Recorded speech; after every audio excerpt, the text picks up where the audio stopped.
You're shut the fuck. Don't you fucking tell me to my face to shut the fuck up. They're not sending their best. Sayonara, nigga!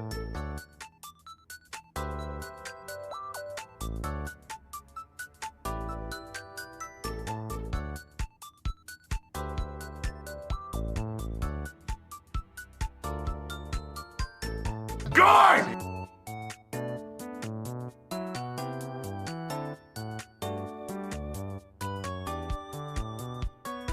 Guard!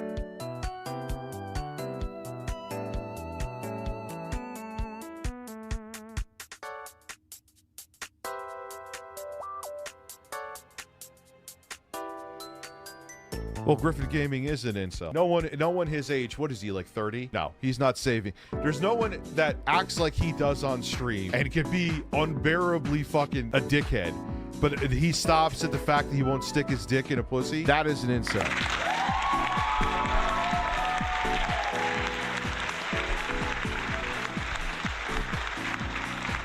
I'm sorry.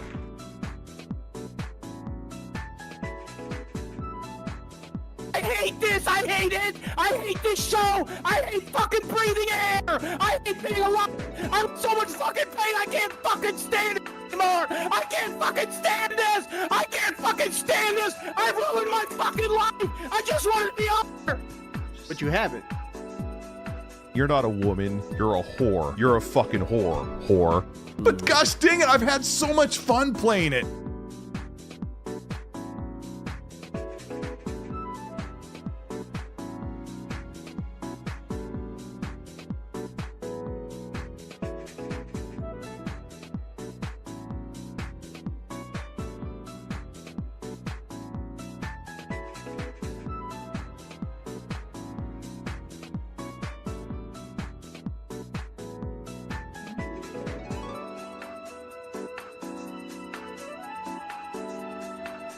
How's it going, guys? How's everybody doing?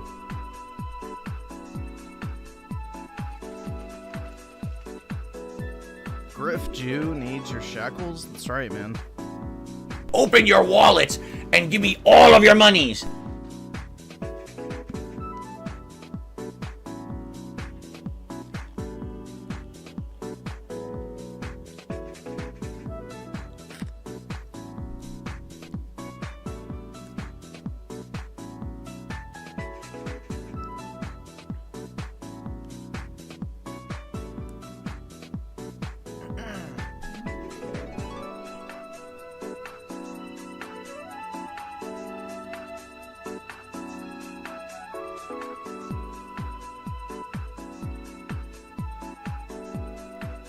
If Review Tech and DSP fought, who probably Rich, bro. Phil's too big of a pussy.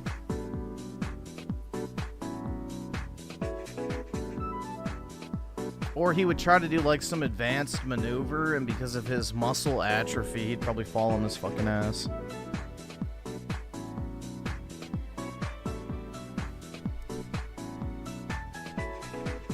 But Fallen Shadow with the 2, appreciate it, man. Big ups. Gaming. Yeah, Rich has an extreme temper, so that means he would be driven to violence easier. Phil's just a massive fucking vag. Every time he's ever talked shit when he's confronted someone in person, he's like, oh, I didn't mean it like that. Like, I don't want any beef. Oh, speaking of beef, I gotta put some beef in my dog's bowl. Give me a second.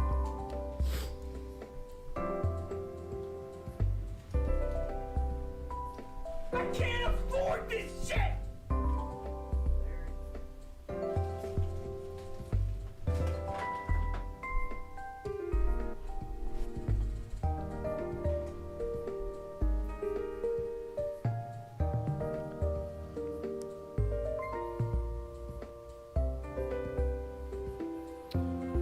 Tim Marco, the 279, RIP the Pope. Are we talking piss or peace? Crazy that he died a day after Easter. I know.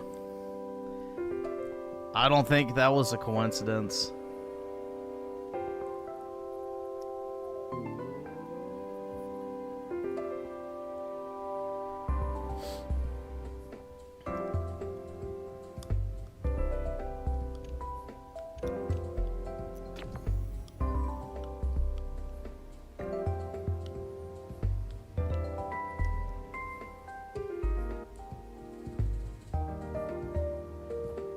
Well, yeah, the civilized world celebrates Easter Monday. We don't because we've had cuck-ass Democrats in office that got rid of it.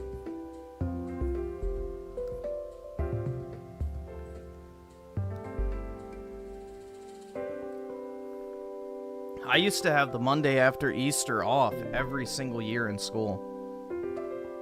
That is something new they got rid of.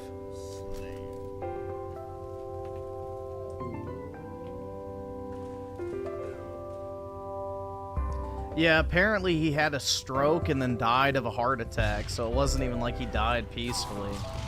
So, yeah.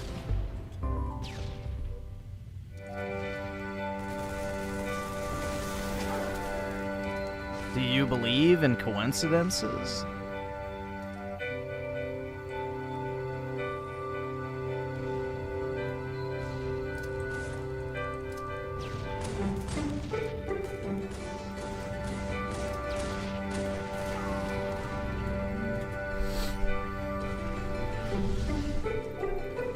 Next become, yeah, I could become the Pope, bro. That shit would be fun. I would definitely do that.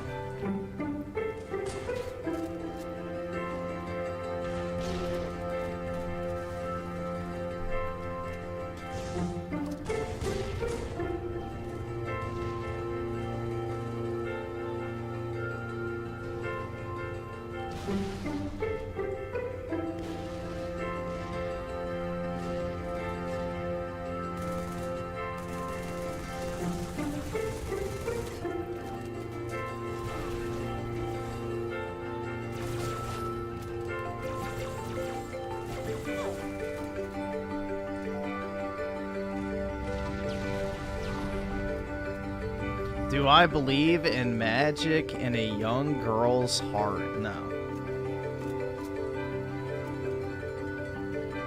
Women aren't special, bro. It's alright.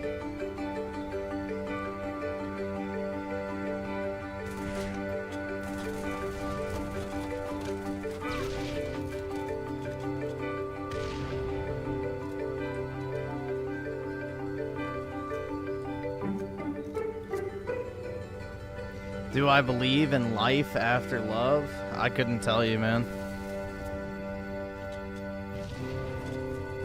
Considering that, you know, technically I'm living life without love, I would say yes. Because it would be just about the same as right now.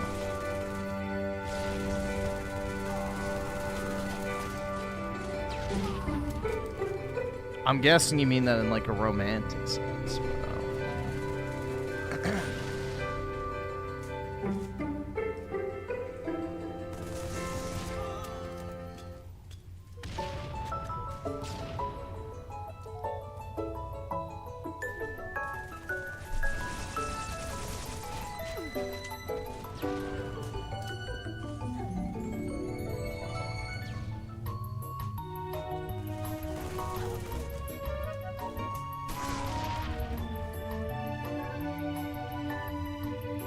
well, there's that one, like, really based black cardinal that apparently is one of the front runners, so, you know, he's, like, massive anti-communism, massive like, he's really, like, I don't know, like, the typical, like, based African meme, essentially. Like the why are you gay guy. Alright, awesome. Thanks, nigga. Alright. It wouldn't be the worst choice, but I don't know if it'll go through or not.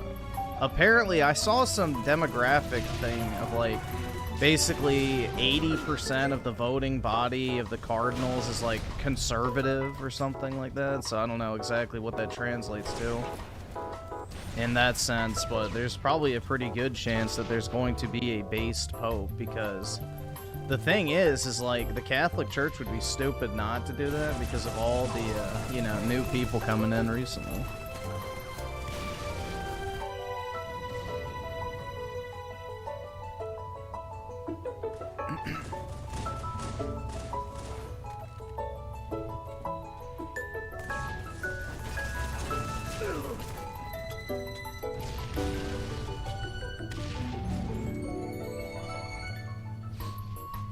Troons love Doom, so if you like Doom, you're gonna be a Troon. Well, that's because, you know, it's like those school shooters who killed themselves. Troons can relate to that. You know, it's just like the Columbine kids who, you know, were inspired by Doom to kill themselves. Trannies are as well. It gives them the courage to rip and tear until they're dead. Which hopefully won't take too long. Ah, fuck. Good dog. Good boy.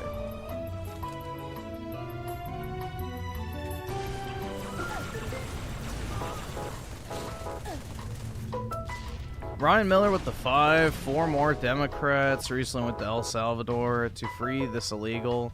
And I want them to carry on with this trend because it'll show that they hate. Well, the thing is, it's incredibly unpopular what they're doing, so they're just doubling down on retardation. So that's what's funny is the polling on that issue is really bad for them. So yeah, I hope they keep doubling down on that type of shit too.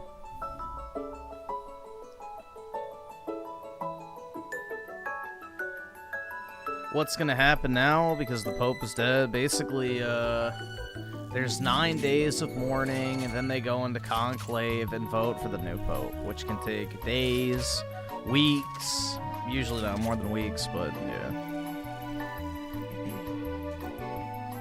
So it'll probably be another, like, 2 to 3 weeks before there's another Pope.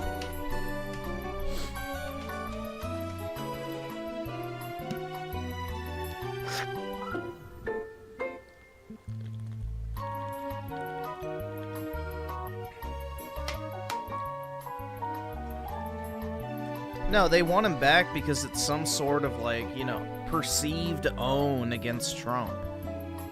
They would literally bring back a fucking literal gang member just to get a one-up on Trump, bro. Like, these people are deranged.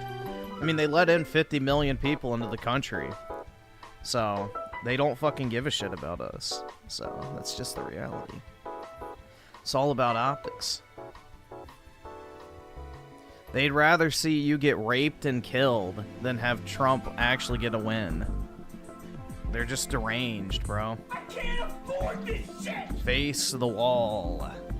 Jethro with the 2. Sup. Alright, what's this? Congresswoman Nancy. Oh, God, this fucking cunt. Nancy Mace. Congresswoman Nancy Mace. Yeah, dude, I hate that bitch. Yeah, she had like some gay ass like thing where she was filming someone in Target, acting like they were like harassing her or some shit by asking her a question. She is an absolute clown, dude. These fucking disgusting women need to get the fuck out of the Republican Party. Like, she's just a whore, like literally. But you know, literal fucking whore. Whether that be the sexual kind or the attention kind. It's just, I don't know. Every time she opens her mouth, I physically cringe.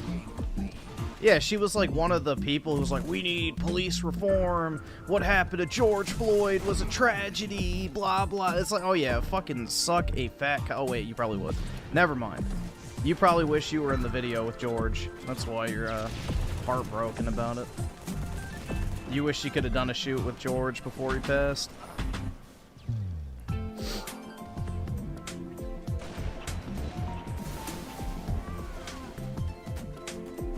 Dude, these southern states need a better class of politician. Like, holy fuck, man.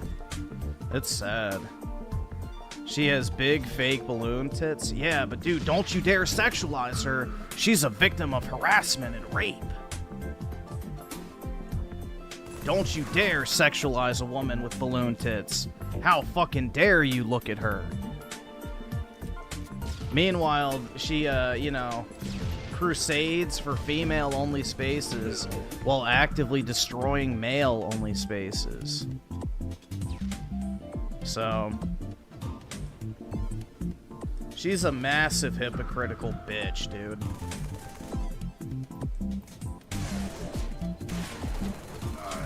If I had money, I would spend money trying to primary her fucking dumb ass out, bro.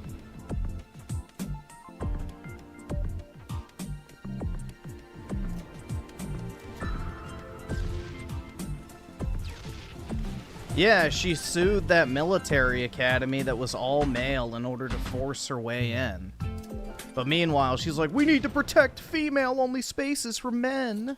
It's like, oh, fuck off, you self-righteous whore. I don't know, dude. I cannot fucking stand her. She's, like, I don't know who's worse, Lindsey Graham or her from South Carolina. Like, honestly, South Carolina needs some help, bro. They need to get their shit together with these people. Holy fuck, man. It's like Kentucky with fucking Mitch McConnell. Like, who the fuck does this shit? Like, who is voting for these people?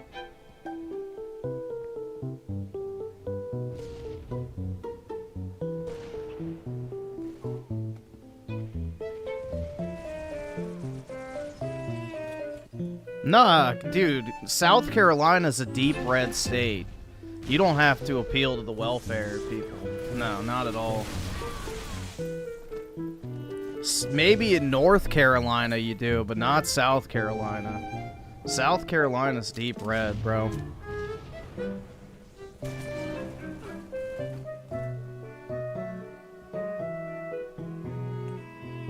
Yeah, Missouri, Louisiana typically is pretty based. Trying to think. Alabama usually is too.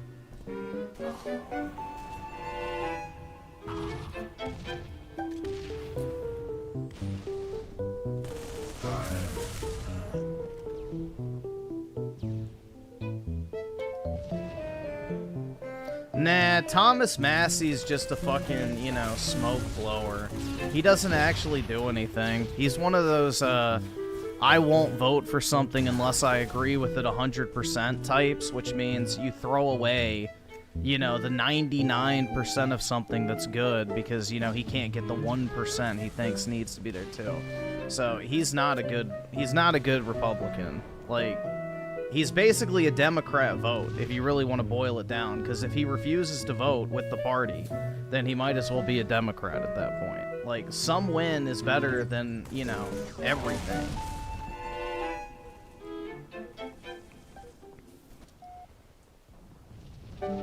So that's the part that like, this is the reason why I'd never be a Republican, is because the Republican Party is the most retarded party on planet Earth. They could get 70% of what they want, but they won't fucking vote for anything unless it's all 100%. It's like, take the fucking win, you absolute retards. Meanwhile, the Democrats will vote something in if they can just get 10% of what they want, because they know those 10% add up over time. The Republican Party is way too short-sighted. They're clowns, bro. They have no strategy, no centralized messaging, terrible fucking PR, terrible marketing and communication, like, just horrid. Absolutely fucking horrid. Like, aside from Trump, what is one prominent Republican who actually has a, like, actual spelled out plan? Can anyone think of one? One Republican who actually has, like, an actual plan. Anybody?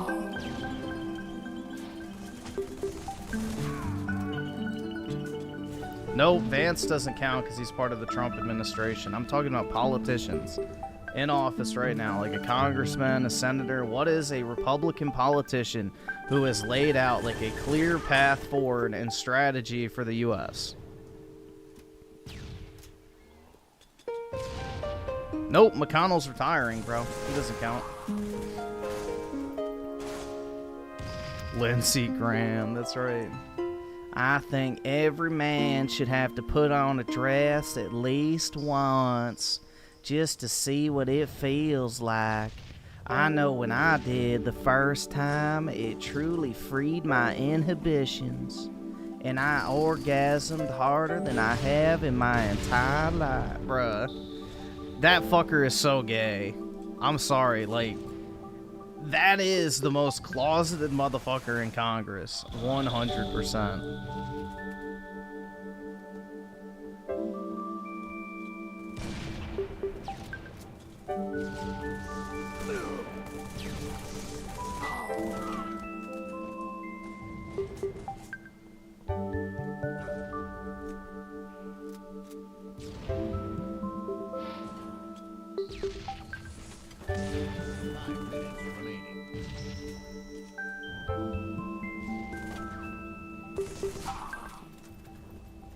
Oh shit. The chat froze. There we go. Didn't he get caught banging male hookers? I think that was a different Republican senator, but I don't remember who it was. Maybe. It wouldn't surprise me. That dude definitely plays dress up in his home.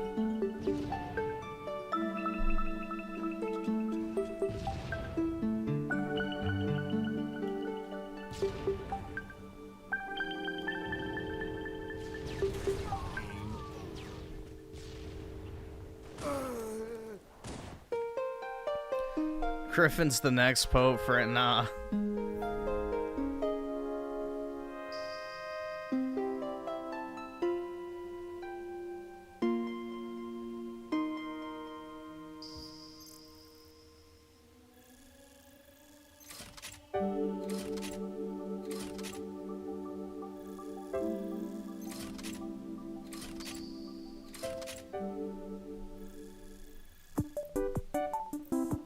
Oh, they didn't face any consequence for it. The Biden administration waived the charges. So yeah, they never pressed charges against the fucking the fucking shit packers in the Senate chamber. Yeah.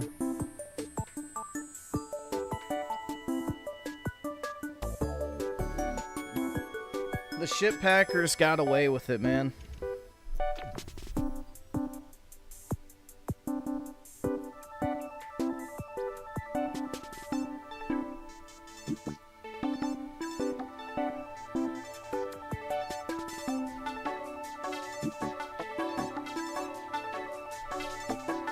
The who? The shit packers, bro. It's a term for anal sex. Because you're packing the shit in their ass. Fudge packer. I don't know. Meat packer's another one.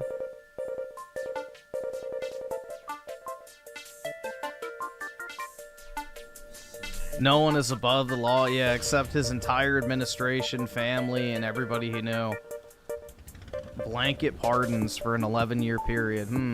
Why would you need that?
AKA Dreamcast guy with his girlfriend.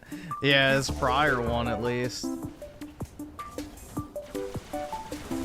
Or prior ones. Apparently he dated multiple. He's got a type. Either subscribe, donate, or get the fuck let's out. see, Satellite Gnome with the tier 2 membership. Really appreciate it. Big ups.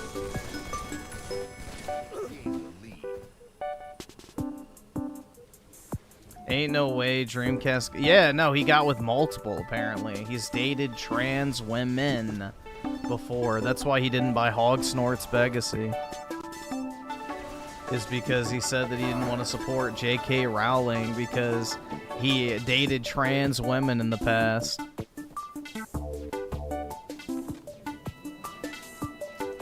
Like, I don't know, bro. If that was me, you couldn't pry that shit out of my fucking cold, dead mouth. Alright, awesome. Thanks, nigga. Alright. I would never surrender that information freely. But hey, I guess he's proud of it, man.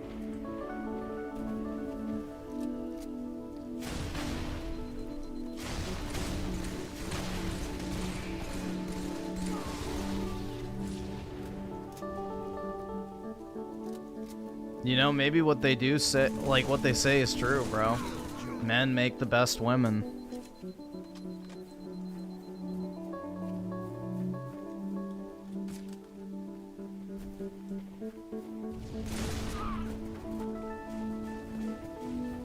That's like people who are like, yeah, dude, I like tomboys. I like tomboys. It's like, no, you just want to date a guy with tits and a vagina. Like, that's it.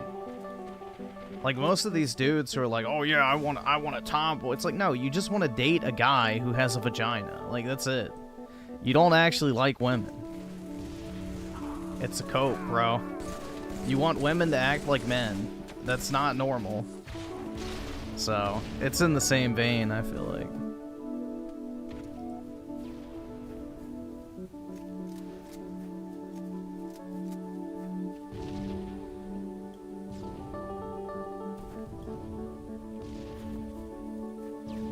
Yeah, Chuck Schumer's wife is a man. That thing is hideous.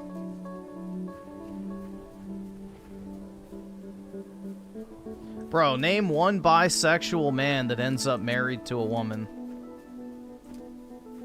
Name one bisexual man that stays married to a fucking woman. One example. Give me one.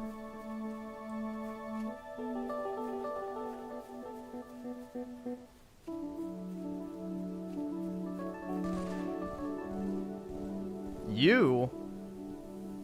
Dude, I'm not married to a man or a woman. The fuck?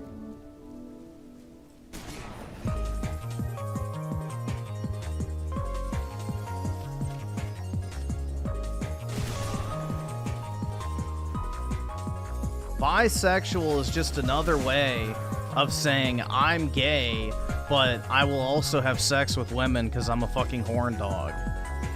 But if you have an attraction to men, that overrides your attraction to women.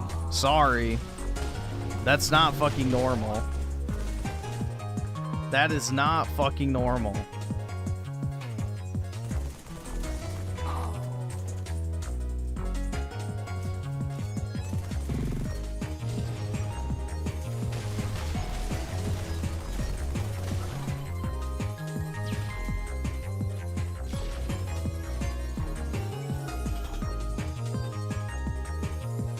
Yeah, if you would even consider sucking a penis, you're gay, bro. Like, it's plain as day. Like, there's no need for debate or, you know, whatever you want to call it. It's just that simple, man.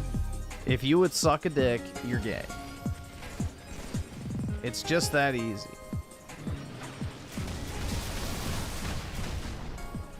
Alright, awesome. Thanks, nigga. Alright.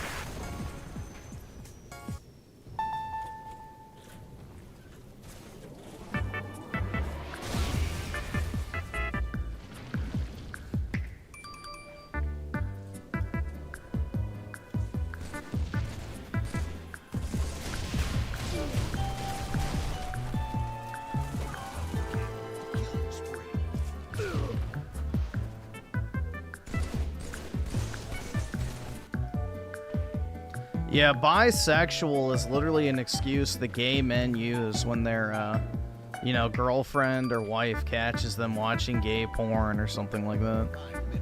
Oh no, honey, I'm bisexual. I'm not gay.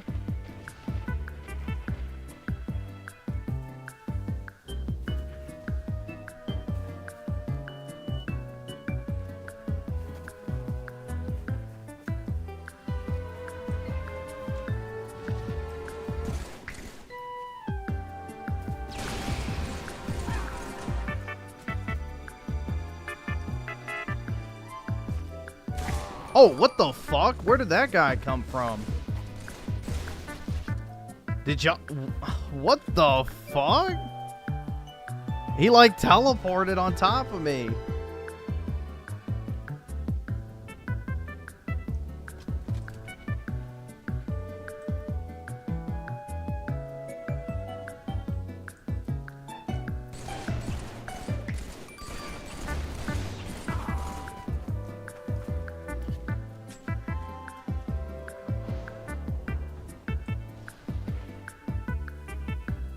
I'm pissed, bro. I didn't even get to use my RPG.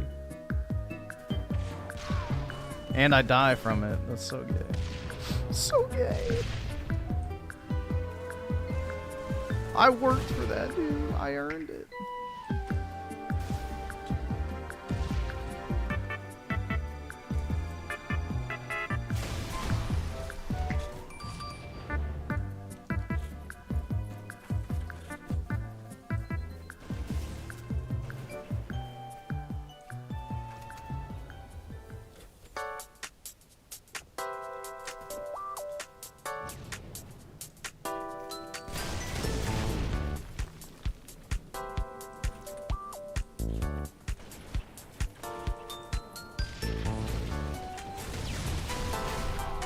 Ah, shit.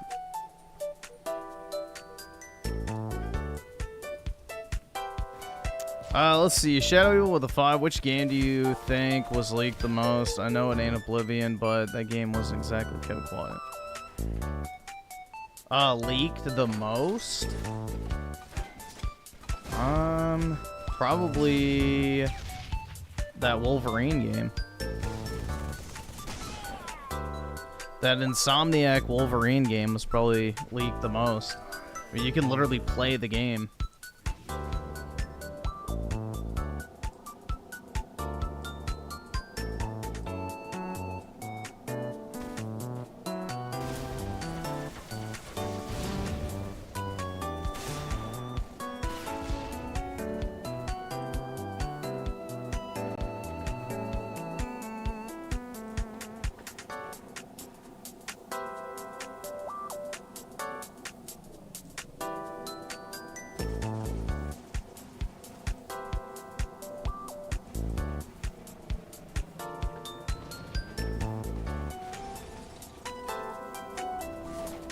No!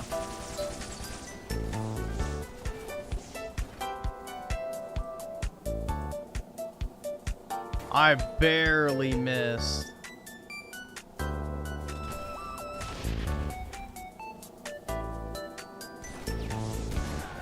Fuck! Now they're gonna get the RPG too. Damn it.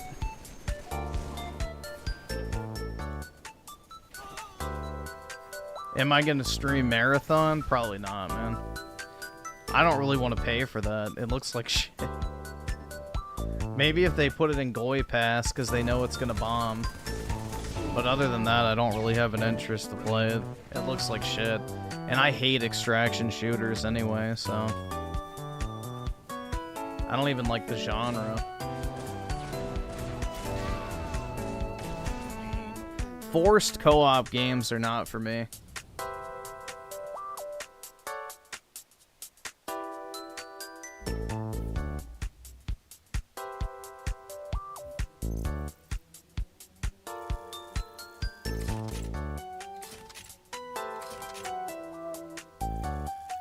And Ryan Miller with the 5. David Hogg, the vice chair of DNC, is advocating to kick out Democrats that are not far left enough because they voted for him. But they voted for him in the first place. Well, that's good. They should keep doing that strategy. It's working well for them. So I fully support that. They should keep it up.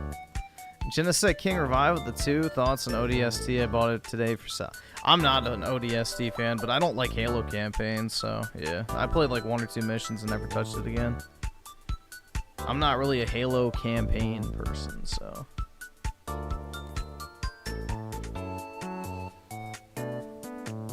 Yeah, dude, Game Pass is gonna beat the Switch 2, of course. Just like it beat the PS5 and the original Switch.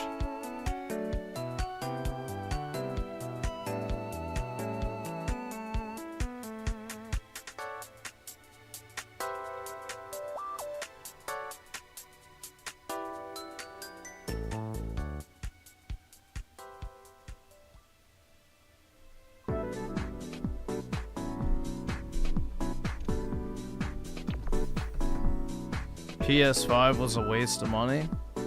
Not if it's your primary platform, but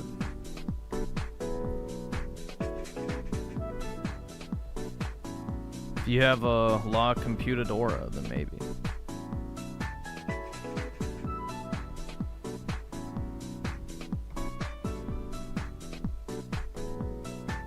Ponies are shilling Death Stranding 2 now, saying it's guaranteed to win game.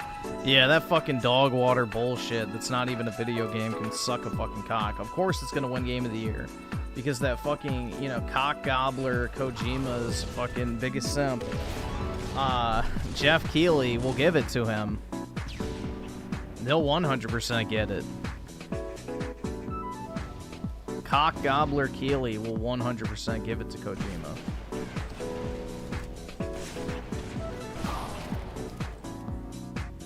If they didn't give Red Dead Redemption 2 Game of the Year, bro, GTA 6 isn't getting it. So, because I guarantee you, despite my general disinterest in Red Dead 2, that is a much better game than whatever the fuck GTA 6 will be.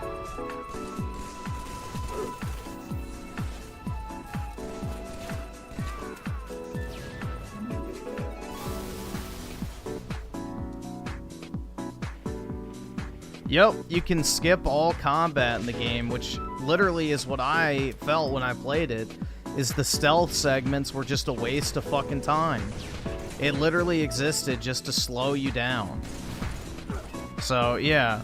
Once again, it's another modern game, in massive fucking air quotes, that is designed to have gameplay as the filler content that you don't want to engage in, that just impedes your progress through the story.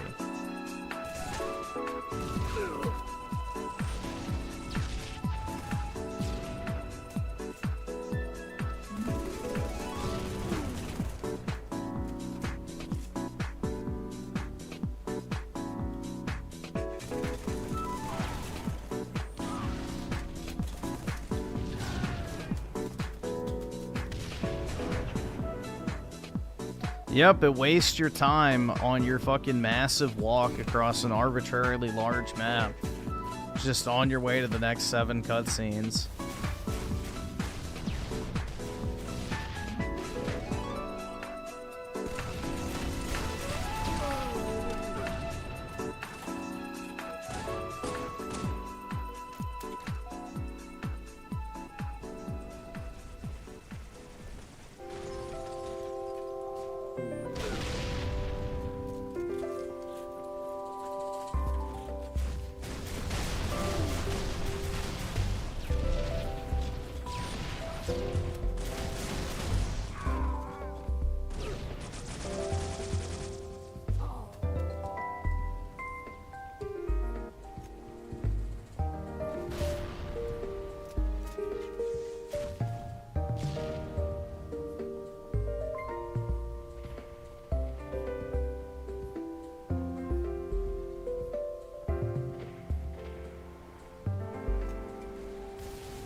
Can I actually use it now?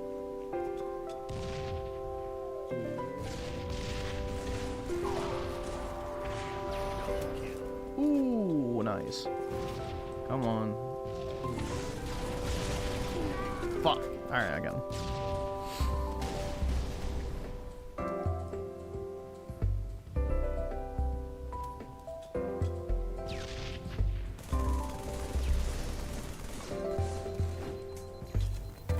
Yeah, Vance had the opportunity to do the funniest fucking thing, bro. He should have just posted a picture of the Pope's throne that said, "It's mine by right." And then just watch all the fucking leftists, like, see their fucking ass off. Because they're already trying to claim that he's the one that killed him or some shit. Like, he had him assassinated. It's like, no, it's a fucking... The old fucker was a sick, vile piece of shit. And he died from a heart attack. Deservedly so. But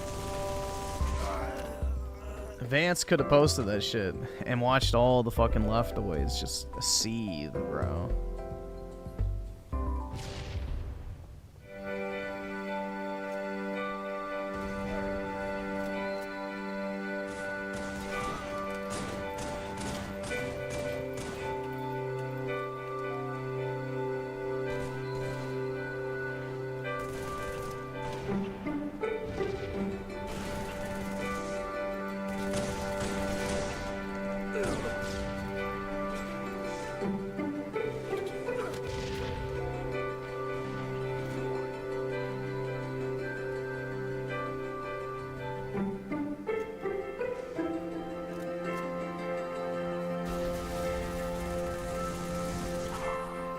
Nah, PK, that's cope, bro. 4chan was closed. That's cope, bro.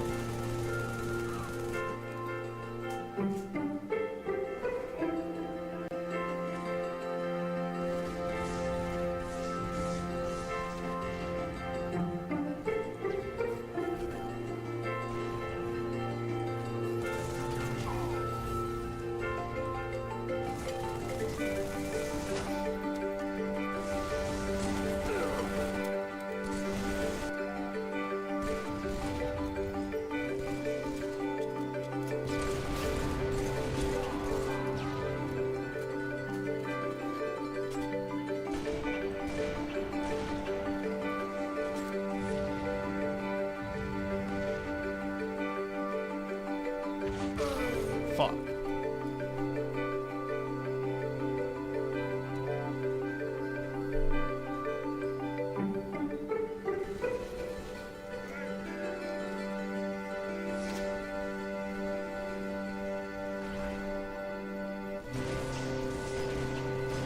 Yeah, now you'll have to use Reddit to get your porn, bro. You'll have to become a porn Redditor.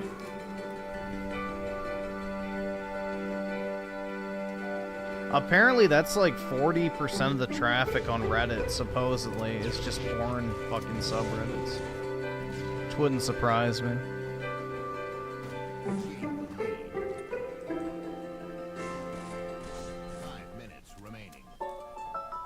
Apparently it was like some weakness in 4chan's PDF, which, irony, upload process, which didn't actually verify the file format.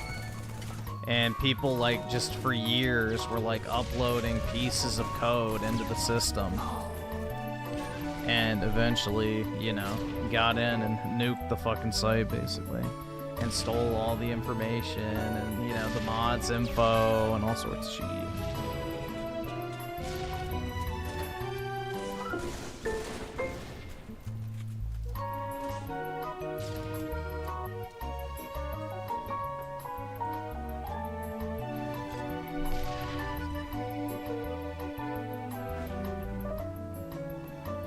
But yeah, apparently the dude knew about the exploit for like 12 years and just, you know, sowed the seeds of the site's destruction, dude.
Pope Francis's last dying wish was to free Palestine, lol, according to his press.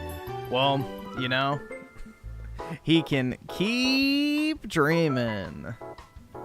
Yeah, what a true Christian, man. What a true Christian. Advocating for Islam, the greatest enemy to Christianity. Isn't that nice? Yeah, good fucking riddance, bro. May he rot in hell.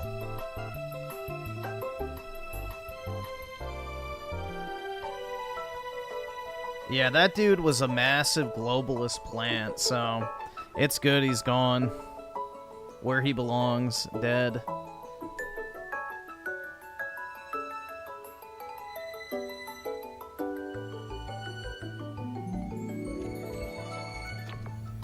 To be fair, the Jews have a bigger case for being No, they do not.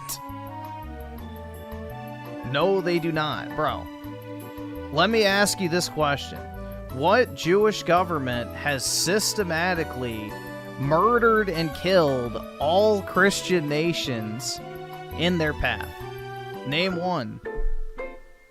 Because the Ottoman Empire for 1,500 fucking years systematically, you know, we want to use the word genocided Christians across Europe, the Middle East, and the rest of the fucking world. So, yeah.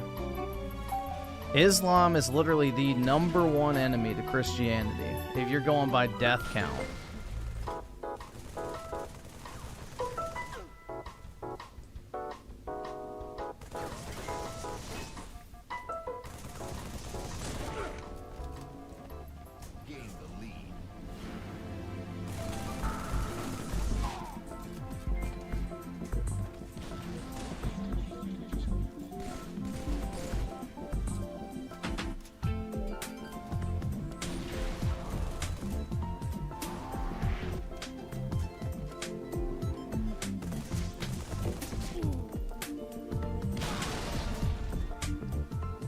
Yeah, this whole historical revisionism that, you know, Islam and Christianity are actually allies, and yeah, fuck no, dude.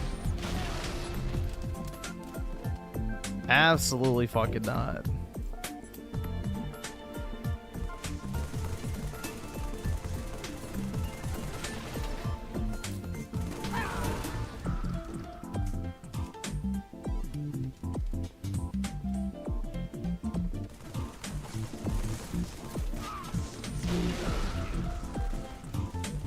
Yeah, to my knowledge, though, I don't think the Hindus encourage killing people who are not of the same faith.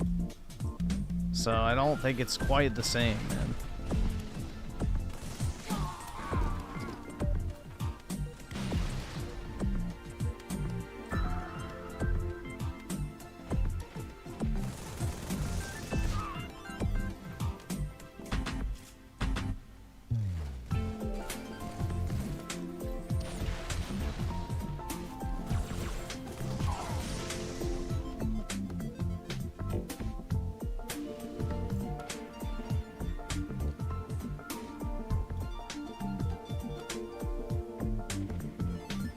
Well, the Jews basically threatened a rebellion against the Romans unless they killed Jesus, so it wasn't the Romans that necessarily wanted him dead, so the intent is what matters.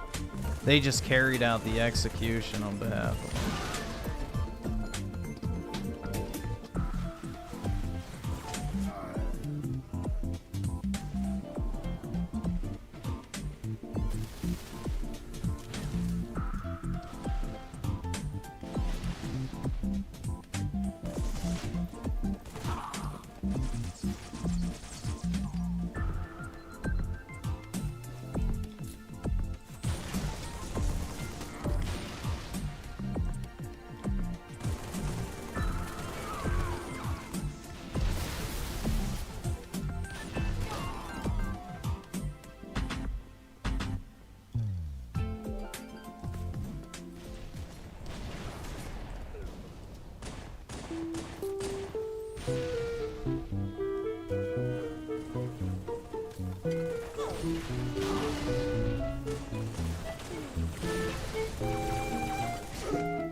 So the thing you have, all right. So this is the thing with like the whole.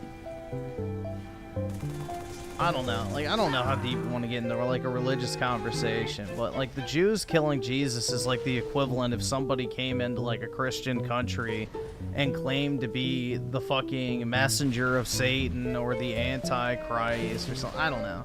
It'd be similar to that. So.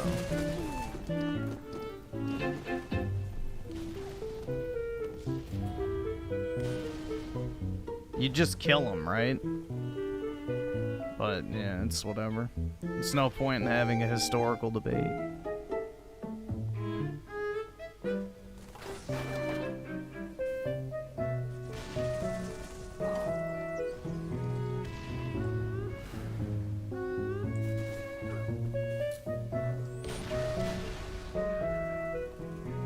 Yeah, the Romans were based, bro. We need to bring back their cruelty. We need some more cruelty in the world. We should start crucifying people and lining the southern border with their fucking with the crosses. We should just start crucifying people and line the border wall with crosses.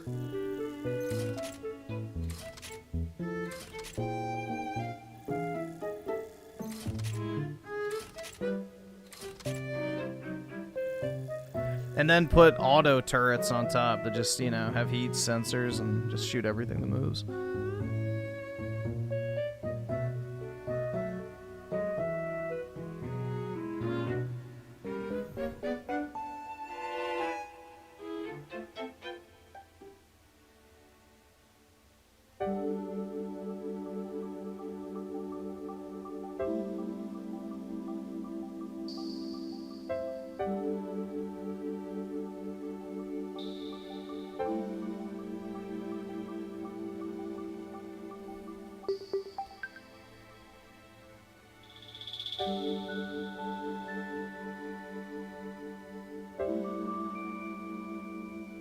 Nah, Pope Francis died of a heart attack and a stroke.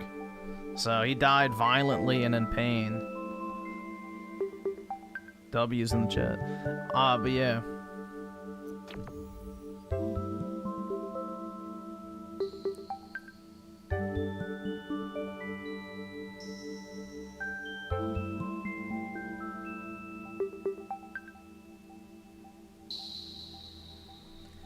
Yeah, he was a terrible pope, so, you know, good riddance.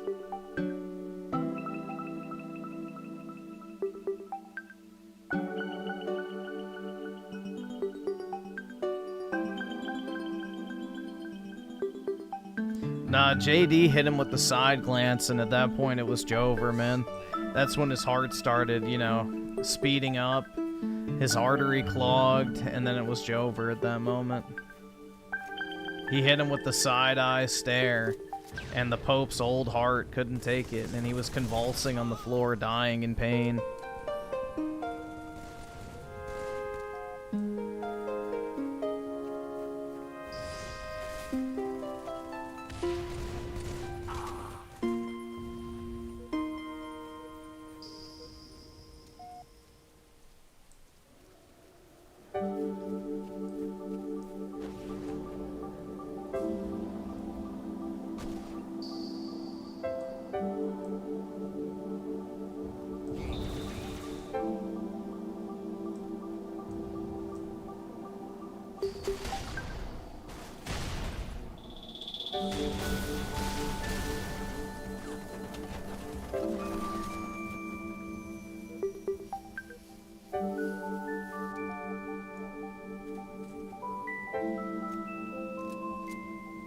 Nah, Protestantism is fucking horrible.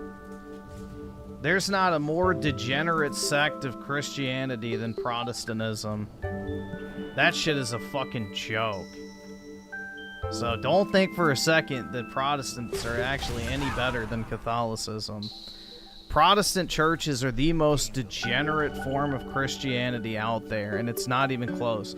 Take your pick, no matter which one you pick, you will find some of the most disgusting, heretical, and just, you know, abhorrent fucking shit you've ever seen. That's where all the pride churches and shit are, is Protestants.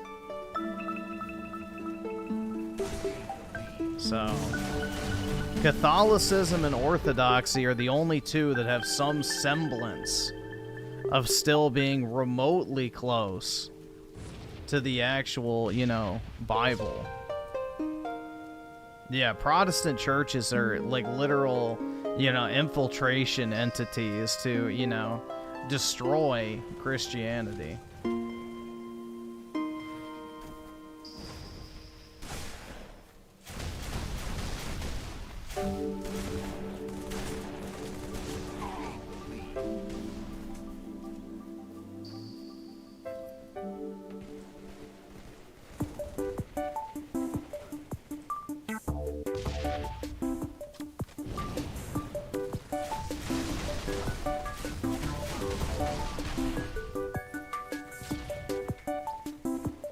I mean, the second you see a church with a female priest, that's it.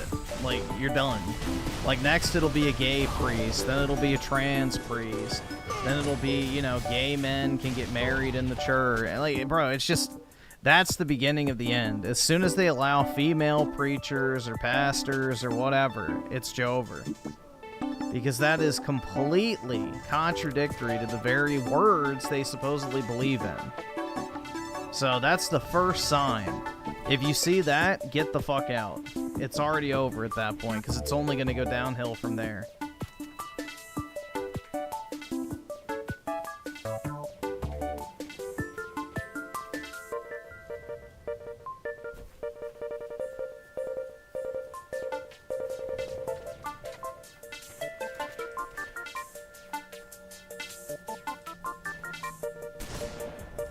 Nah, we need Mel Gibson as the Pope, dude. That would be fucking based. Imagine, bro. If they put in Mel Gibson as the new Pope.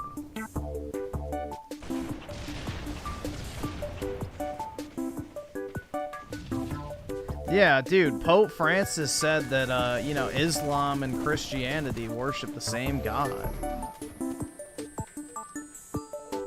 It's like, oh god. Like,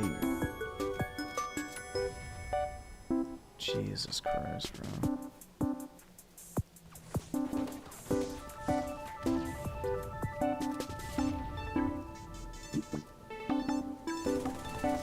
But yeah, he was pushing for that one world religion bullshit. So that's one of the globalist agendas, is the one world religion. I mean, if you want to get like technical, yes, but if you believe that the Bible is the word of God and the Quran is the word of God, they're two extremely different gods based on that context. So, if you want to boil it down to like, you know, a Redditor level technicality, then yes. But if you actually want to have like an actual discussion on it, then no, it's not the same God.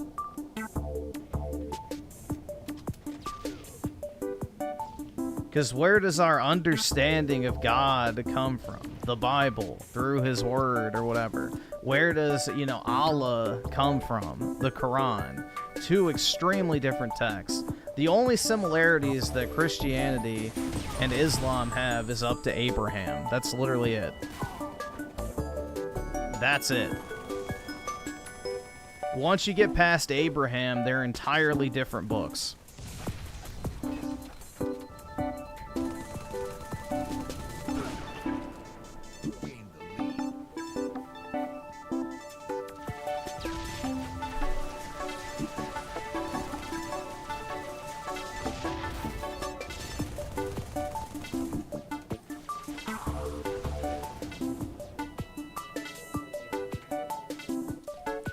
Yeah, Jews and Christians believe in the same God because the Jewish Torah is the New or the Old Testament.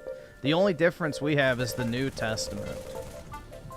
Like the Torah and the New or the Old Testament are the exact same book. Like the exact same book. No differences. So, yeah. Yeah, I like the Old Testament too. We need some more of that energy in the world. But yeah, the only difference between Judaism and Christianity is the New Testament. That's it. So, with Islam, it's completely different. So, it's not even remotely similar.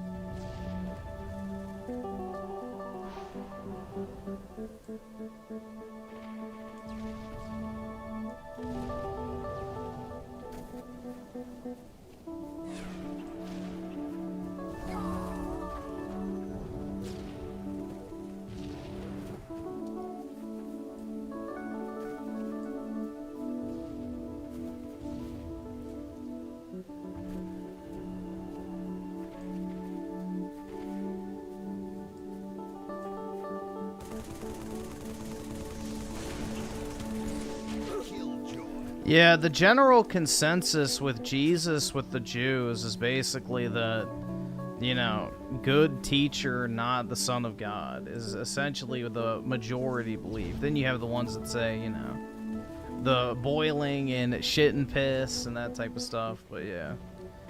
A lot of Jews still consider Jesus to be like a good teacher, rabbi, or whatever. But yeah, not the Son of God or the Messiah or whatever. That's like the one sticking point. Same, well, the Muslims also do the same, but they're just a LARP. So, the Muslims want Jesus to come back so they can kill him. But yeah.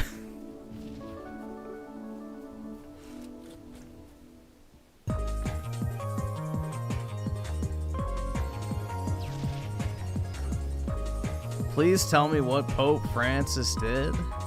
You can look that up, bro. I'm not gonna go down and play by play.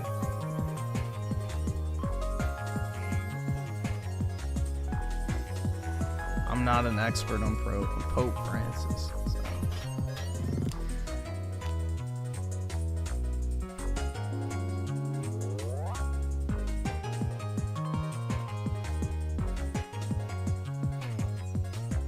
Jews literally killed Jesus for shekels? I don't think that's exactly what it was. But Judas turned him in for shekels, but that's not the reason he was killed.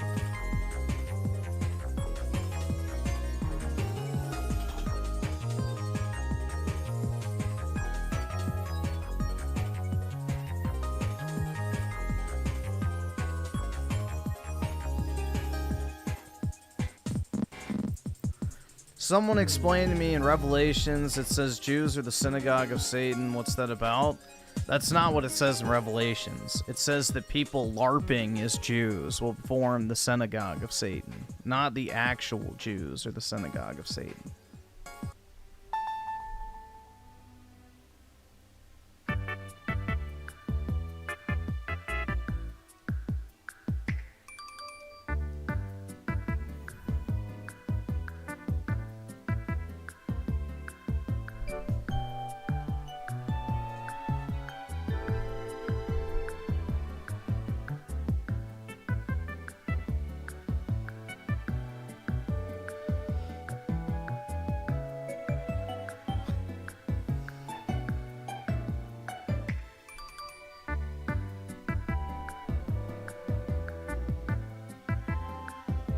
So are Jews just another... No, Jews are not a branch of Christianity. Christianity is Judaism with the New Testament. The New Testament dramatically changes the belief structure. Judaism does not believe in anything past the Old Testament. So if you're Jewish, basically you would stop after the Old Testament in the Bible. You would not keep reading. So they do not believe Jesus is the Son of God or in anything that he said.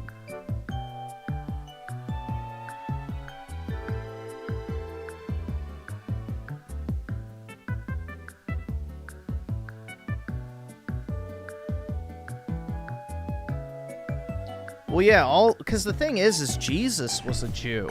So the thing is all the fundamental teachings of Christianity are based on Old Testament, like, scripture. So it's the exact same fundamental beliefs on paper. The one sticking point is that Jesus is the Son of God. That is the main difference between the two. Pretty much everything else is almost identical.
So why is Islam considered an Abrahamic religion? Because Abraham is the connection. If you read the Quran, it's the exact same thing up until Abraham. So when you get to the part of the Bible where Abraham is mentioned, that is consistent in Islam as well, but that's where it veers off.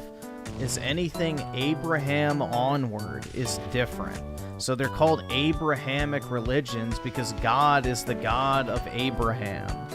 So technically, Yahweh, God, and Allah are the God of Abraham in each of the three, like, you know, religious texts. But Islam dramatically fucking differs from that point on. So technically, it's an Abrahamic religion because Abraham is in all three holy texts.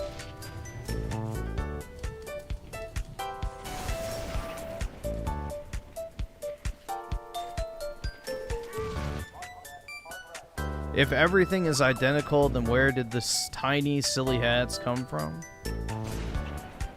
You know that priests wore those too, right? Like Catholic priests used to do that shit too. Back in the day. I think they still do. So, yeah, the tiny hat thing is just a symbol of your faith. So,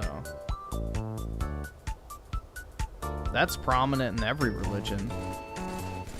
I mean, it's like wearing a cross, bro. It's just a way to, you know, demonstrate your faith.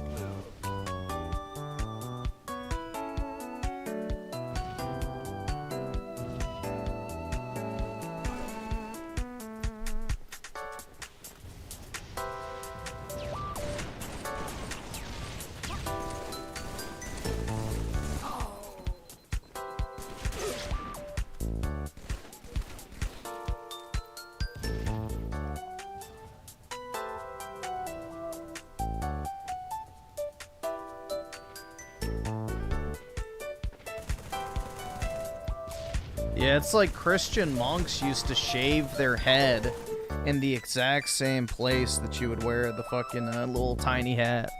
So they used to have a bald spot on the top of their head. That would be like, you know, basically a similar effect.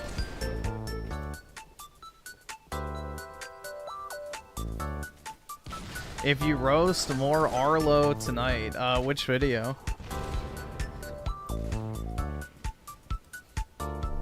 Yeah, that little puppet guy is fucking weird, bro. I don't get how people watch that shit, honestly. I really don't. Like, oh yeah, dude, I love watching a puppet show talk about gaming news, like...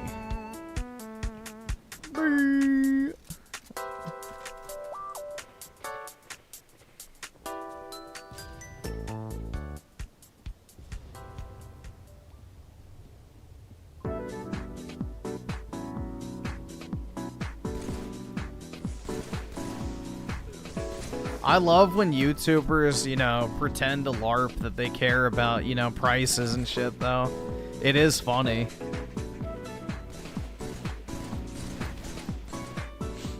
Oh, speaking of grooming, did y'all hear about the Twitch girl or whatever that's under fire for talking to a 17-year-old dude? The Asian chick, Amiru or whatever the fuck. Dude, we gotta have another moral panic, bro. Another moral panic, guys. A 17-year-old toddler was, you know, harassed by, I forgot what the age was, but yes. Oh, yeah, that monster, dude. Oh, my God. A 17-year-old. How innocent and sweet.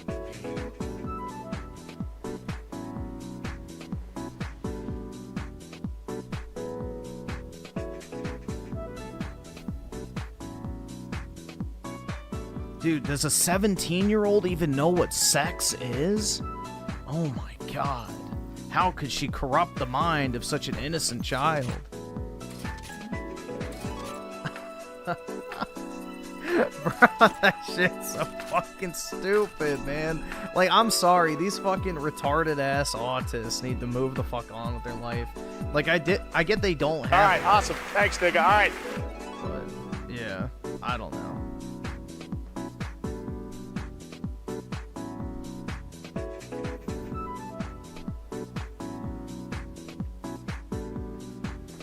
fake outrage over game prices while they grift. Wait. While they grift for all their free early X? I know, dude. It's sickening. At least I have the decency to tell you to your face, I honestly don't give a flying fuck if you can afford to buy Switch games or not. I don't have this weird parasocial energy of concern trolling. Where's this music from? I can see if it's labeled.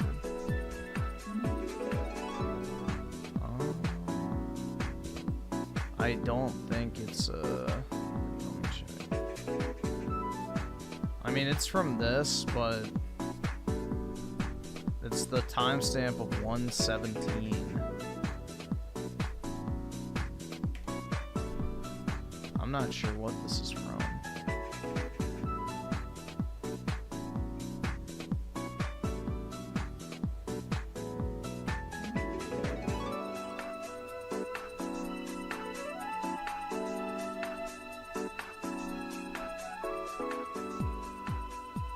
I think it's 3DS music or DS music or something, I'm not sure.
.3DS eShop themes? Okay.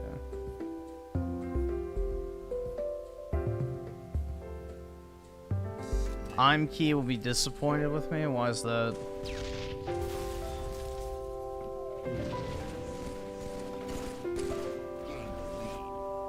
I'm concerned my fans... Yeah, I'm concerned people can't buy it because then they can't watch my videos is the real fucking thing.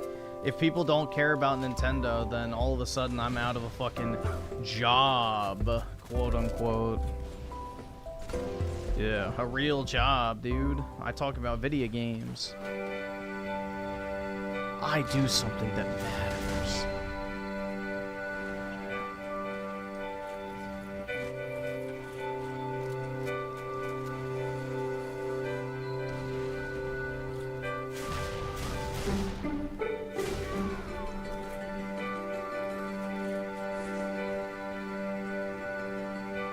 Yeah, how much you want to bet he has a DSB family?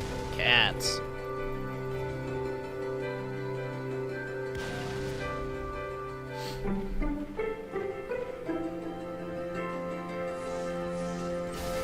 If Griff didn't stream, he would be broke. That's right. That's why I need everybody to donate immediately. Otherwise, how else am I supposed to provide for my family? My family.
Yeah, dude.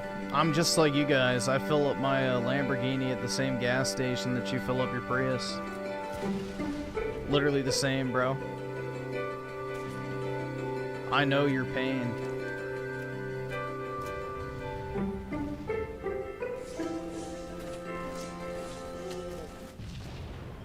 It's like, has anyone seen that new Pokimane clip where she goes like, yeah, fuck rich people? And the guy she's sitting next to goes, but you're rich. She goes like, well, the ultra rich. It's like, bro, this virtue signal gay shit's so cringe, bro. Pokimane just needs to embrace the fact that she hates poor people like any sane person would. And just start roasting the broke boys. Honestly. I hate this, like, you know, mentality of like, yes, I need to cater to the lowest common denominator and pretend that I'm on their side. It's like, no, you don't. You really don't. Nobody fucking cares. Nobody donates to you, Pokimane, because you're a below average person. People give you money because they want to fuck you because they think you're above average, you know, beauty. You're not viewed as like the everyman's type of streamer or whatever the fuck. You're like basically a digital princess for these simps. They want you to look down on them. You'll make more money if you do. Thanks, nigga. All right. Like, bro, it's easy. Yeah, she needs to go mask off, bro. I agree.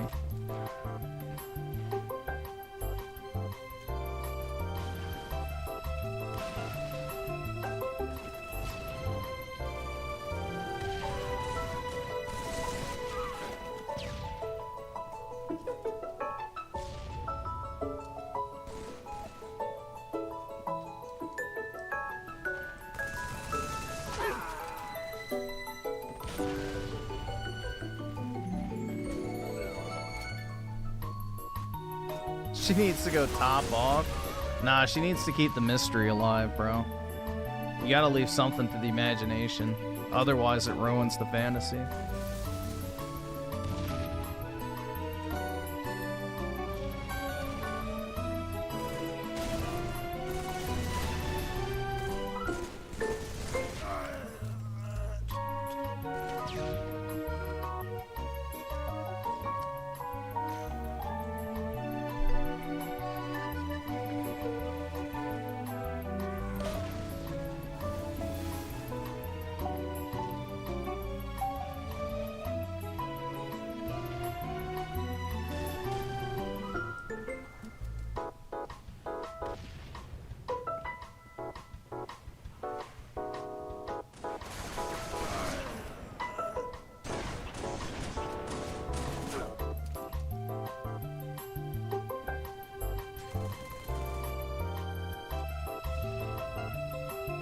Nah, what Pokimane should do, and if she was smart, she'd do this to market her brand, alright?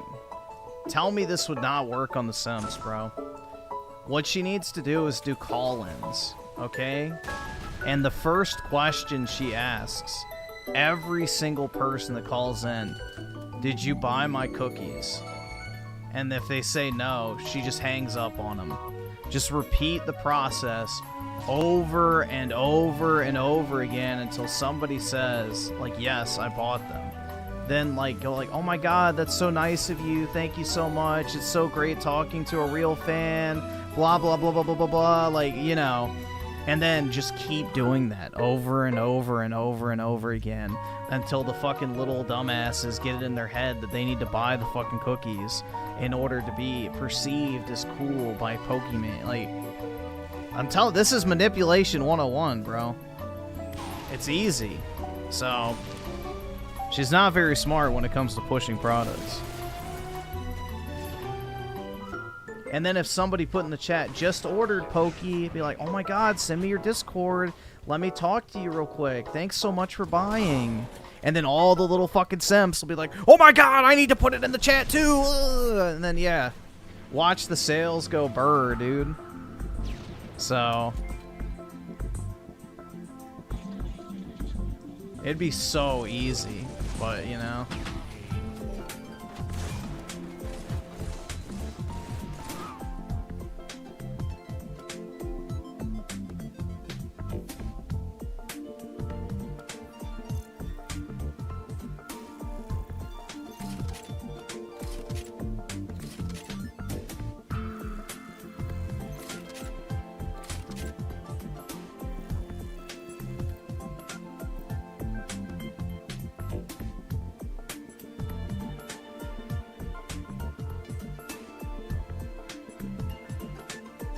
Bro, you're assuming that her average viewer is intelligent enough to lie.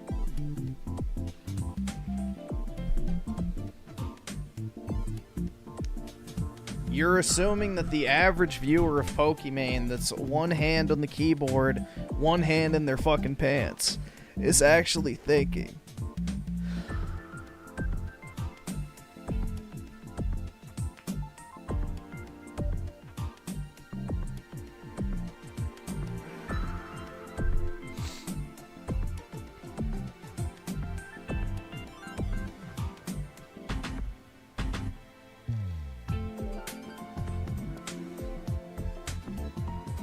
Because then she could up the ante too by saying, alright, send me a screenshot or tag me in a picture of your order confirmation.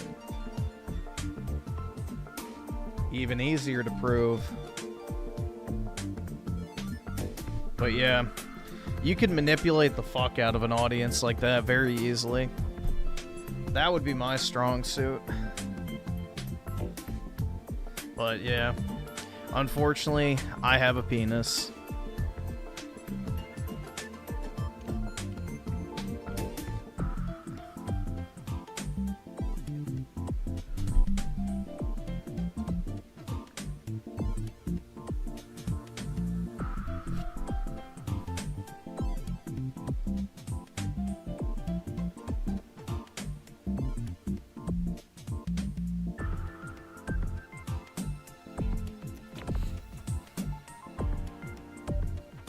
Cut it off. Yeah, I don't think that would work, man. Unfortunately, I don't think there's a big enough audience for a trooned out gaming streamer. Although, Spear Hunter seems pretty popular, so maybe.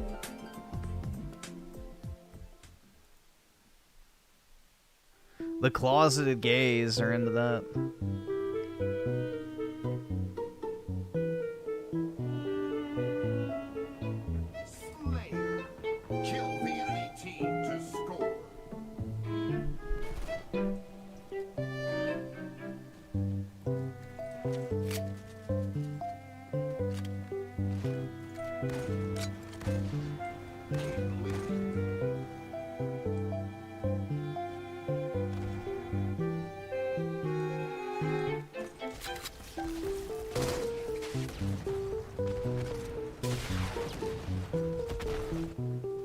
Griffin the Grifter? Yeah.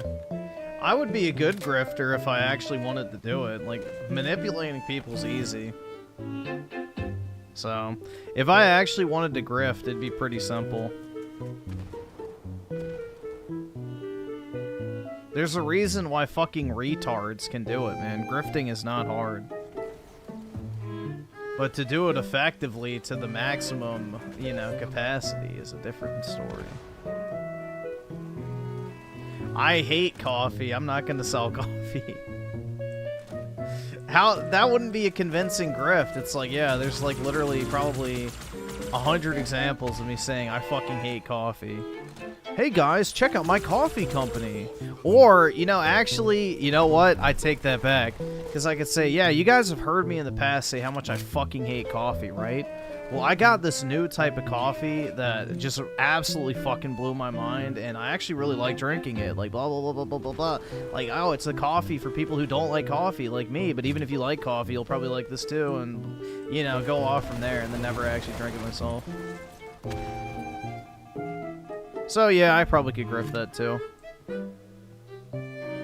I could probably do that too, never mind.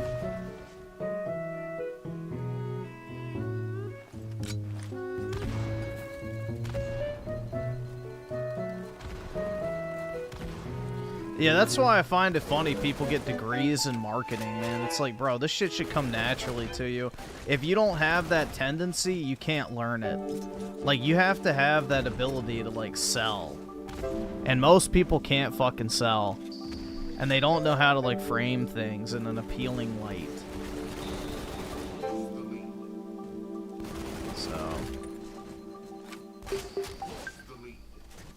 marketing is a skill that you're born with, not one that you can learn. It's really fucking easy.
The quartering needs to be sent to an an El Salvador prison to lose weight.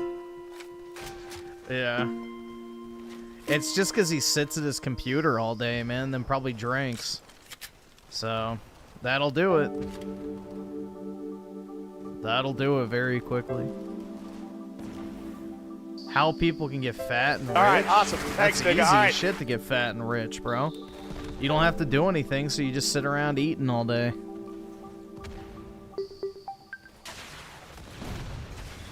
Like, if you're wealthy, you don't have to do anything manual labor-wise. You can order everything, you have everything delivered, you have people to clean up for you. Like, you just sit around all day. So, you live a very sedentary lifestyle if you're not up and moving and doing shit.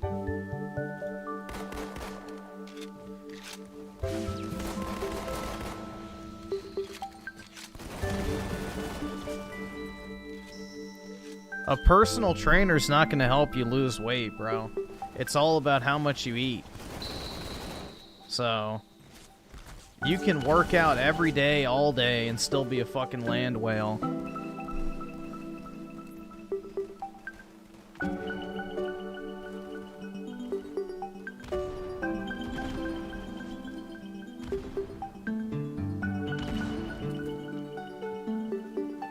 Like, look at all those Mexican construction workers, for example. They're fat as fuck, even though they're working with their hands and moving around all day. It's because they eat a bunch of high-calorie food and drink a shit ton. So, it's all about what you put in your body, not necessarily what you're doing with it all day. Like, 90% of weight loss is what you eat, so...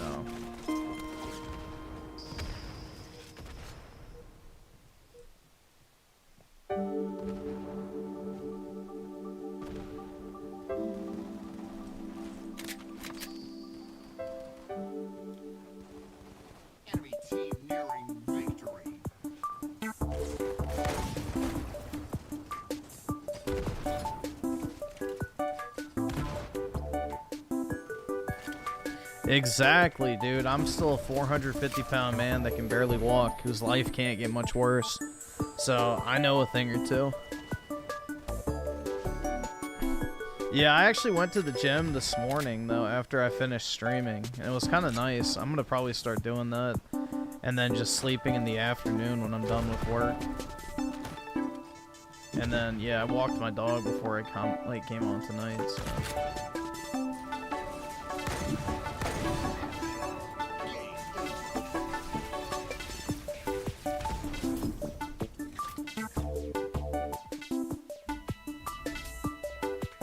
As a Mexican construction worker, I can confirm Griffin is right. Hell yeah, dude. Yeah. It's all about what you eat, bro. That's the #1 thing.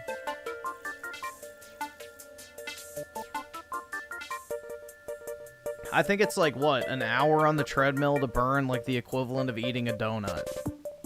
Like, just think about that for a second. You have to walk on a treadmill for an hour in order to burn off the calories from a single donut.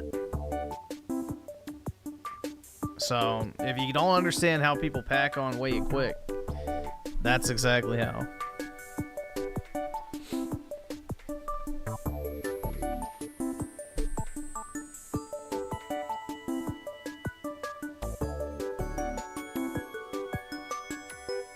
Not necessarily what you don't eat, because like if you're just eating a shit ton of chicken and vegetables and maybe a little bit of bread or rice, like you're not really going to gain weight. But if you're eating a lot of bread, or you're eating a lot of ice cream or sweets or things like that, then yeah. But you can eat a lot and still not gain weight. It's all about the calorie content. It's like, you know, the big thing with women is the big salads, because it makes you feel full even though you're just eating a bunch of leaves.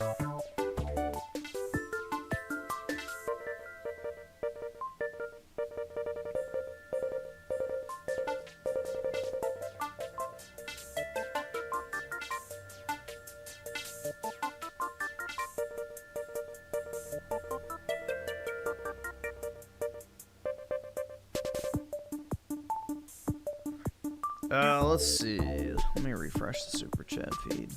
It's been dead for a minute. Where am I? I read that one. Yeah, I read that. Diego Hernandez of the 5. Check out a video call entitled Voice Actor. Yeah, we can maybe watch. I don't know. Is that the same, like, hour-long one? We can see. We'll watch part of it, but I don't know if we'll watch the full thing. Mike with the 5. Would you rather your son sent money or simped for a Twitch thought or VTuber? I think I'd rather they simp for an anime avatar. Nah. Nope. No. I never want my child to be so autistic that they jerk off to anime. Like, that's bad, bro. At least it's a real woman that they're jerking off to if it's the Twitch thought. Like, it's a real human. Like, they're attracted to a woman, not a fucking drawing by some 300-pound Asian guy.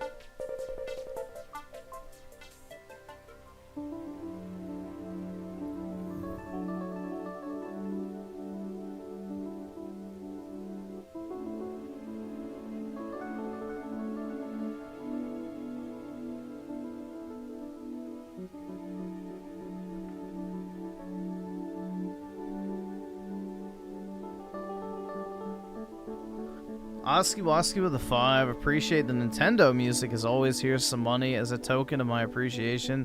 Also, how'd you enjoy episode 5? It's good. It reminded me a lot of the old Diablo Blizzard CGI trailers or cutscenes they used to do back in the day. So they should do... The thing is, I don't understand about Warhammer is, like, the fact that nobody has done, like, a high-budget production, like, animated movie. That shit would pop off. Like, it's actually kind of weird that they haven't done that. Like, they could easily make a CGI full-length movie of Warhammer, and people would probably love that shit. And I can't imagine it'd be too expensive to make, because you could literally just make it in a game engine.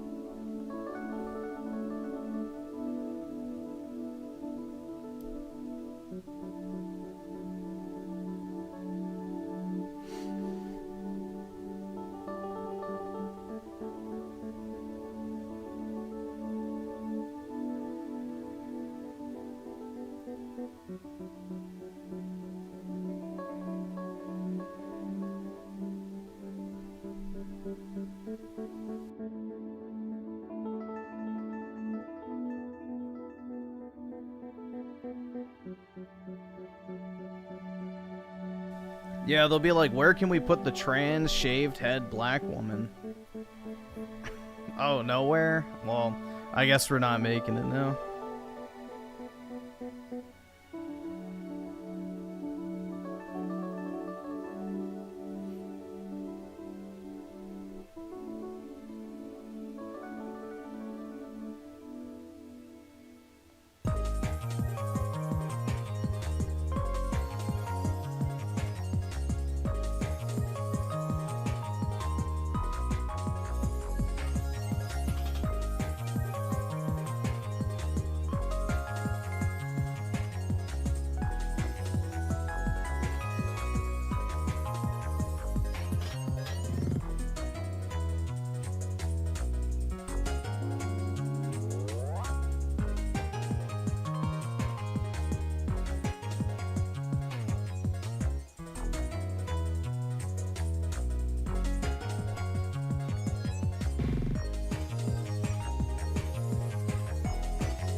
Dead game.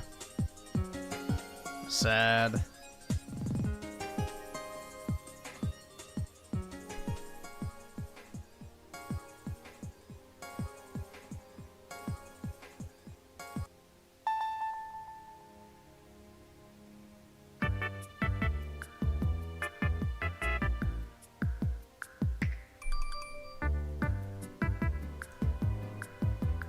Let's see how many people are on. 3,000, yeah. So it's low right now.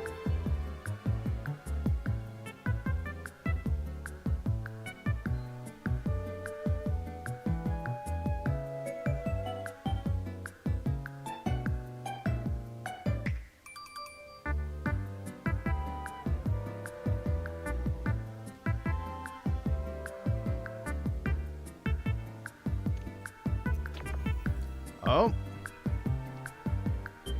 There we go.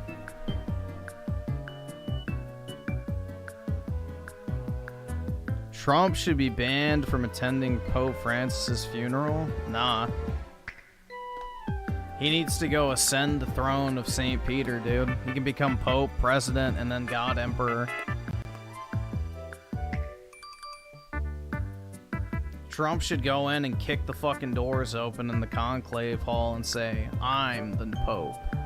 And if anyone has a problem with it, you die here. That's happened in history, by the way, so there's precedent for it.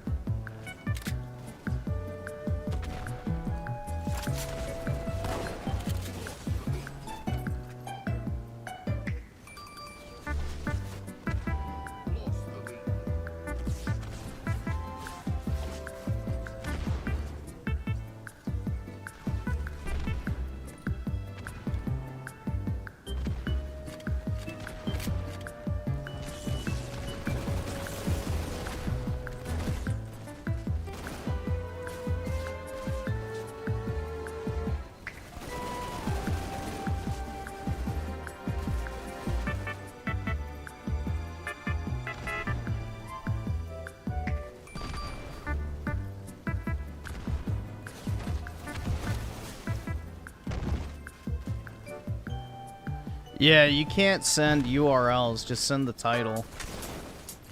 Just the title, you can't send links.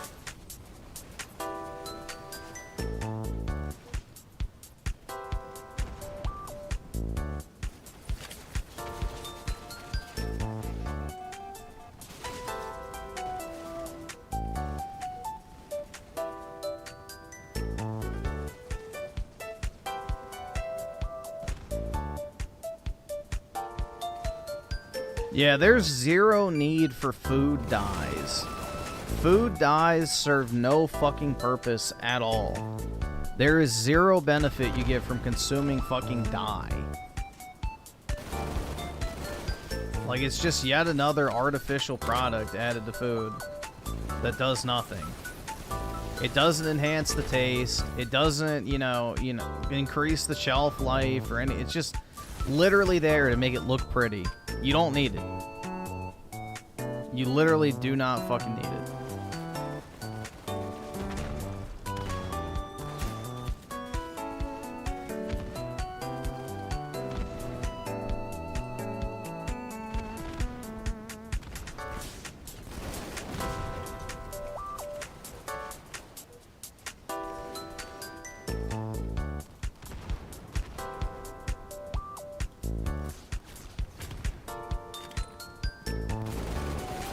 The only people that have Nightbot are people who are like autistic about modding their shit.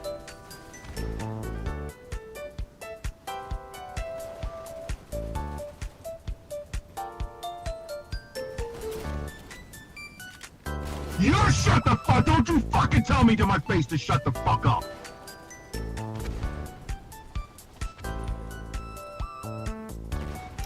Let's see, danatube.com with a 10. The Arlo attention-seeking video is my good friend Anthony gets passed away in a car accident. Bruh. Oh my god. Yeah. I know you guys can't afford the Nintendo Switch 2, but... Give me monies! That's one of my favorite things, is when the consumer advocate types always, you know, try and get money.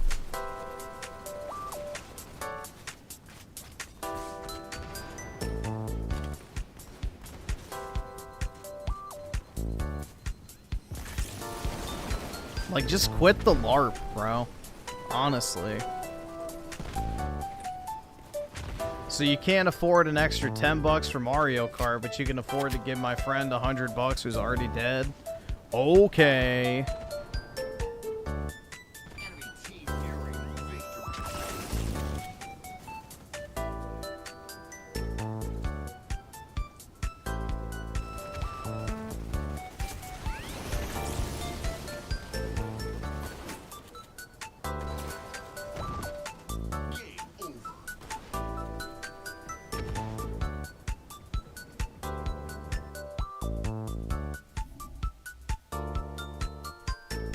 Yeah, I don't know, bro. I hate e-begging.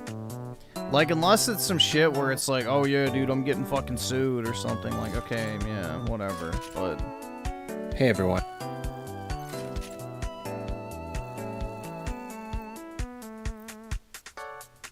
oh my god.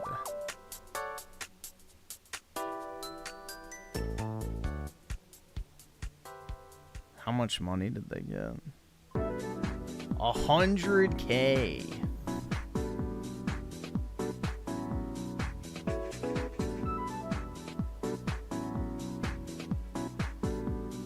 Yeah, this is the type of shit I don't get. It's like, bro, nobody would fucking care if you died. Or, like, whatever. Like, do you think your favorite YouTuber gives a shit if you die? Like, why the fuck should you care if... Like, I don't know, dude. It's just... I hate asking for money for that type of shit, you know?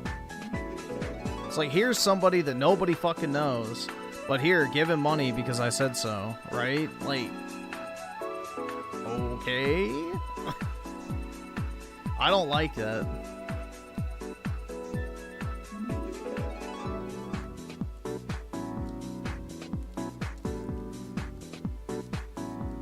I'd care, Well, we know Dreamcast guy. Dreamcast guy's a known entity. This is some random dude, I'm guessing, that's not a YouTuber. So he's just like some random guy that you're like supposed to have some sort of immediate connection to where you just give him money because my favorite YouTuber said so. How do we even, like, this, I won't even get into that topic, but it's like, how do we even know this person exists?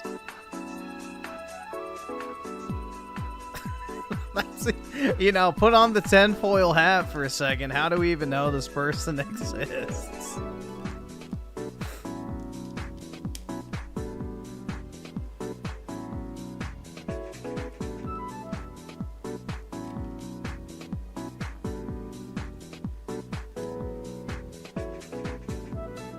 How do we know it's not a crisis actor?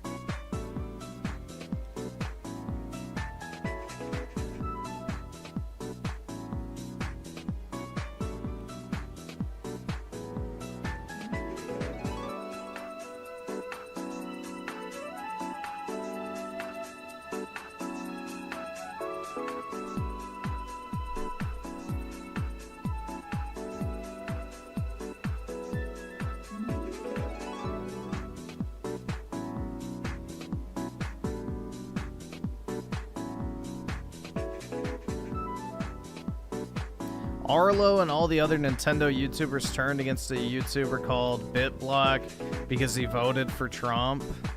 Yeah, as soon as I heard that little shit, dismantling government agents, it's like, yeah, you're a fucking cock, bro.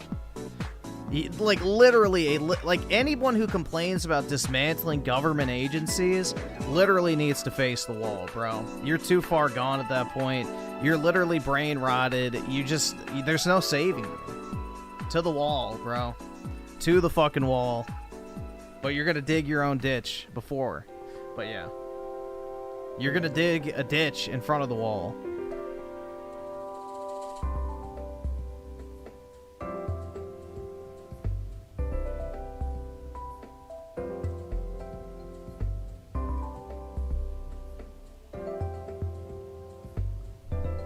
Alright, this game is dead, bro. It's sad but true. The cope is over.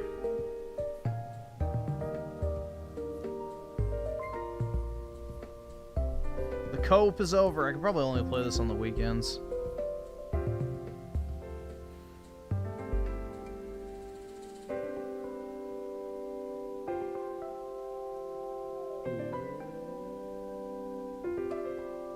I have no idea if people die or not, dude. I have no way of knowing who's dead or not. So.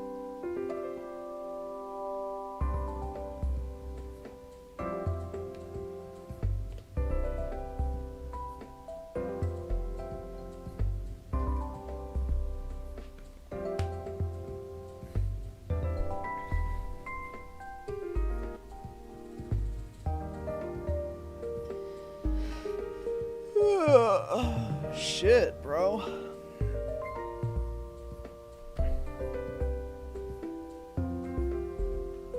Yeah, this is why I've never gone out of my way to make friends on YouTube, bro. Most people on this site are fucking fake as shit. Or they'll turn on you over stupid fucking shit, bro. You would have made a great e-thought. I know, wasted potential.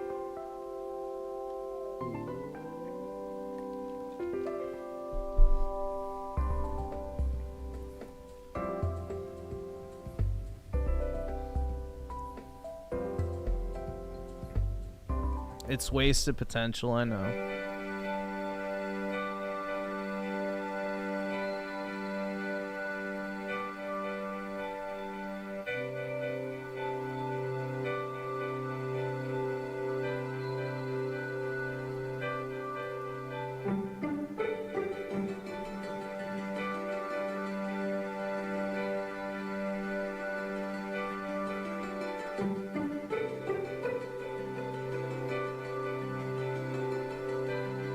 They stop wasting their money on useless weed, smoke, alcohol, and all other shit they consume every day. Well, dude, the thing is, if most people didn't spend their money on dumb shit, they'd be better off in general, not even just on alcohol and weed. So, most people don't budget worth a damn. They don't even know how much money they spend.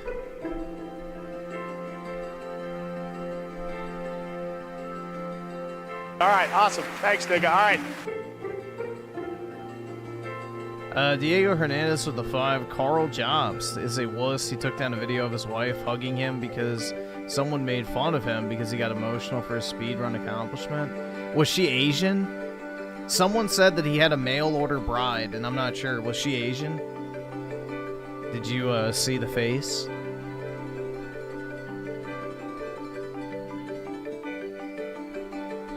Yes.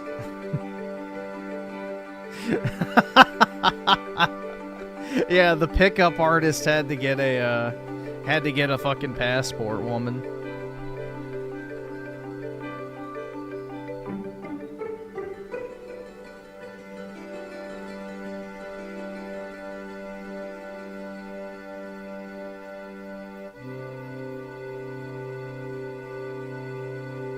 An ugly Filipino white. That's the thing with Filipino women, is they're either like 10 out of 10 or like toads, bro. Toads. You gotta have the right mix of genealogy.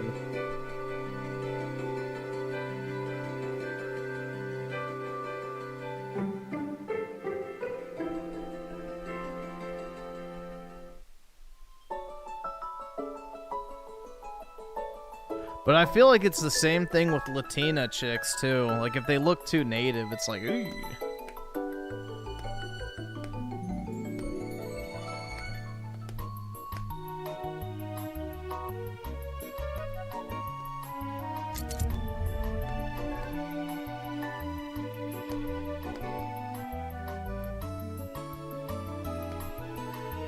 You would never know you're a virgin. PK, having sex with women has nothing to do with what they look like. Come on, buddy. Gotta be smarter than that. If you're gonna try to roast me, you gotta make it actually stick, dog.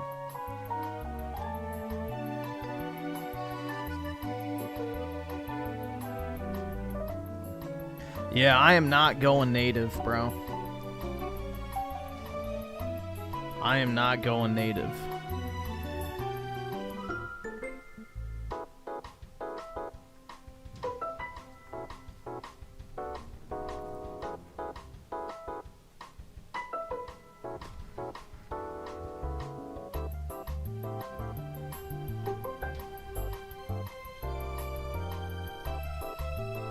Well, we don't know if it's releasing tomorrow or not, or if it's just revealing tomorrow.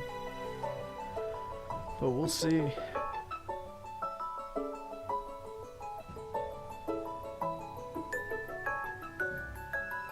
Oblivion Remaster will be slop. Yeah, I don't like the visuals.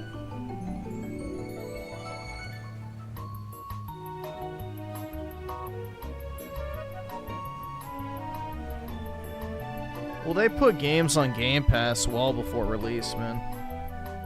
Like, I downloaded Indiana Jones, I think, like, a few weeks in advance.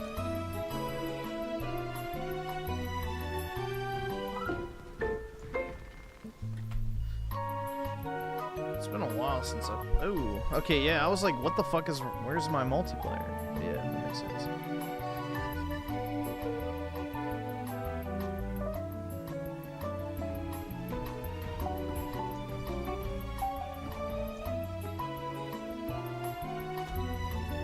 Yeah, I'll stream it, but the priority is gonna be Expedition 33.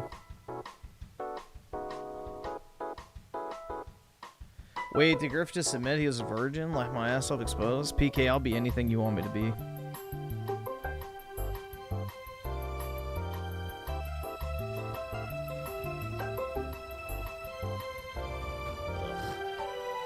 Gross, I don't want to fucking use any of this.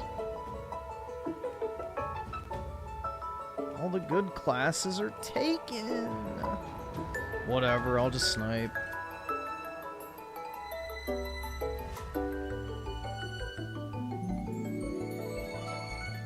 Uh-oh. Bro, I just can't catch a break tonight.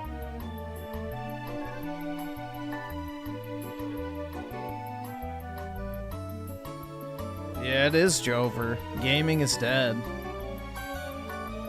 I just want some multiplayer slop, dude. Just give me some multiplayer slop that I can play in the background. Please. Please.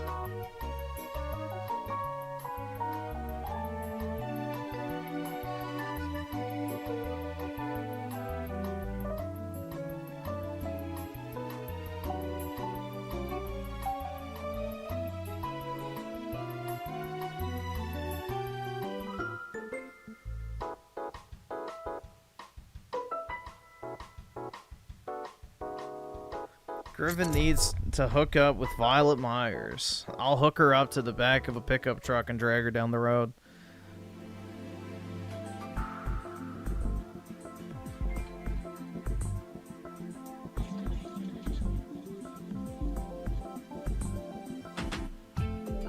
I know you're above grifting, but do it for the money. Think about the money, Griffin. The money.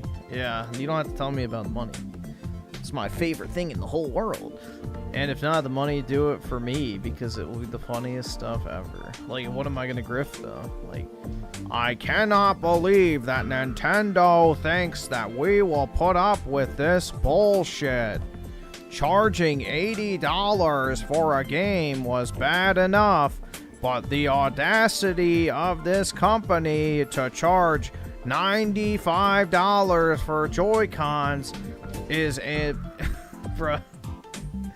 Just like that. All right, awesome. Thanks, nigga. Use All my right. fucking retard Reddit reading voice. Oh my god. U Generation with a 5. Billy has his hot sauce for sale with code JOBS. That's weak, bro.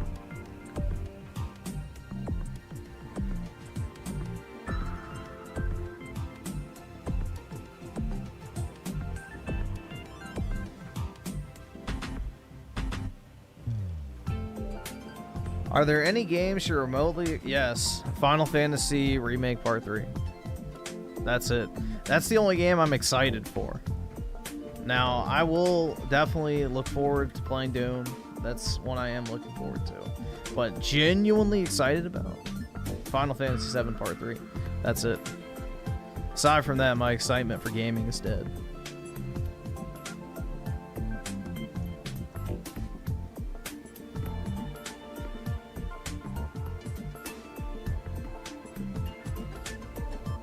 Yeah, 2027. They said it'll take 3 years to make, like Part 2 did.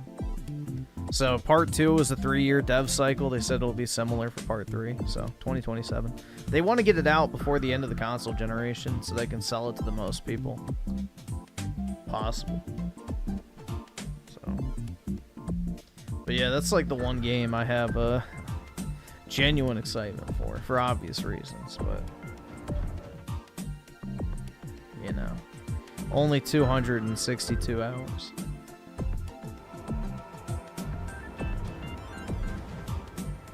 Is the game gonna crash again?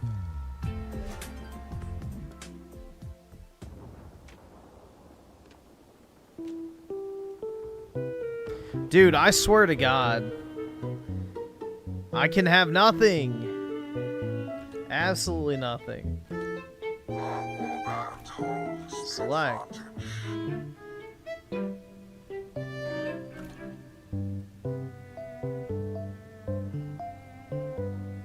It's frozen.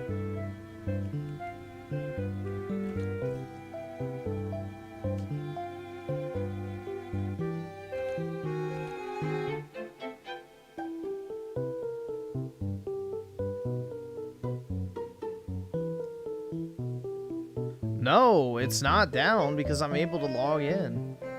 See, I got like the option to stream. I can go on the PlayStation Store. Like, all that's working. It's just the game's busted, bro. The game's broken.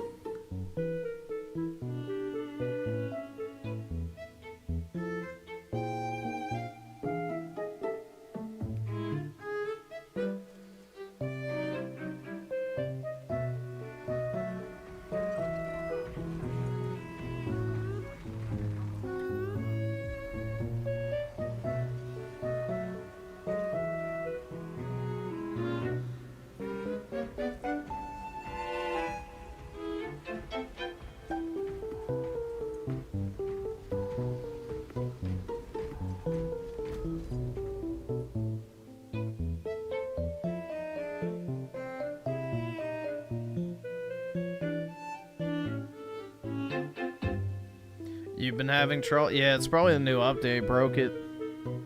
Because when this first came out, it was broken too, so...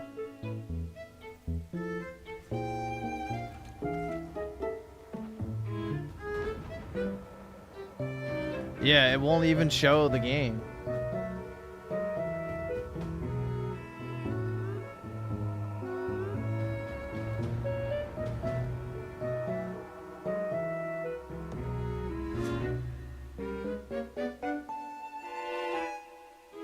That's because they view, you know, video game prices as something in their realm of control. They're too cucked and libbed to actually care about gas prices. So that's the thing, is they don't want to face the reality that the people they vote for are actively making their life worse. Because it's an inconvenient truth. Alright, well, fuck. I don't know if I want to keep playing this or not. I want something mindless to play, bro. I just wanted some multiplayer slop. I just wanted multiplayer slot to unwind, but nah. Can't have shit anymore. I don't have COD installed.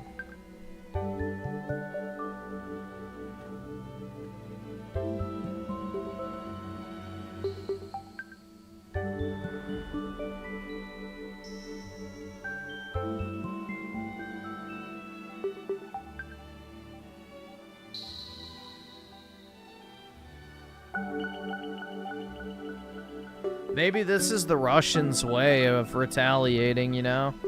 They're like, you know what? We're sick of you giving money to fucking Zelensky, so we're gonna block you from playing Base Marine.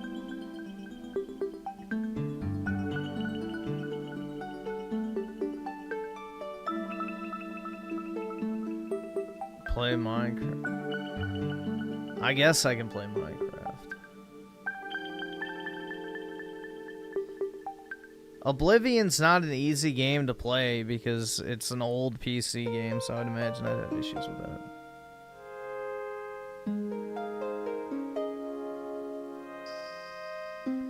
Yeah, I don't have COD installed anymore, so I deleted it.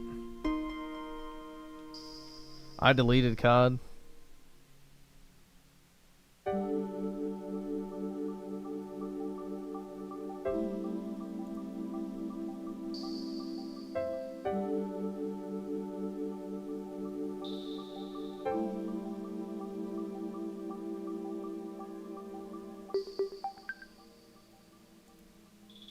Dude, I hate the fact that Minecraft gives you a default skin every single time you restart the game, just to try and make you pay for a fucking skin, rather than using your own custom one. That shit genuinely pisses me off. They make you reselect your custom skin every single fucking time.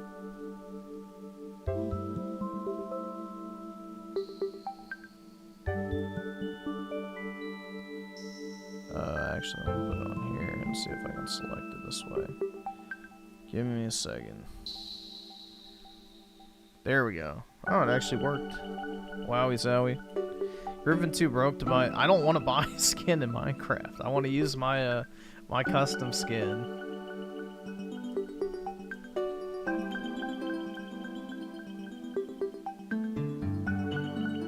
And it's bad too, because it doesn't even default to like the Steve skin. It defaults you to like some fucking female, lesbian looking bitch.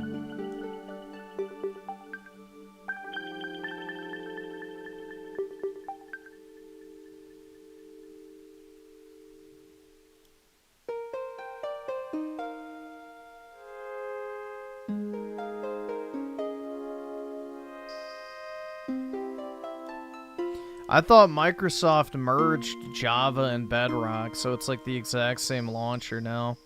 Didn't a bunch of people get pissed off that they lost their Java accounts because they didn't merge it with Microsoft accounts in time? I'm pretty sure that was a thing. Like, all these Java accounts got wiped because they didn't migrate.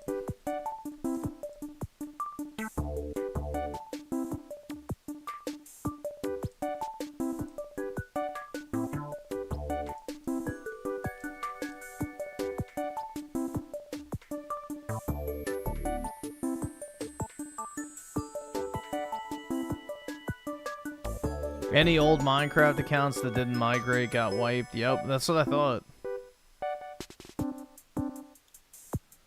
That's what I thought. I remember I heard something about that. People were complaining that basically they lost their paid access to Minecraft. It's like, well, what the fuck?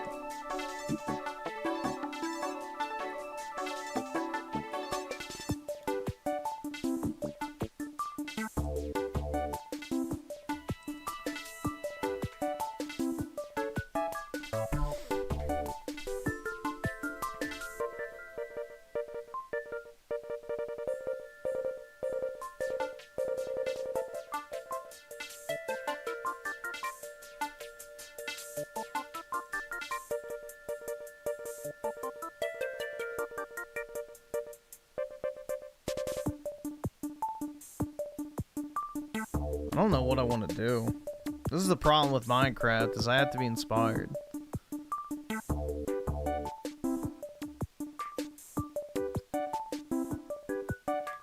Lazy motherfuckers can't migrate their shit, I suppose.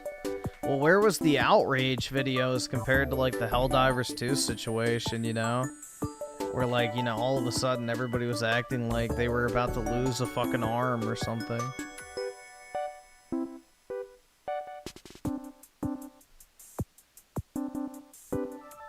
You know, they were about to be decapitated or some shit, bro.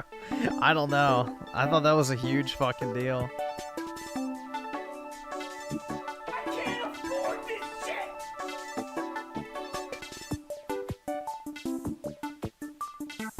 I thought that was like the biggest deal to ever happen in terms of gaming, dude.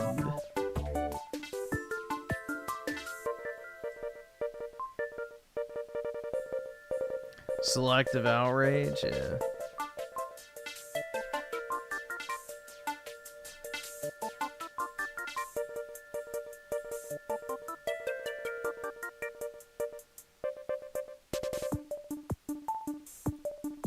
Make a cathedral, dude. I already kind of have one, but it's not a traditional one.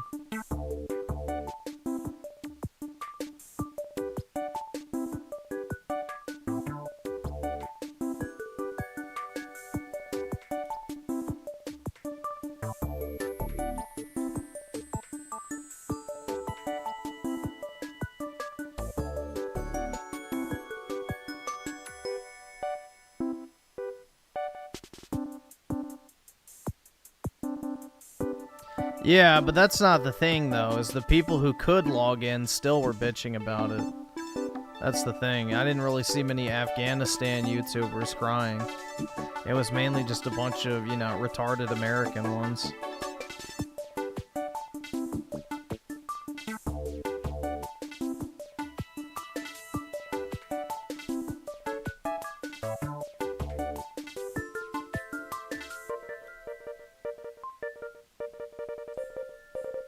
See?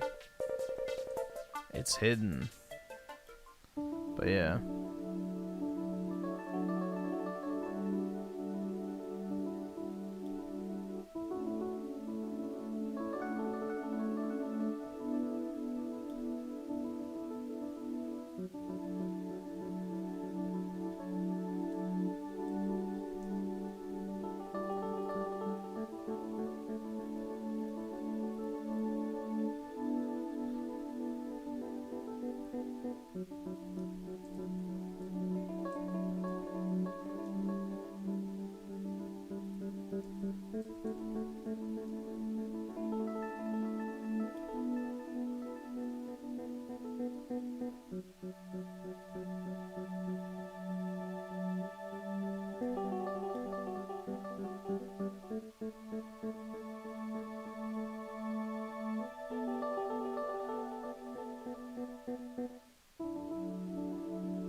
Yeah, I remember you could get Bedrock codes for dirt fucking cheap because, you know, all the Java people got them. Yeah, I remember that. You could get it for like $2 or something on CD keys. Wait, ew. What the fuck is that? Leaves? Why are leaves falling now? I don't like that.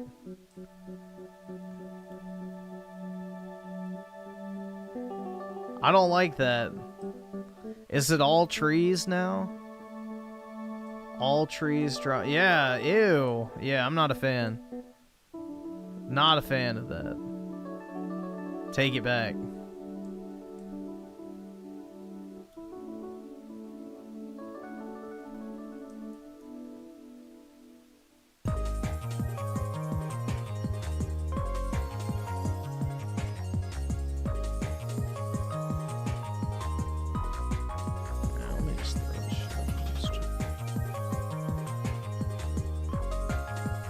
It's realistic, dude. I know, man.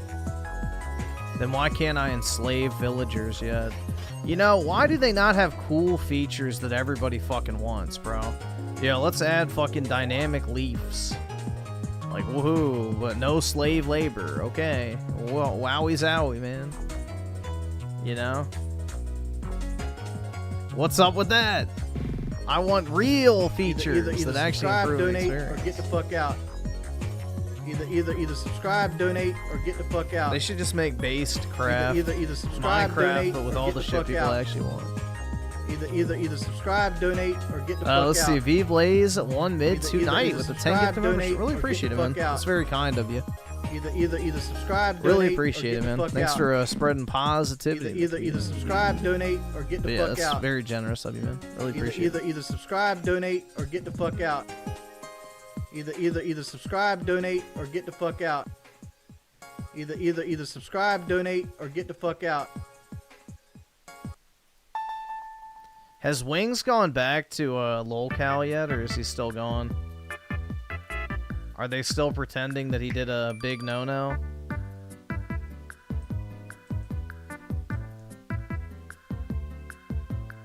Still pretending?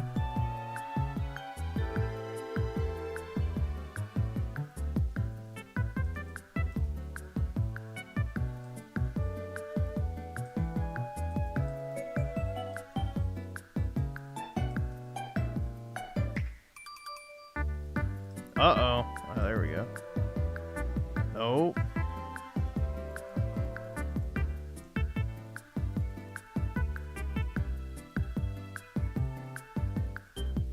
Uh-oh. I have to reload.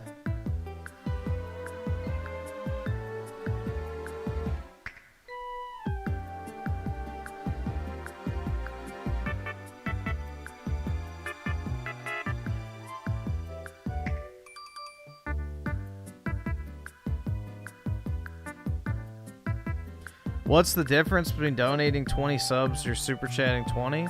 Well, 20 memberships is $100. I can't open my chests.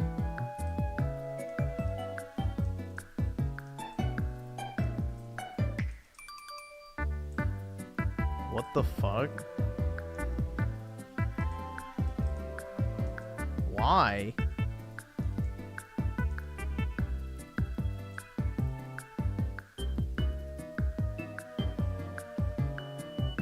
No, because these wouldn't open if that was the case.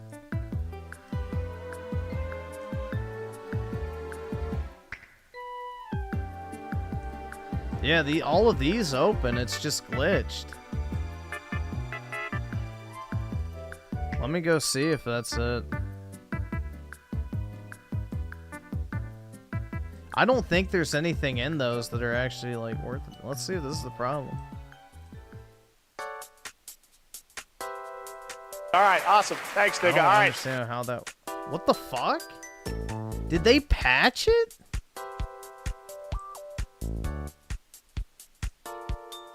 What type of retarded ass update is that, bro? Jesus Christ. Are they like trying to make the game worse? I think they're trying to make the game worse, bro. That has never been a thing in the history of Minecraft.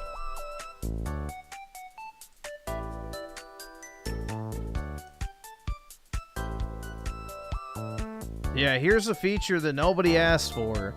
Make it harder to fucking place chests.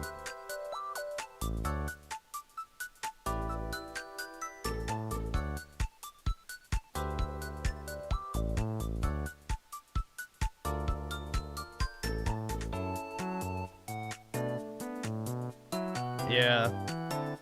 Trans devs. Exactly. Alright, I think I have a... Motherfucker, dude. What a sick joke. Dude, a true Microsoft moment. Alright, well I might as well just get rid of all these.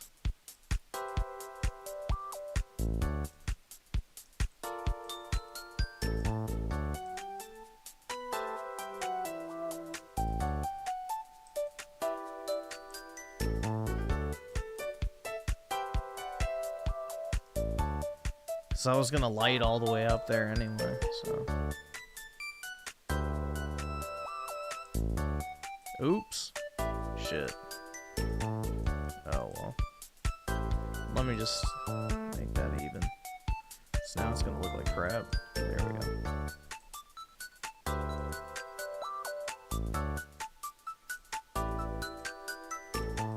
Alright, good enough.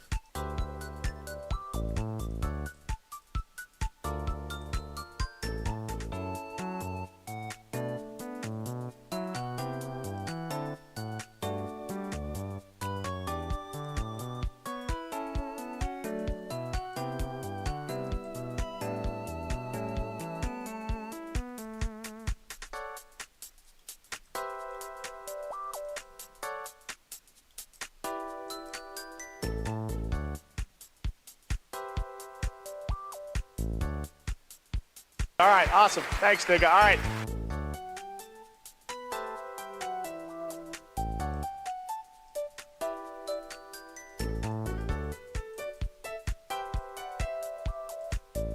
Yeah, they removed his name from the credits because Microsoft is, you know, composed of a bunch of vindictive, evil leftists that, you know, despise anyone that doesn't, you know, believe in the brainwashing. So, yeah.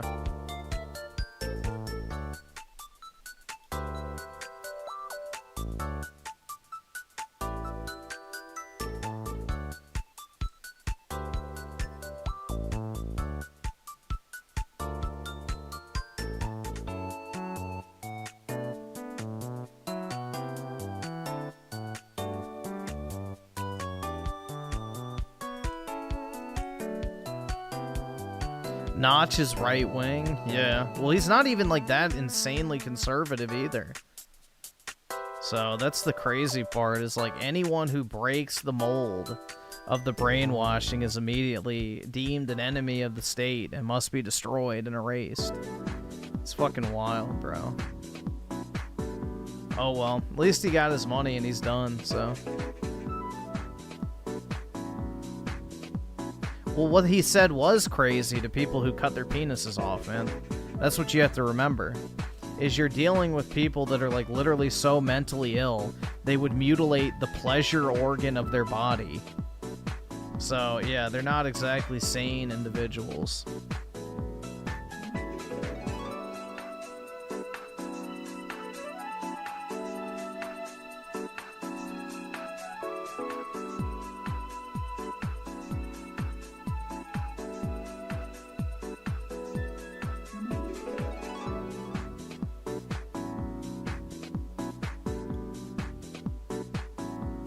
See, this is my breeding ground for the villagers.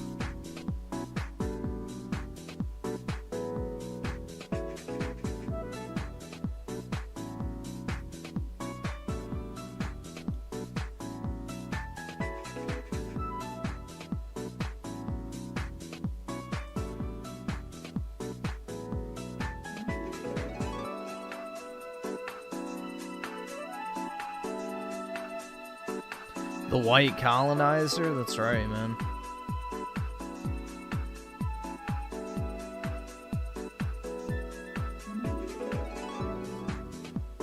Let's see. So, Oski Woski with the 2, play Mario Kart 8. I could do that. Do you guys want me to play Mario Kart instead?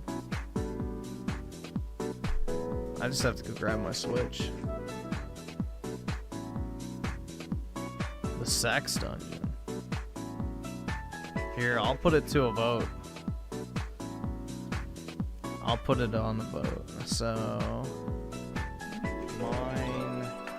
Minecraft and Mario Kart. There we go.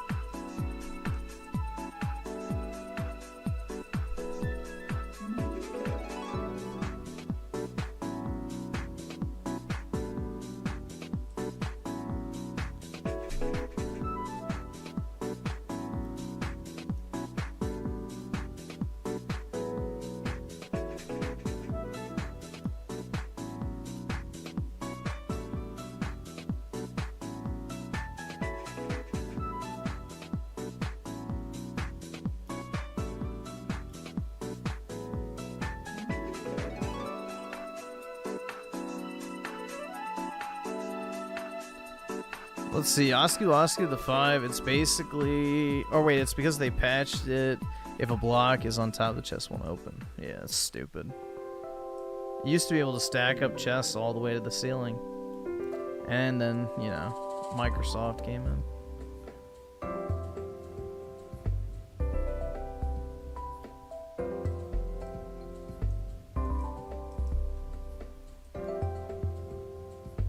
Let's see, V-Blaze, 1 mid, 2 night with the 5. Appreciate it, man. Secret handshake of watching Griffin. Never hardly miss a day of live streaming. More exciting part, I almost watch this every day because of gaming. Nice, man. Gaming. Gotta love gaming, right? Hell yeah.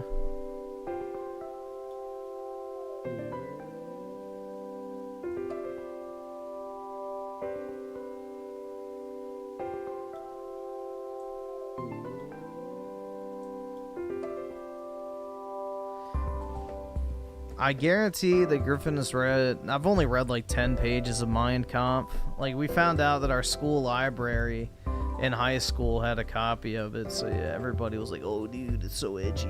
So, yeah. Everybody had to check it out so we could write our name in the library card in the back of the book. But, yeah.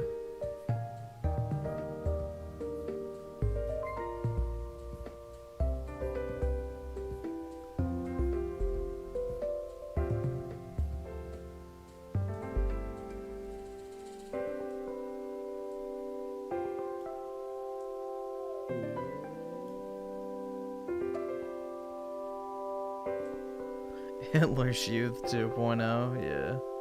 Something like that, man. For sure, bro.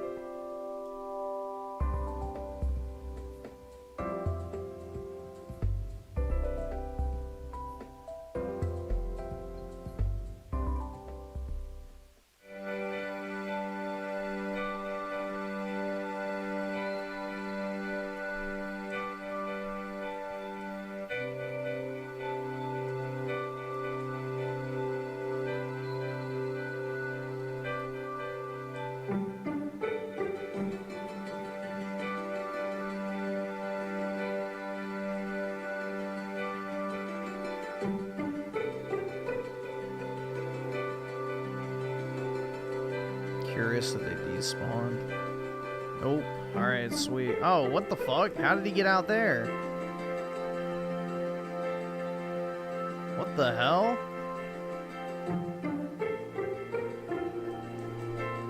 That fucking twat.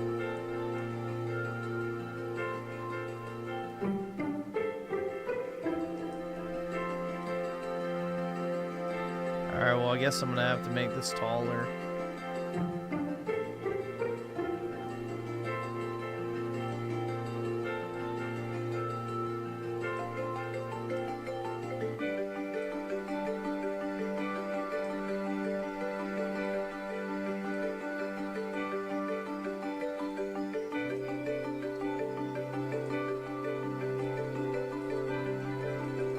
Where'd that lead go? Just disappear. Oh, there it is.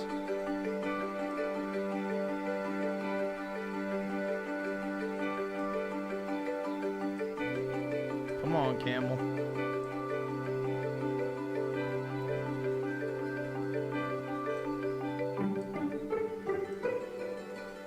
Well, camels are limited. There's only so many that spawn per world, apparently. So once your camels are gone, you can't get more. Alright, come on, you stupid fucking retard.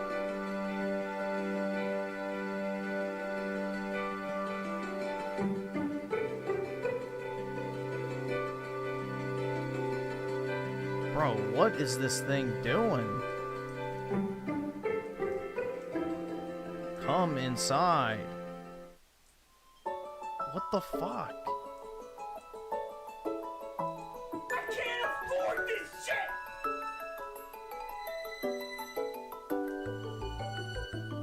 Thank you. You stupid animal.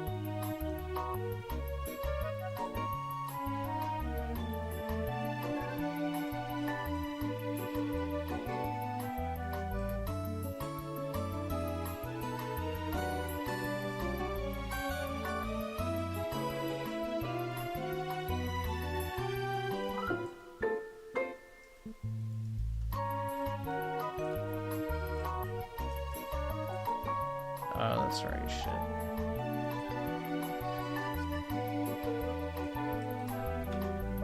Nope.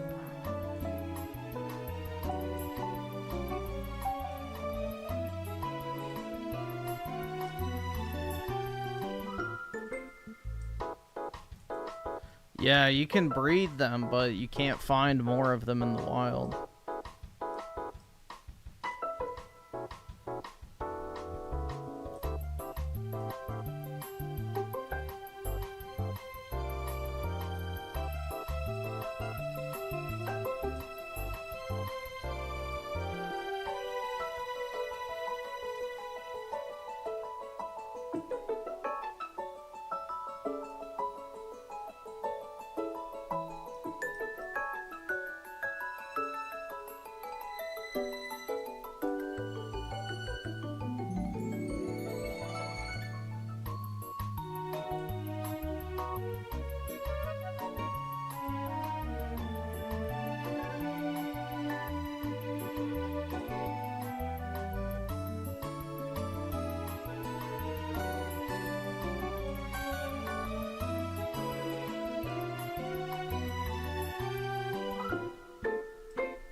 Alright, that should keep him in there.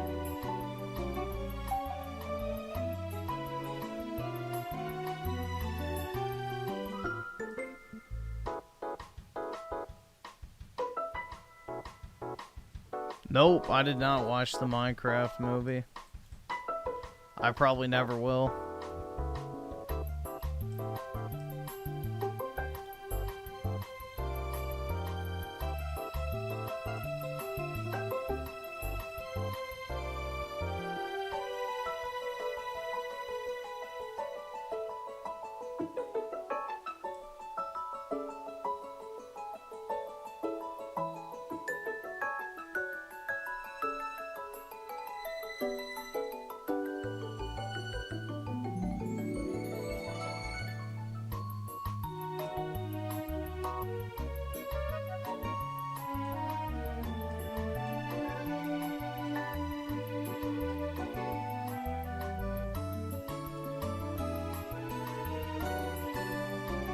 See, all of this used to be a mountainous desert area, but now it's as flat as my ideal woman. Gaming.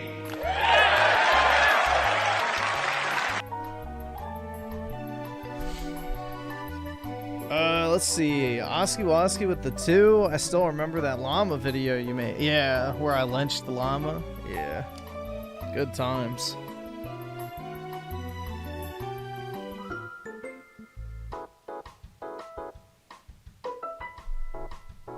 Yeah, I think he's still sitting over there bouncing, so, yeah. He's still hung by the neck.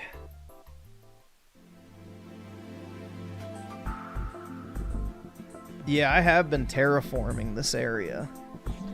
Obviously, all these trees and shit weren't here originally.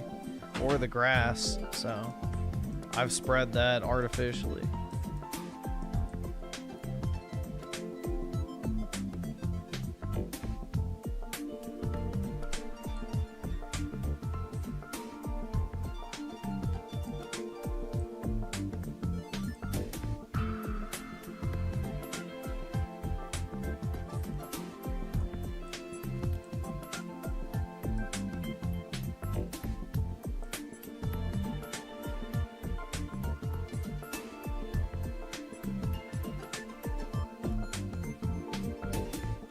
Alright, so it looks like Bing Bing Wahoo Cars won, so let me go grab my Switch.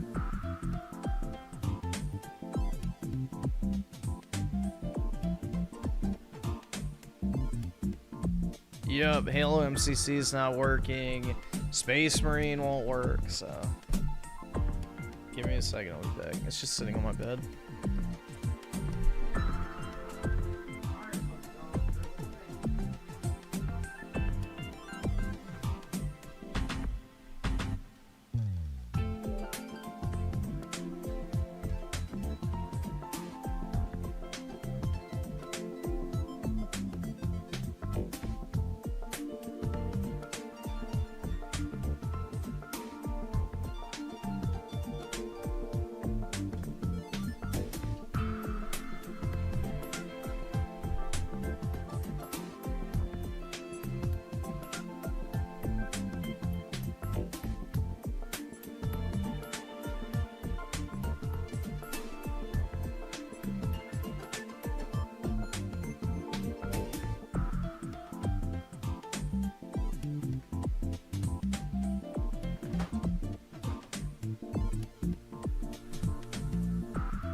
There we go.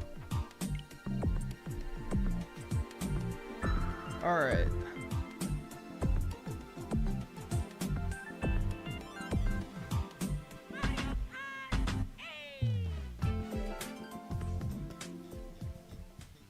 Hold on one second. Let me go grab something real quick. I have another cup with some water in it. My G Fuel shaker's almost out. Give me a second.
Alright, let me turn off that.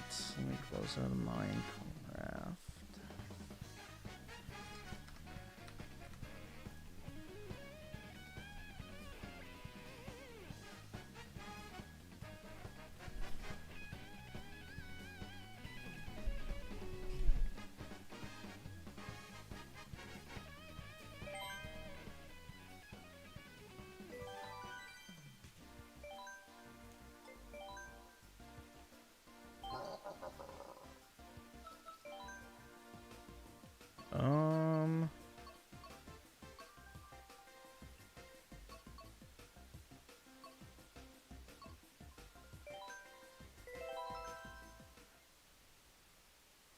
Mario Kart 8 looks outdated. I don't know. I think this game's aged pretty well, personally.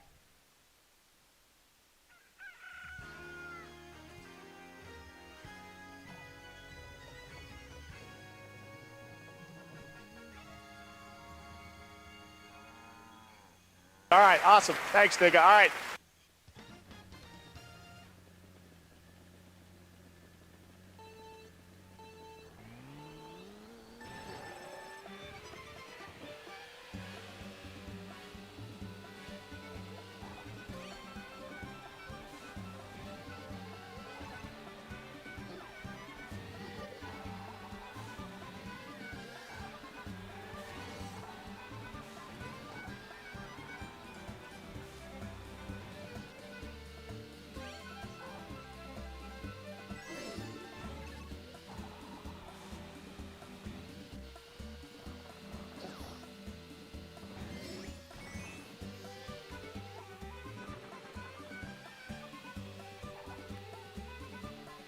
I don't know. I think the visuals are still really sharp on this game overall.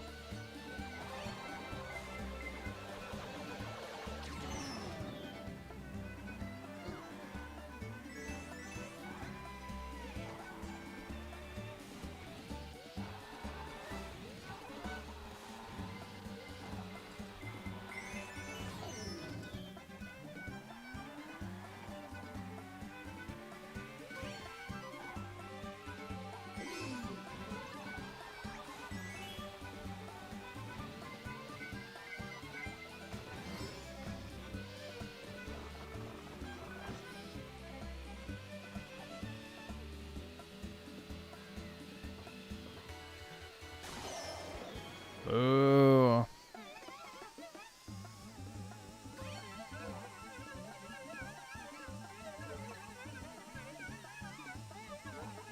There's not really much you can do to improve the graphics, though. That's the thing. Without sacrificing the art style. I mean, if you want, like, some photorealism slop, you can do that, but it would completely destroy the Mario Kart aesthetic. Oh, shit. I missed.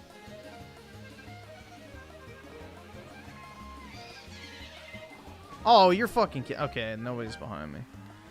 Bro, I was about to say, if they fucking cucked me right at the end.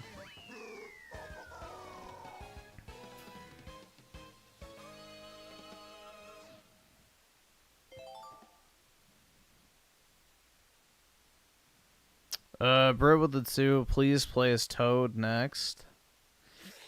I could play as Peach, since everybody likes Peach. And Arson with the 5, is it bad that the Pope died? He was part of a certain stereotype affiliated with priests. Oh, yeah, I don't think it's bad he died, personally. I think it's good. If you do videos, watch... Alright. Oh, shit. I almost fucked myself, man.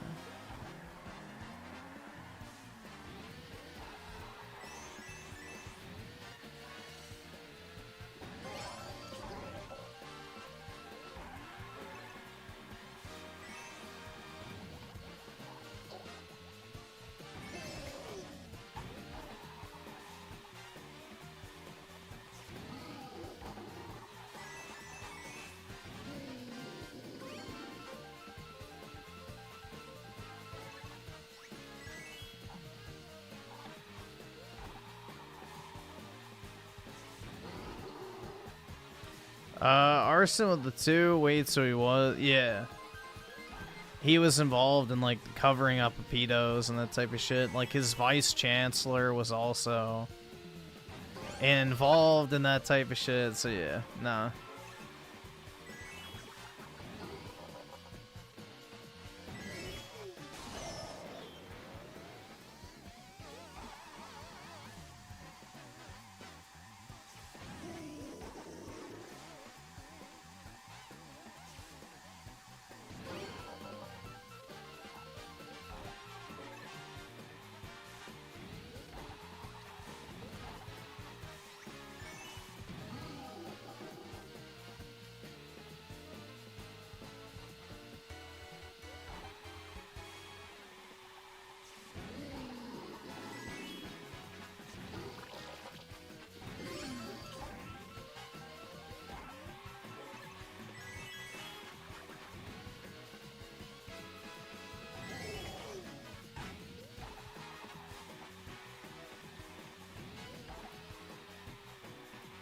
Yeah, me too, bro. Then I could have gotten the Cardinals hat, bro.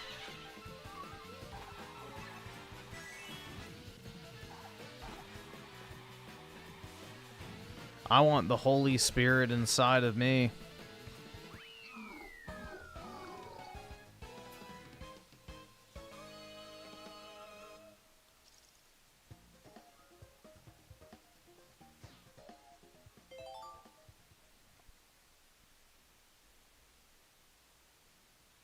Dude, Pauline's not even that good, bro. Pauline's not even that good. She's like literally just the average 40-year-old roasty.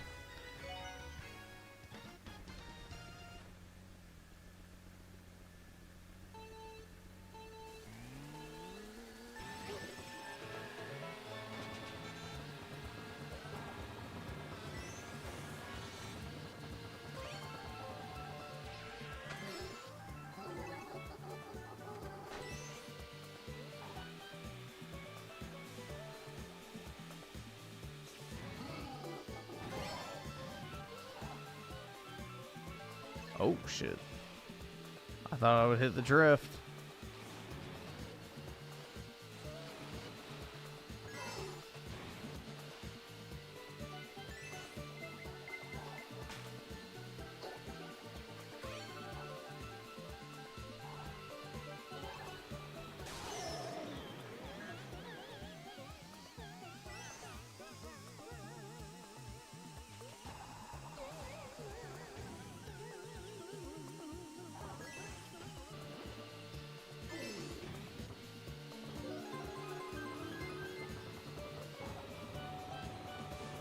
Stop baiting what?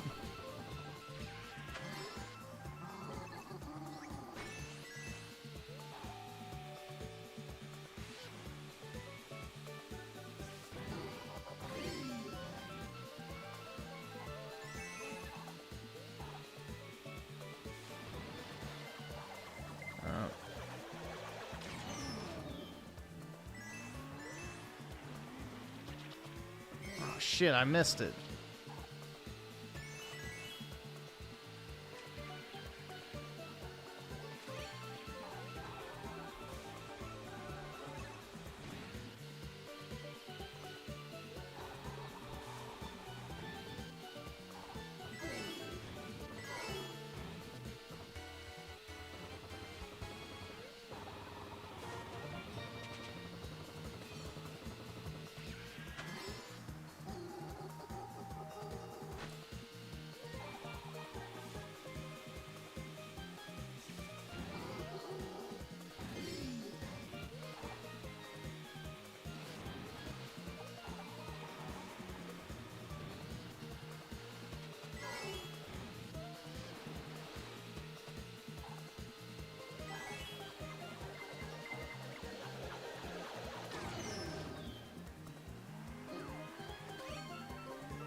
Am I playing Nintendo? That's right, dude.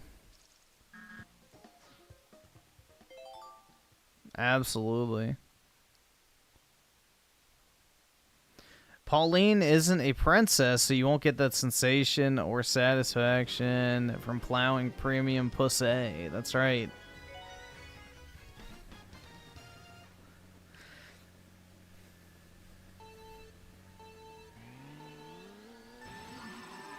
She's just a commoner.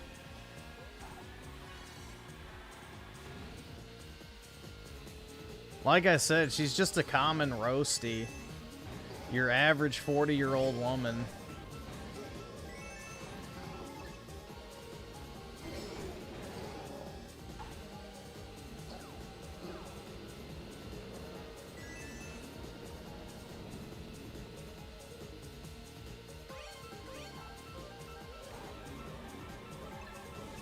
Not to mention that song she sings in Mario Odyssey sucks.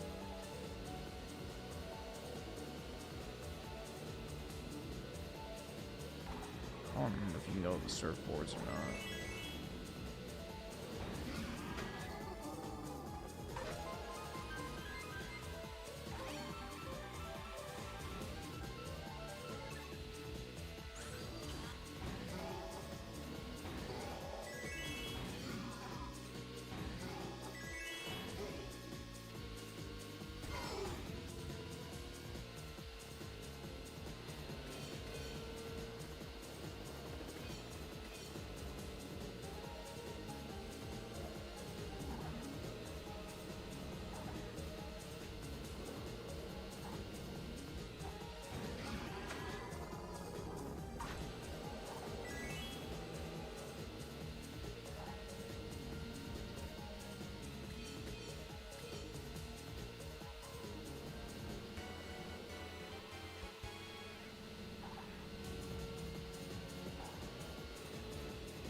JTF, I'm not gonna fuck you, bro.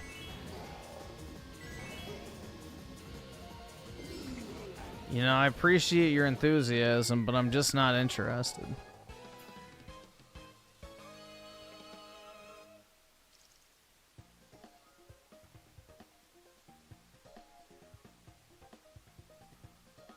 Well, yeah, dude, that's because Peach is in a bikini for that one, at least. You know, there's something to look at with the music.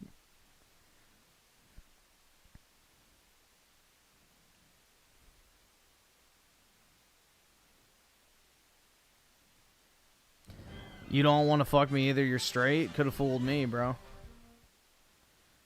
Could have fooled me.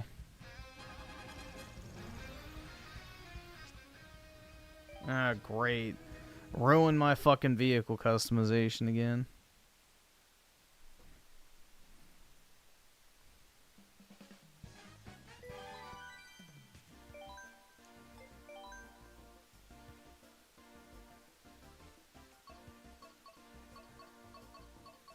Alright, we'll play as Peach.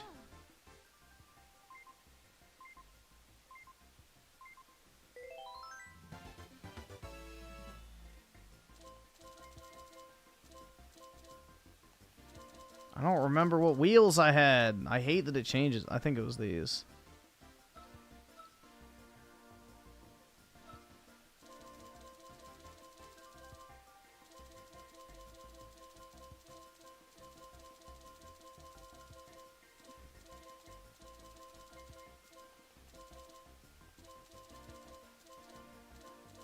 I don't remember what car it was. Maybe that, I guess.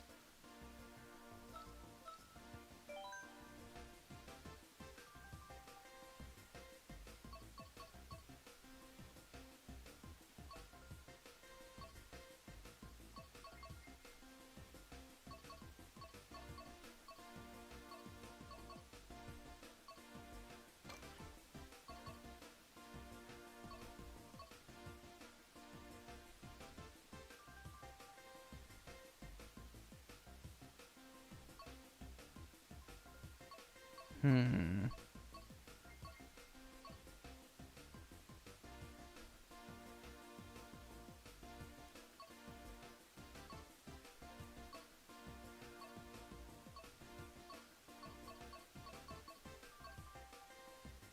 me just do that.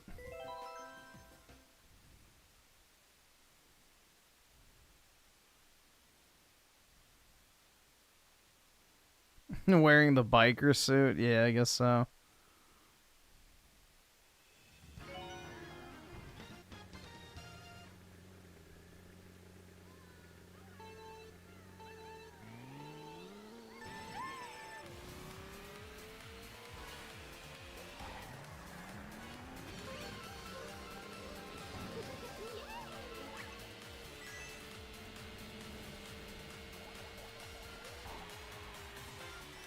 You shut the fuck! Don't you fucking tell me to my face to shut the fuck up!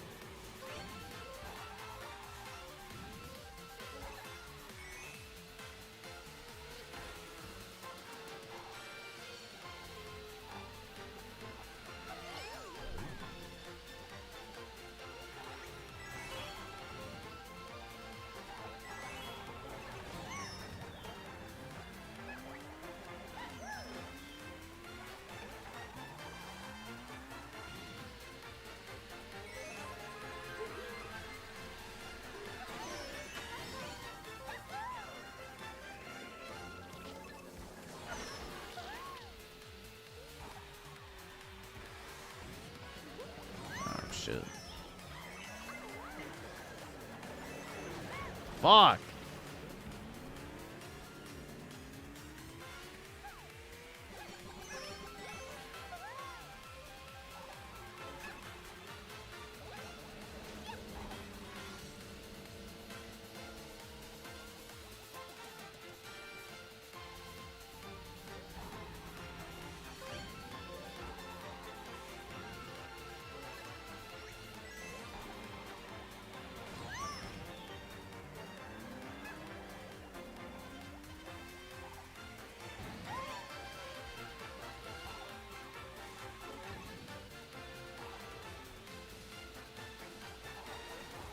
It'll be nice when you don't have to hold down LT the entire time in order to keep your item behind you.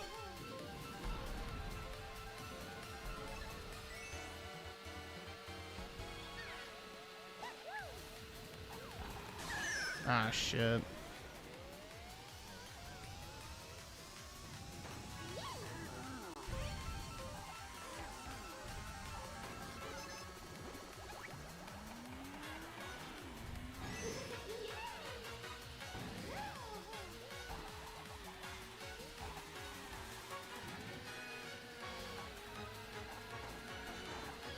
Ah, shit, he didn't trip on it.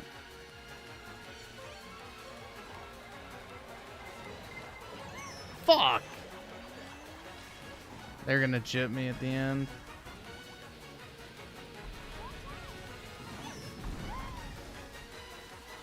Yep. Jipped at the end.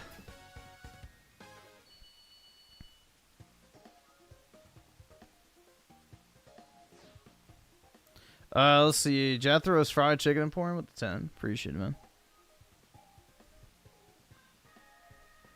Big ups.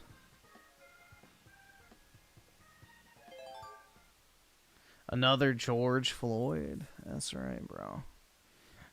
I'm trying to make it a double. I don't have the new Xenoblade, so I haven't bought it yet.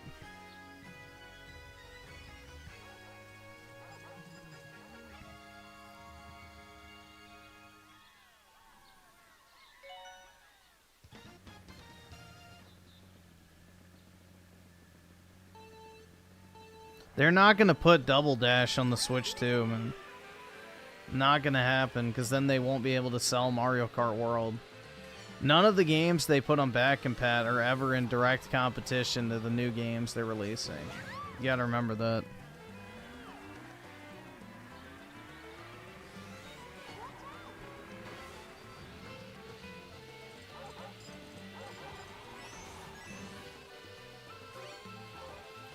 can't afford this shit!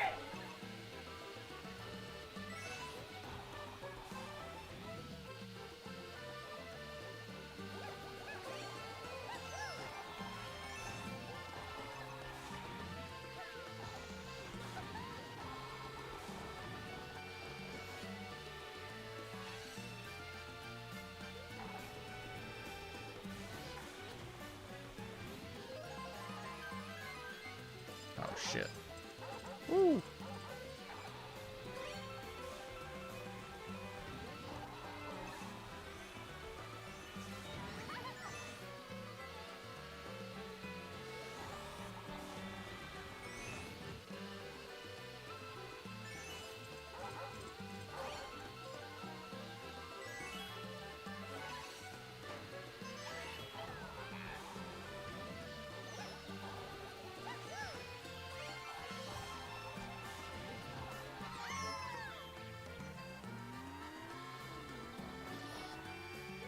Fuck. Damn it.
Oh shit.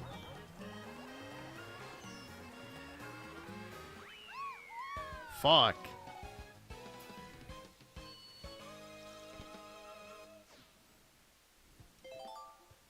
There we go. No, I'm not playing online. I'm not sweaty enough at Mario Kart to play online. This is like the first time I played this in probably like a month, or not a month, like probably 6 months.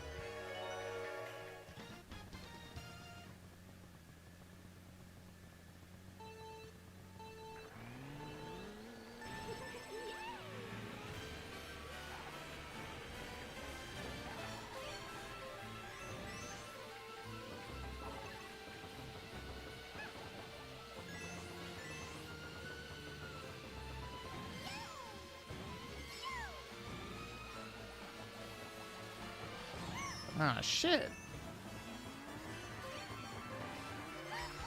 Oh, come on, bruh. They're just being Jewish as shit. Oh my god.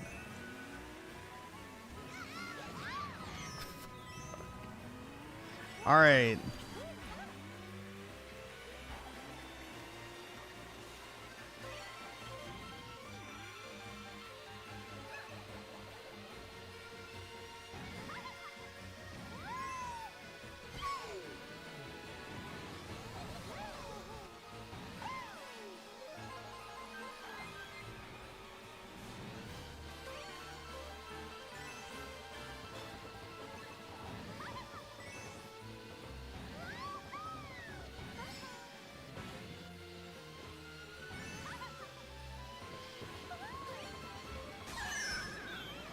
Damn it.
No, I'm not playing Pokemon Arceus. That shit sucks.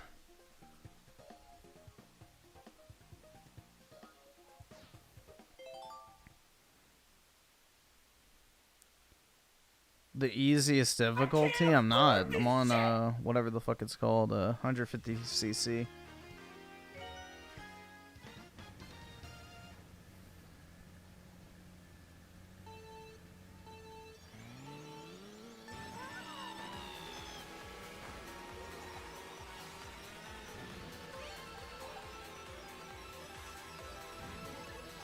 It literally just said 150 on the loading screen, you tard.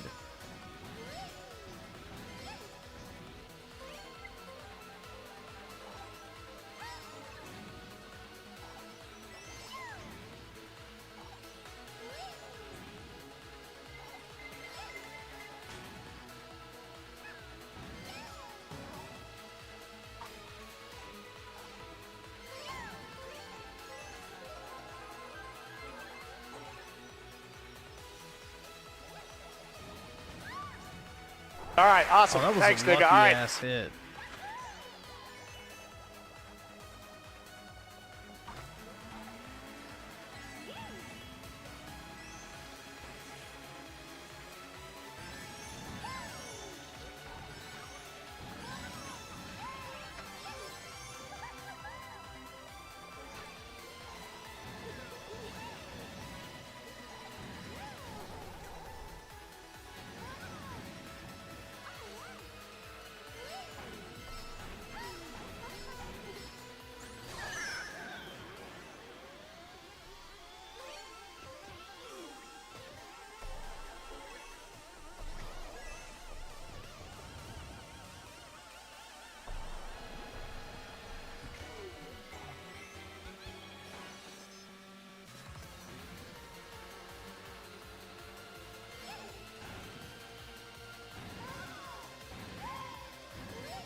Bro, if that thing actually fucking killed me instead of him.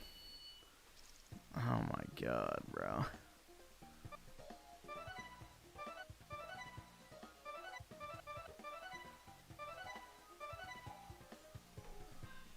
Let's see. Oscar the 5. Stay as Peach. It's better than being short.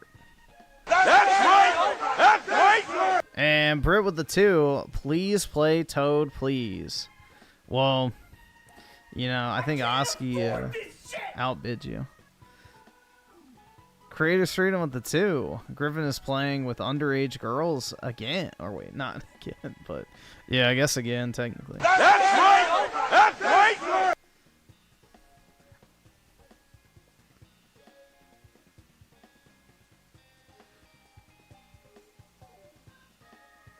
Luigi's Luigi Mangione. Whatever the fuck you said. And then let's see, Jethro with the 2. All these fake Jethros in here. Yep. Just have to kill them all. Just to be sure.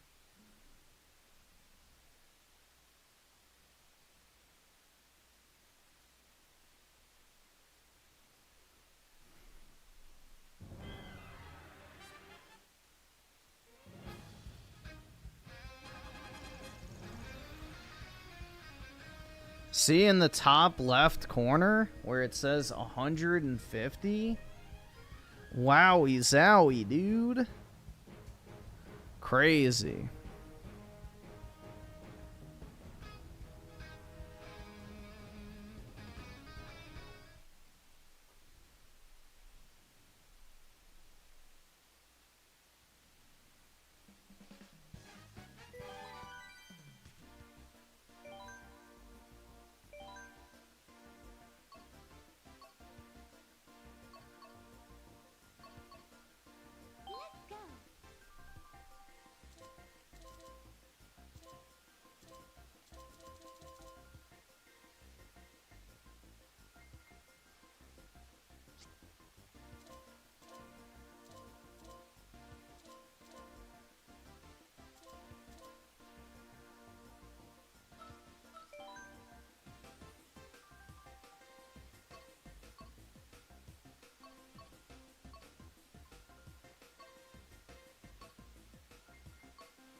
I really don't want to watch the HBO show, to be honest, so I don't think I will.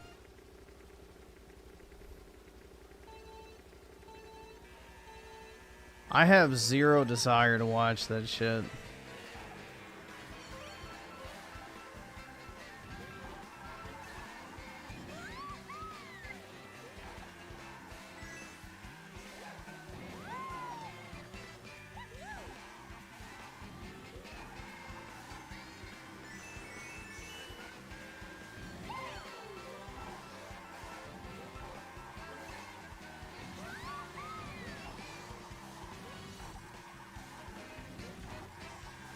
Oh shit.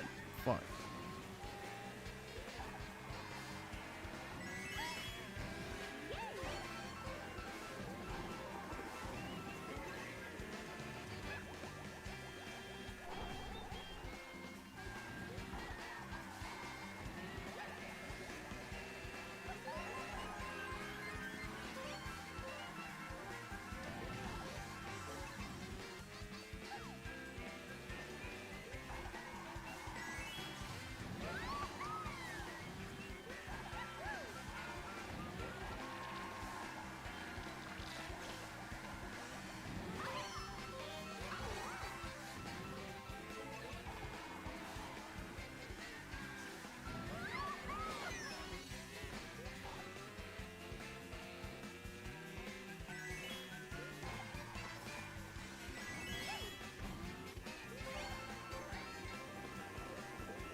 Oh shit. I didn't press it fast enough. Fuck.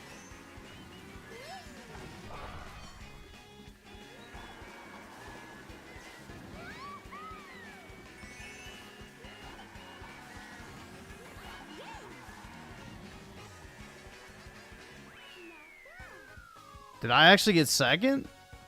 What the fuck? It said third up until I crossed. Alright. Shit.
Ah, shit.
There we go.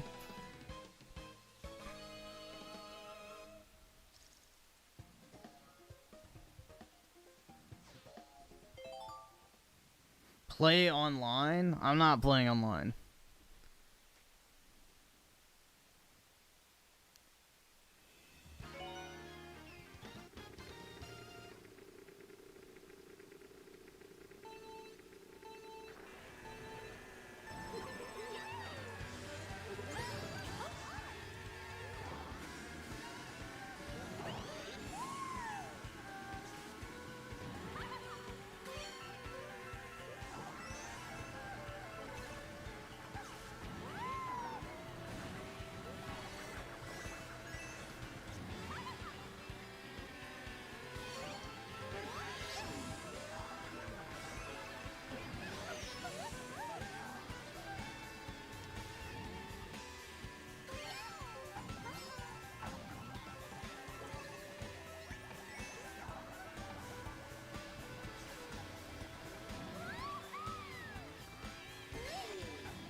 Wait, that missed? How?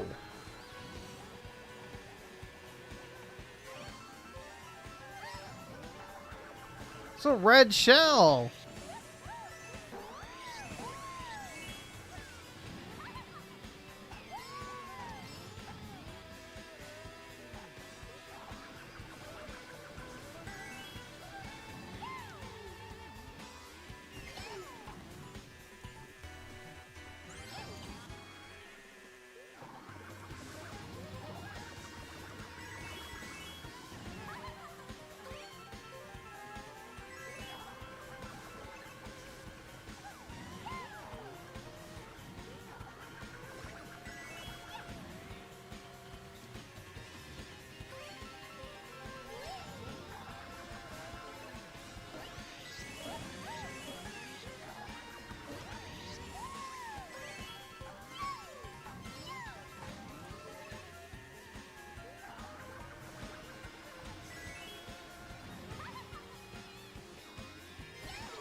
Can't wait for Biker Girl Peach and Race Car Mario. Hell yeah, dude.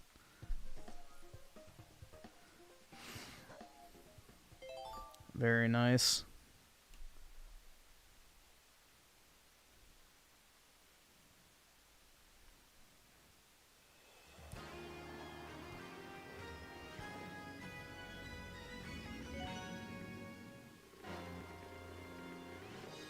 I haven't played on this one in forever.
No!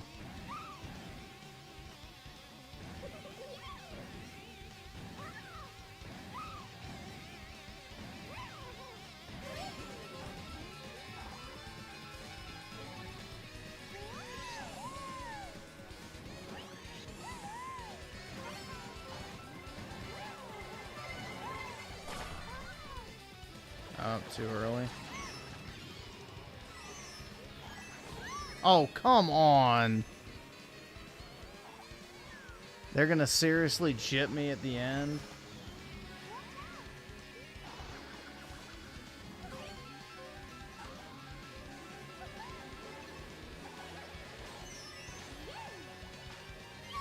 Whatever.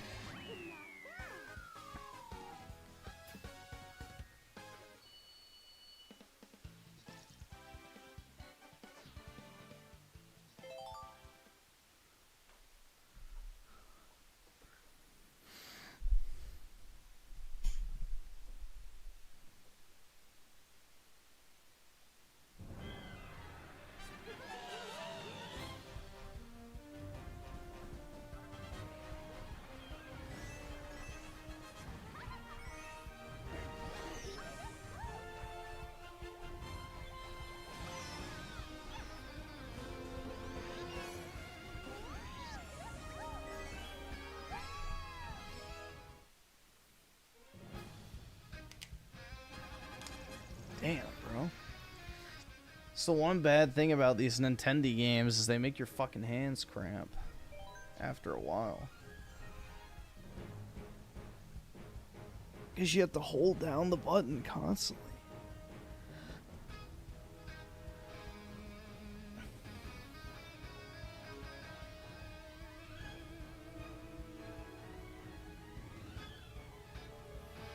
Yeah, the people that can sit there and like play in handheld mode for like 6 hours at a time, I kind of envy, because it's like, bro, my hands hurt after playing on the Switch, like tiny ass little Joy-Cons for a long time. That's the one thing I am looking forward to, is the larger form factor, because it'll be more, you know, comfortable to hold for people who aren't like literal children.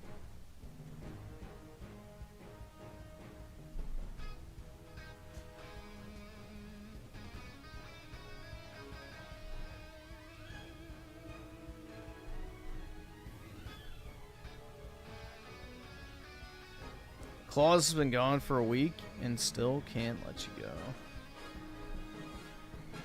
Yeah, I don't know, bro. Claus needs to just delete his account and make a new identity and act like it never even happened. But, you know, he's too dumb to do that, I guess.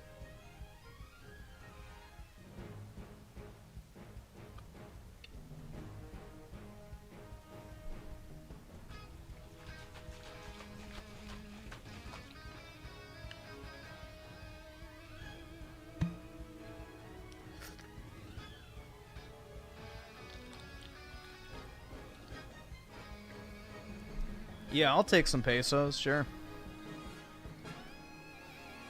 Even if it's worth like 20 cents, you know, whatever. I don't actually... Wait, isn't a peso worth like 5 cents, I think? Like 20 pesos is $1 or something like that. Dude, honestly, I don't care where the money comes from. It doesn't matter. As long as it's money.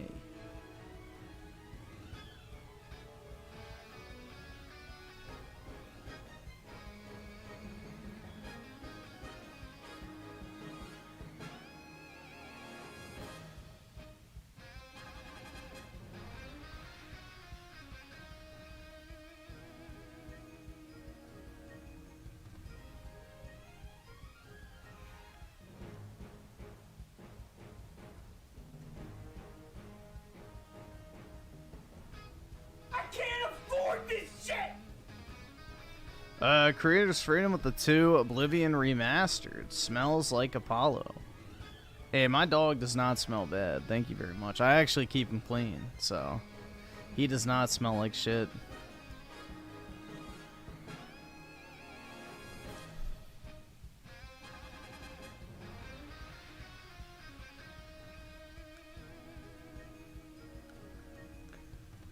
Shitty SAR rupee. I'll take those too, man. You know, I'm not complaining.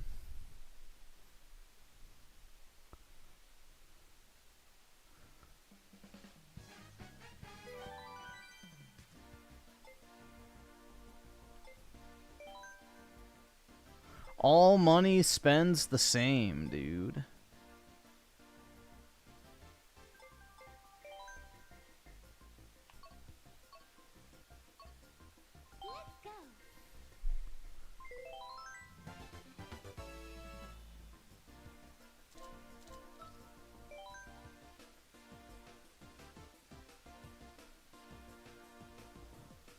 Yeah, whenever Claus sent like 50 pesos, I think that was like $2 or something like that.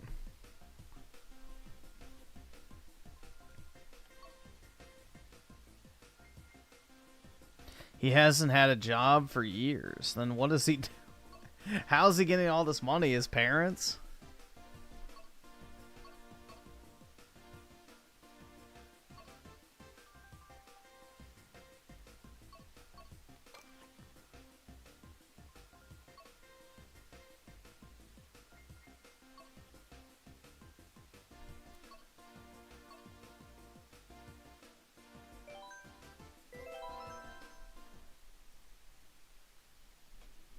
Well, if he doesn't have a job, then it doesn't matter how much money you put on a credit card because you'll eventually run out. So that wouldn't be the... He's got to get money from somewhere.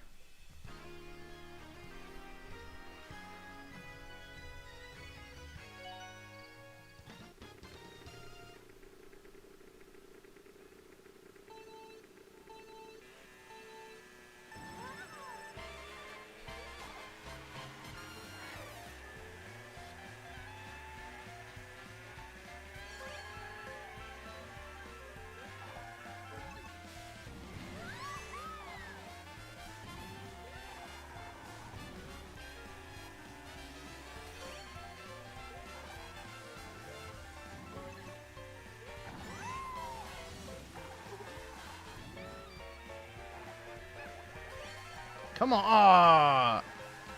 Damn it. Shit. I thought I had him.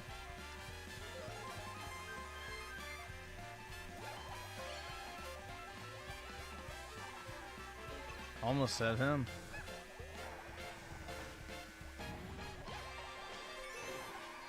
Wrong one.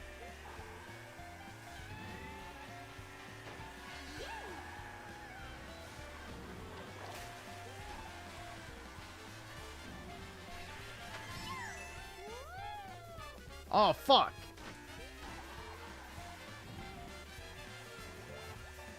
I shouldn't have moved.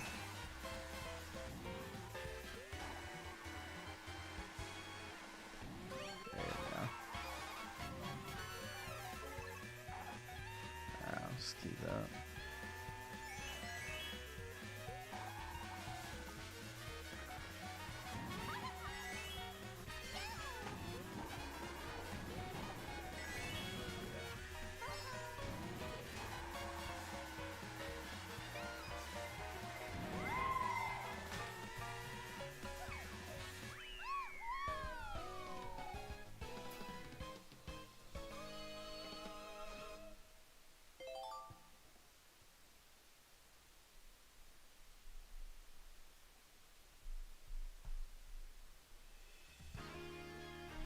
He blames his father for his furry fetish?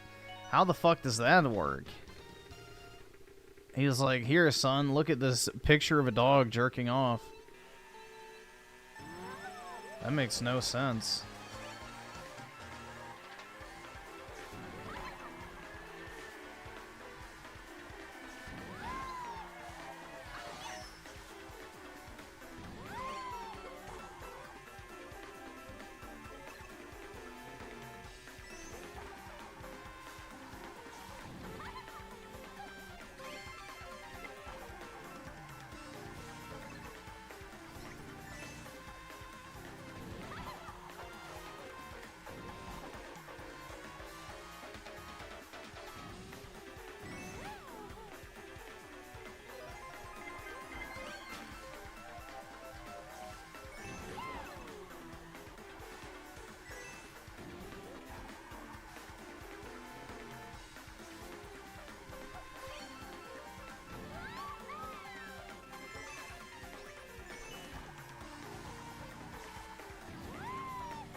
Oh, shit. Fuck, I hit the wrong direction.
His father's a furry, maybe, man. It's like, son, check out this fox having sex with a dragon.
Ooh.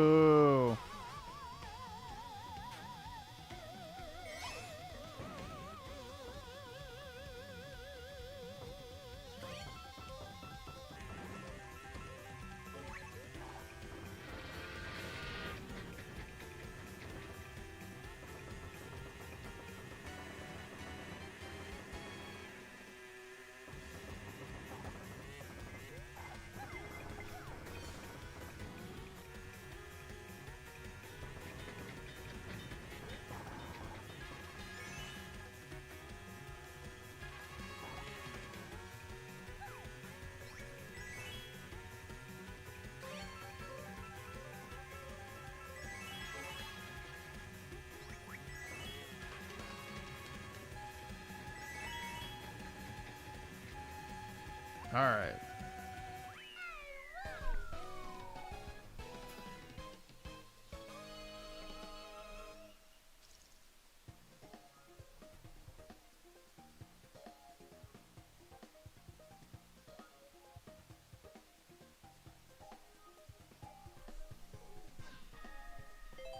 All right, after this next race, we'll do videos and shit. It's kind of hard for me to read chat and play this at the same time, so.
Boo. Dude, are you shitting me? They just straight up said, spread those peach cheeks.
All right.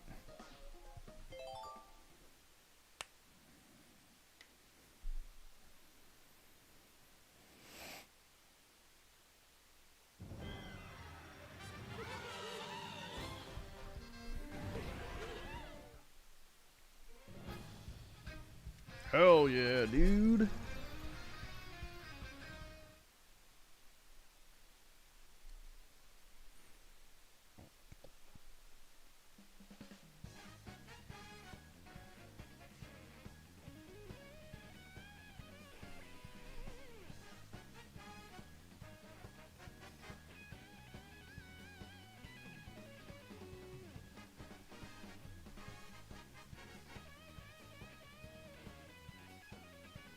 Alrighty, give me a second here.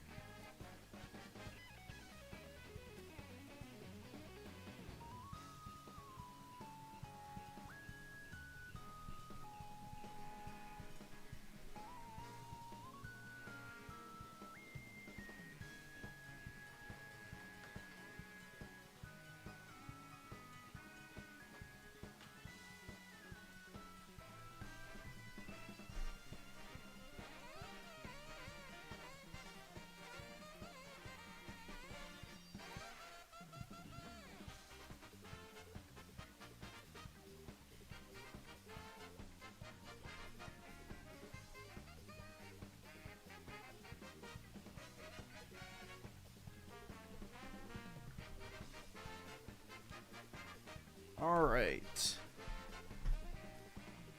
Should be good to go now. Oh boy, dude. The whore. Alright. Wait, let me do something real quick. Woman moment. A Republican from South Carolina, although stay tuned and you'll see exactly what kind of a Republican she is. Feminist. Posted a video over the weekend showing more evidence as to why perhaps women shouldn't be in Congress. I said it. Call me a... Yeah, especially on the conservative side, it's just fucking cringe, bro. Like, the Republican Party is becoming the party of young men, so the last thing we need is hags like this. Sexist. Oh no! Oh! But first, I've been working on some new merch, and this is the first of some new designs that I'm going to be rolling out soon. It's the I Love MAGA shirts, which comes in several different styles. If you don't want this big bold one, you can get this more subtle version, or the I Love MAGA mug, all available from markdice.com. So head on over there, or click the link in the description below, and check them out. Congresswoman Mace, the disgrace, posted this video on Saturday, saying some unhinged lunatic, a man wearing Daisy Dukes at a makeup store, got in my face today. Dems are nuts. So I went off, and I won't be backing down. I hold the line 24 hours a day, 7 days a week, 365 days a year, she says. Try me. Now, Yeah, she's like 110 pounds, and any fucking obese man could literally beat the fucking shit out of her. keep in mind that she is the one who posted this video of this alleged man, this carbon-based life form whose preferred pronouns remain unknown at this time, and she acted so bizarre that I have no other choice but to defend the they-them. Dude, it's so funny. Like, these women act like they're super fucking tough, and it's like, you literally could not do anything. You are nothing. If you actually tried to square up against somebody, they would put you on your ass within 10 seconds. I do them every year. He just asked her if she was going to do a town hall event, and then she pulled out her phone and started recording. But apparently he was recording as well, and got the whole interaction on video. So I'll show that in a moment. So you can see he's not in her face. He just asked her rather politely, I must say, if she's going to do a town hall this year. I do them every year. You want to keep going? You want to keep going and keep harassing me? You could have gone to a dozen town halls last year. I asked if you're doing any more this year. It was one simple question. Yeah. Are you doing a I've already done one. I'll do plenty more. This year was a simple question. You're always invited. Okay, sweet. Well, And by the way, I voted for gay marriage twice. So I'm just... Yeah, like, listen to this. She's bragging about voting for fucking gay marriage. Like, these are not conservatives, bro. These are just fucking they're like infiltrators. saying. It has everything to do with women should not be representing this shit. I think everything about me has to do with gay marriage. I do, That's absolutely. your first stance when you speak with me. Absolutely. No other humane If you want to get in my face about town halls, you should have shown She's so corny, bro. If I had, like, fuck you money, I would spend a lot to primary her out just of spite. Like, I cannot fucking stand her. one last year. thing you can talk about me just saying, oh, I support gay marriage. Yeah. So not only did she just reveal there that she's a neocon, she's a fake conservative, she's conservative Inc., bowing down at the altar of the LGBT community. Oh, please don't get mad at me. I support gay marriage. But this guy is not in her face. He's actually rather being polite and like 6 or 7 feet away from her. And see his cell phone in his hand there? He has the entire interaction captured on video. So there wasn't anything that happened before this where he was being rude or threatening her or harassing her in any way. Nancy? Yes. When are you going to host a real town hall for the people? Did you miss the 15 I had last year? That wasn't the town. When are you going to host one this year? I've already had one, and we'll have a dozen more. The town hall you hosted this year was not a town hall. It was a town hall, and I do them every year. Every year. You want to keep Are going? you going to do any more this year? Keep going. Are you keep going to do it? I'm asking you if you're going to have any more town halls. Harassing her. Look how far away he is. This is one of her Harassing. Jesus Christ. Victim. Yeah, remember, I had to sue my way into an all-male school, but, you know, we need to protect women's spaces, right? constituents. When you're a member of Congress, you're on the job 24/7, lady. Because you're getting in my face about a town hall you could have done last year.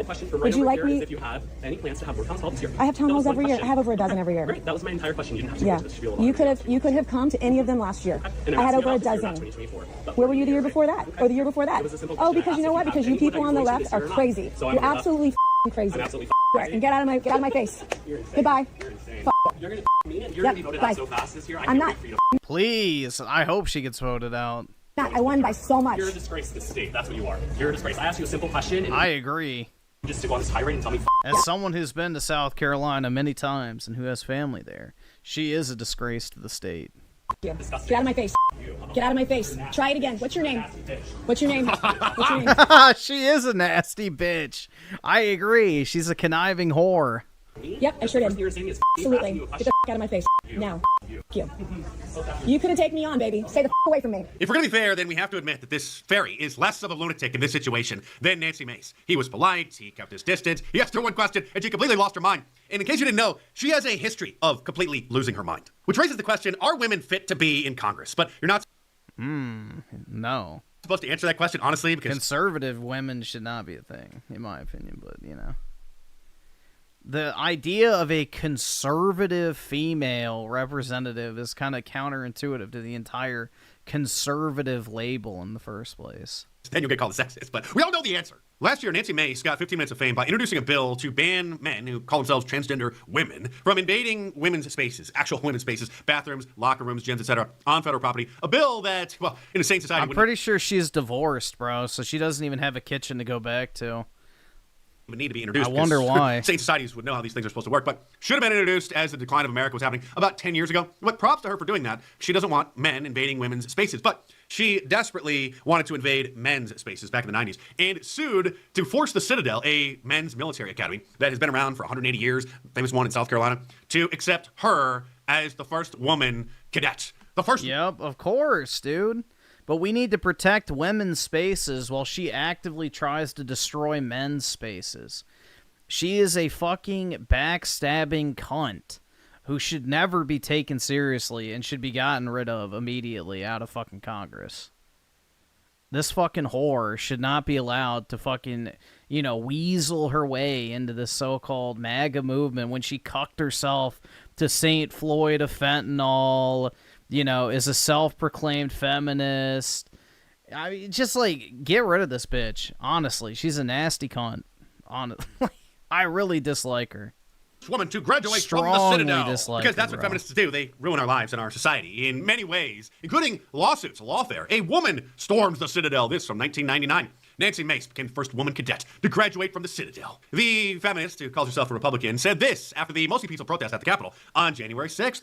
We were really trying hard to figure out how do we hold a president accountable that put all of our lives at risk. And this was a traumatic event for many members of Congress. And I believe in the days, weeks, and months to come, as we learn more, the worse it's going to get. Oh, it was President Trump who put their lives and the country in danger, repeating the same Republican establishment talking point. Like I said, she's a fucking weasel. She is so fucking fake. Speaker of the House, Kevin McCarthy, spewed, trying to get President Trump impeached. The president bears responsibility for Wednesday's attack on Congress by mob rioters. He should have immediately denounced the mob when he saw what was unfolding. These facts require immediate action by President Trump. Accept his share of responsibility. Look at this fucking... I almost said it. Skip it up. Fucking loser faggot. These are so-called Republicans wearing a fucking COVID mask. Like, I'm telling you, bro, these are like literal fucking clowns. This is another one that needs to go, too. Bobert. And the president's immediate action also deserves congressional action, which is why I luckily Kevin McCarthy's fucking gone. He's just a California, you know. Skip it up. Fucking loser faggot. The fact-finding commission and a censure resolution would be prudent. Oh, he supported the January 6th committee. Remember that? The same Nancy Mace who sided with the Democrats and voted to hold Steve Bannon in contempt of Congress and throw him in prison because he refused to cooperate with the January 6th committee after they issued him a subpoena during their witch hunt. And this woman may be fatal attraction level crazy. Back in February, she gave a speech on the House floor accusing her ex-fiancé and his friends of R-wording her and secretly videotaping her during certain kinds of intimate activities, supposedly without her knowledge. But none of them have been arrested, and one of them, in fact, is now suing her for defamation. She claims she found... Look at that fucking face, bro. Jesus Christ. That looks like something out of, like, a horror movie, doesn't it? That looks like the face of, like, some man-eating fucking demonic entity that, like, crawls out of an air vent. Videos on her then fiance's phone, but this whole thing smells really fishy, and it sounds to me like she may have been involved in some throuple activity that they were videotaping that she later regretted. Because here she is looking directly at someone's phone who is pulled out and obviously recording her as she takes a shot and then pours it into the mouth of another woman who looks rather LGBTQ-ish, who then pours it into the mouth of another man. And they're all having a gay old time. Oh, who then pours it into the mouth of another woman. The same floozy who told the Christians attending the conservative values, though, guys, annual famous prayer breakfast that she gave up some morning sex with her then fiancé she was cohabitating with outside of marriage in order to come to the event to speak to them. Another year, another standing room only event. And when I woke up this morning at 7, I was getting picked up at 7:45. Patrick, my fiance, tried to pull me by my waist over this morning in bed. And I was like, no, baby, we don't got time for that this morning. I got to get to the prayer breakfast and I got to be on time. And a little TMI, but he can wait. I'll see him later tonight. You're not a woman. You're a whore. You're a fucking whore. But I was like I said, she's a nasty cunt, bro. Early. And by the way, when she gave that speech on the floor of the House, accusing her ex-fiancé and his friends of doing all these terrible things to her and videotaping it, et cetera, few people know, but when a member of Congress is on the floor of the House or the Senate and making a speech, they are actually exempt from getting sued in civil courts for defamation. So they can literally say anything about anybody, and they cannot be sued. And one of the men that she mentioned in that speech is suing her, not only trying to get damages for what he says is slander, but also to close that loophole, because our members of Congress live by a different set of rules than us ordinary people, because if an ordinary person says something that is so egregiously or recklessly false, they can obviously get sued for defamation, and it can easily cost them millions of dollars. But our members of Congress, our rulers, can say whatever they want as long as they're standing at that podium and they are above the law. And now these feminists who are ruling over us on the left and on the right are trying to change the law so that they don't have to show up to work to do their job, to vote, if they happen to have kids, if they're a mother. And so we have Brittany Peterson, a Democrat, teaming up with Anna Paulina Luna on the right and others trying to change the law so that they could just do that's remote another vote. one. Get rid of her, too. I understand that... That Anna Paulina Luna chick, get rid of her as well. my colleague, Representative Luna, has done everything she can to try to find a path forward. And this is ultimately the only option that existed at the end. But this is not... Is for them to just whine and complain and bitch and moan about it. But this does not address the real barriers that people will continue to face. This would be the last week that I could have been home, still working in my district, working as a member of Congress and representing my constituents, but making sure that I was not traveling across the country with my son. Obviously, lady, you took... Yeah, don't run for Congress if you're gonna have a baby. Wowie zowie, dude. It's not a real job. The wrong job. Or at the bare minimum, should have resigned as soon as you had children, because no mother, especially with young children, should be flying across the country or flying with the children across the country in order to come to work. That's called not conducive to motherhood. Here is Congresswoman Anna Paulina Luna, who obviously hit the wall, who is one of those feminists leading the charge, nagging members of Congress in order to pass a bill allowing women to basically work remote. Currently, if a congresswoman has just given birth, she's not allowed to vote. It's a slap in the face to every constituent who sent us here to represent them. It's not that they're not allowed to vote, it's that voting is done in person. And if you're not able to fulfill the duties of the job, then you shouldn't have taken that job in the first place. And it's not going to take place on my watch. Last year, halfway through my first term in office, I gave birth to my son Henry, which makes me also a first-time mom. What is a woman doing running for Congress when she is pregnant or when she knows that she's going to be pregnant? And They're power-hungry whores. That's it. That's all they care about is the power. They use their kids as a virtue signal, I'm telling you. Leaving her home state, flying into Washington, D.C. I'm a mom. Look at my baby. I'm working. Like, I'm a powerful woman. Like, yeah, it's just... It's all the same boring, just generic rhetoric over and over again. The boss babe, dude. DC every week. This is absolutely ridiculous. It's all fucking PR bullshit. Feminism. Being a new mom has completely changed my life. My days are filled with a lot of love, definitely challenges, a ton of multitasking, but Henry's also provided a different perspective for me, especially in representing and serving the people that sent me here. I'm sorry, lady, but you should be at home serving your children and your husband. Thankfully, this ridiculous legislation got blocked by bipartisan support in order to stop this ridiculous... Yeah, you shouldn't be allowed to vote in Congress if you can't bother to show up. Stop being a congressperson if you can't fucking show up. There's no other job in the world where you get to fucking get paid for not showing up. So, boo fucking who, bitch. Get a different career path. Proxy voting proposal. If we're going to make America great again, then we're going to have to bring back good old-fashioned sexism, which is just a buzzword meaning the traditional gender roles. Somebody had to say it. And if you agree and you want to support my work and get a great shirt, then head on over to my online store, markdice.com. Yeah, dude, I can't stand this, like, conservative boss babe bullshit. Like, genuinely, it just... The Republican Party is so fucking stupid because they should have seen that, you know, this massive shift towards young male voters. A bunch of fucking shriveled hags complaining about being women is not what anyone fucking cares about. So, I don't know, man. It's just crazy. I mean, it seems like Trump doesn't really give a fuck about any of them, thankfully, so... They're kind of just in their own little sphere trying to maintain relevance. But yeah, I'd work on, you know, primarying all of them personally.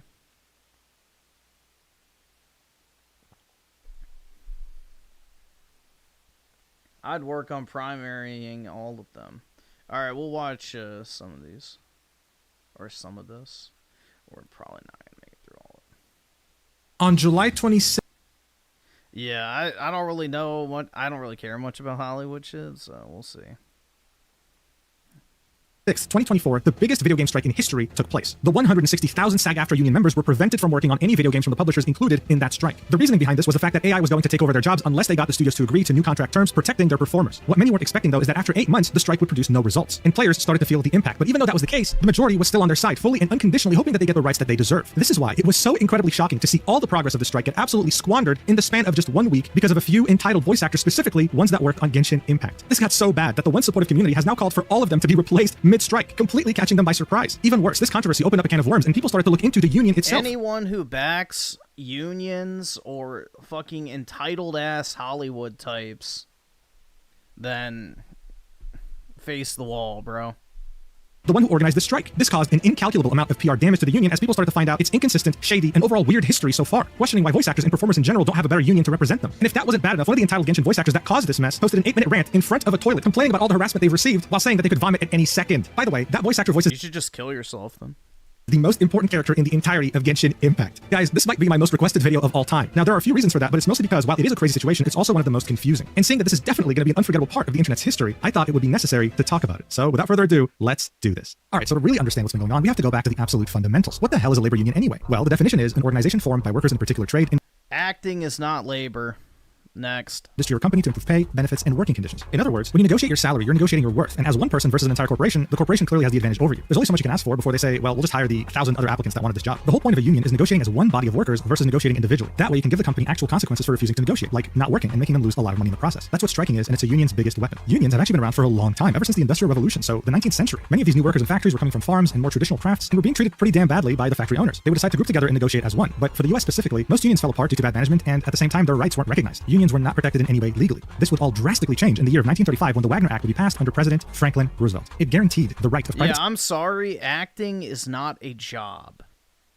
Acting is not a fucking job. You're talking into a fucking microphone.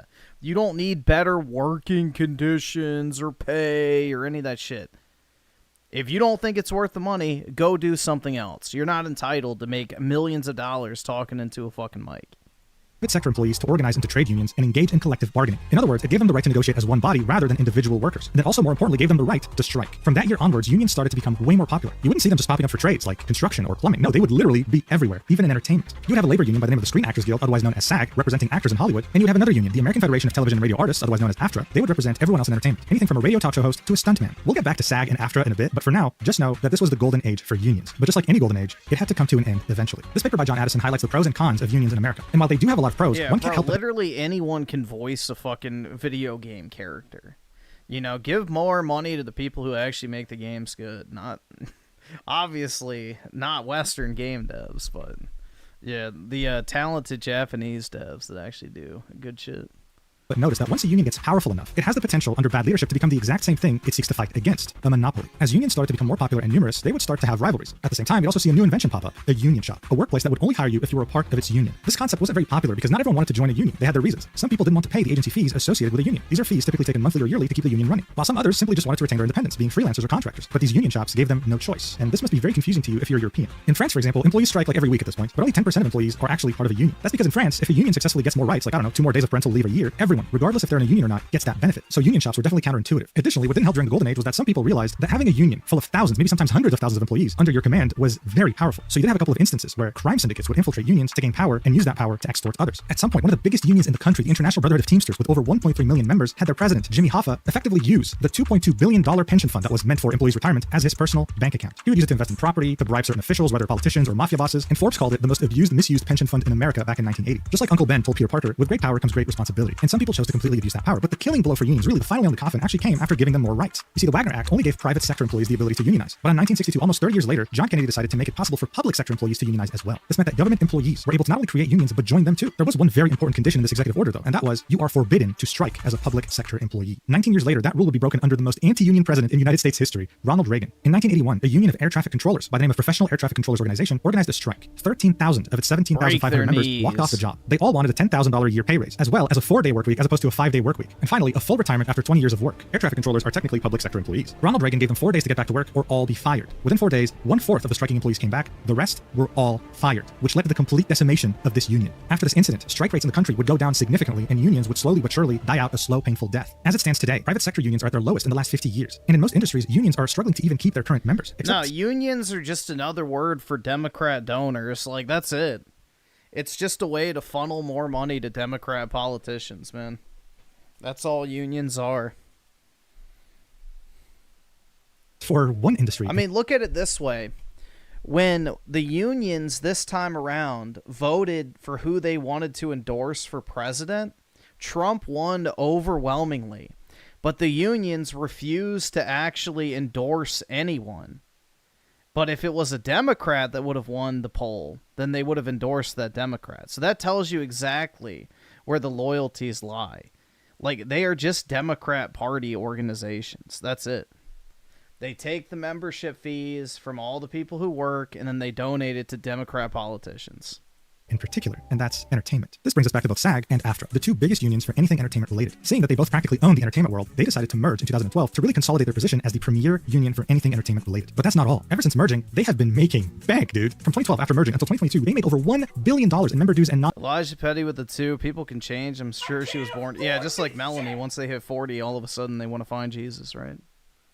member fees. As if that wasn't enough, its membership climbed to record highs. As other unions struggled to even exist, SAG-AFTRA was killing it, with a record 171,000 active members paying their fees. I mean, look at these earnings. In 2022 alone, they made over $101 million in membership fees. How is that even possible? Well, it might have to do with the fact that in order to join them, you have to pay a $3,000 initiation fee. But that's only the beginning, because after joining, you have to pay over $236 a year, as well as 1.575% of any money you earn every year in order to stay in the union. Even by labor union standards, that's a lot. So what do they offer in return? Well, they offer healthcare as well as pension/retirement plans like most unions. Oh, they have deals and discounts as well as discount films. Okay, you know what? It's totally worth the price tag. But you want to know what's even better? After paying $3,000 to join, you only...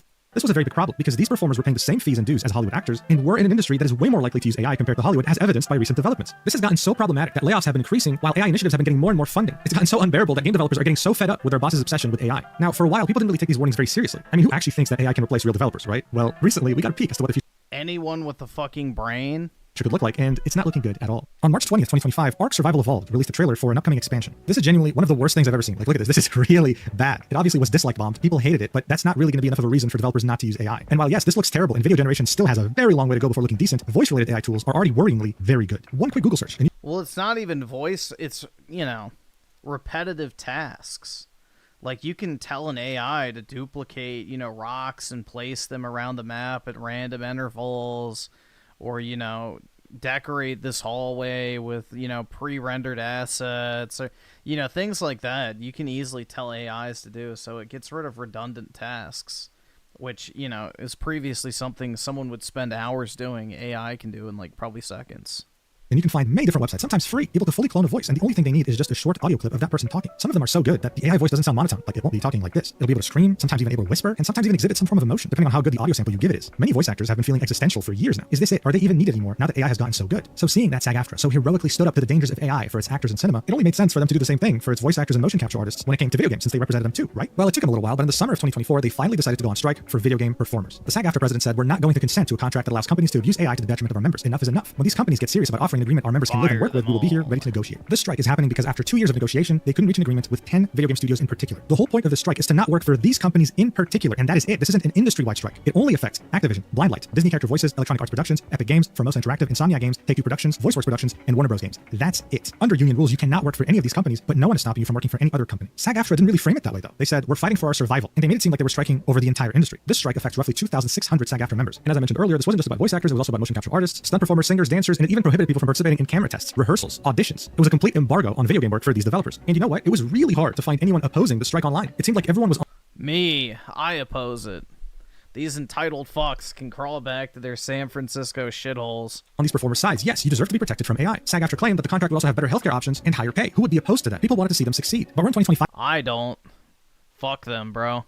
Now, and after more than 200 days of striking, SAG-AFTRA says that they're nowhere near close in agreement with these affected studios, saying that the latest contracts proposed by them have alarming loopholes. SAG-AFTRA doubled down, saying that we have proposed a deal to these studios that includes wage increases of over 15% for SAG-AFTRA represented performers in video games, as well as enhanced health and safety protections and industry-leading terms of use for AI digital replicas in-game and additional compensation for the use of an actor's performance in other games. But here's the thing, if you're a gamer, there's a good chance that you had no idea that the strike was happening to begin with. So what gives? The whole point of the strike is to delay the games currently in development by the studios that are affected. So since Take-Two is involved, for example, GTA 6 is probably experiencing some delays with voice acting. But since it hasn't come out yet, you as a consumer haven't really felt the strike in any way. Unless, for whatever reason, you played Genshin Impact. You see, even though Genshin Impact's developer Hoyoverse is not part of the strike in any way and has always been a non-union project, it's never been a union project, a big part of their voice acting talent for their English dub happens to be SAG-AFTRA members, and those voice actors have decided to strike the game. Unlike the other games being striked, this one is a live service game that has updates come out periodically with voiced quests. This means that ever since the strike, many of the patches coming out have had completely mute characters when you play with the English dub, and the players have been feeling it. So that's where things get kind of weird. In their FAQ section, they have this question here. "I'm a SAG-AFTRA member, but I'm tempted to take a non-union job to make ends meet, like Genshin Impact. Why is that a bad thing? I'm just trying to earn a living." To which they answer, "Non-union work undercuts the union's ability to negotiate the best contracts possible for you. If non-union producers can hire the best in the business for next to nothing, they have no incentive to go union. Additionally, non-union work allows producers to pay less and avoid paying residuals and retirement benefits. It also subjects you to longer unpaid work hours." Did people ever realize that maybe their so-called talent isn't exactly worth that much? I mean, God forbid, right? It's like all these fucking retarded anime artists that draw, like, literal middle school tier art of fucking anime characters acting like the world is ending because they can't get their $50 profile pic commissions anymore because nobody fucking needs their asses. They can just go on fucking Chat GPT or whatever and generate a fucking weeb, profile picture in seconds. You don't have to give money to some disgusting, pedophile leftist who draws fucking, anime girls for a living. So, yeah. People think they're entitled to make money from their hobby. And it's like, no, you're not. You're not entitled to make money just because you think you're good at something. Like, sorry. Bye, bitch. And potentially hazardous working conditions. And when you work off the card and run into problems, the union can't help you because the project wasn't produced under the SAG-AFTRA contract. Working off the card not only contributes to the growth of non-union work, but it puts your membership in jeopardy. Under the union's Global Rule 1, members must work under contract. Consequences for working off the card range from fines to suspension to expulsion from the union. No, yeah, not only are you confused, I am too. How is it that the majority of voice actors on Genshin Impact, a non-union project, are SAG-AFTRA affiliated, which directly breaks this rule, but are also striking even though the game isn't part of the strike? It makes absolutely no sense. You know what else doesn't make sense? Around 6 months before the video game strike, SAG-AFTRA signed a deal with a voiceover studio for AI use in video games. This article from Variety says, the company sells AI voices to video game developers from its library of ethically licensed voices. Last year, the company announced a new iteration of smart NPCs, non-playable characters that could use OpenAI or other language models to interact with video game players. This deal pertains only to digital replicas, using AI to recreate the voice of a real performer, living or dead. This obviously divided the hell out of voice actors in SAG-AFTRA. It's like, what, you just did a strike for actors for like over 100 days, and now you're signing this, and you haven't even covered video game actors yet? Weird. I think disappointment is the first word that comes to mind with both announcements. Amber Warnock Estrada, a video game journalist and aspiring voice actor, said, we were all just like, what was the point of the strikes? Marcus Rothenberg, a full-time voice actor, echoed the same disappointment. The union didn't consult their members, Rothenberg said. I know people that had never heard anything about this until the deal went through. You know what else is interesting? For Genshin Impact specifically, Hoyoverse uses a studio established in the US by the name of Side. That means that they don't hire voice actors directly, they hire a studio that gets them actors on their behalf. Side also happens to have very strict AI protections in their contract. So what are the voice actors striking exactly against Genshin? No one really knew, and no one really bothered to research. Look, this is the Genshin Impact subreddit, in which someone posted an update on the strikes. Look at the top comment. Nice. Hopefully the negotiations are swift and in actors' favor. Even though the game they were playing was practically voiceless, right? They saw the voice actors voicing some of their favorite characters go on strike for their rights against AI, and they supported them fully. If there was any frustration from the players, it was actually towards Hoyoverse. Why the hell don't they sign the contract? Why is it so hard for them to give voice actors the rights that they deserve and protection against AI? This was the attitude that most of the community was exhibiting, and everyone was mostly hoping for a peace. Reddit moment. I guarantee you this is not the mentality most of the community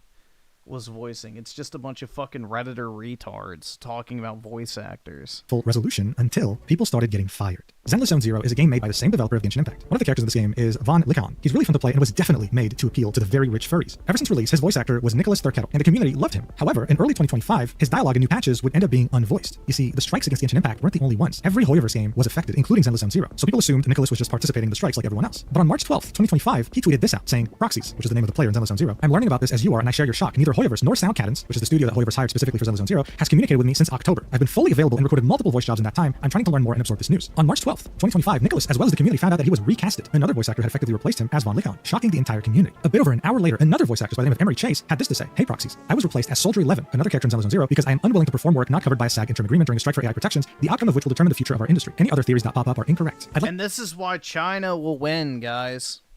This is why China will win, is because they don't have all this fucking gay red tape, nor do they care about a bunch of California leftists pretending their hobby is a career.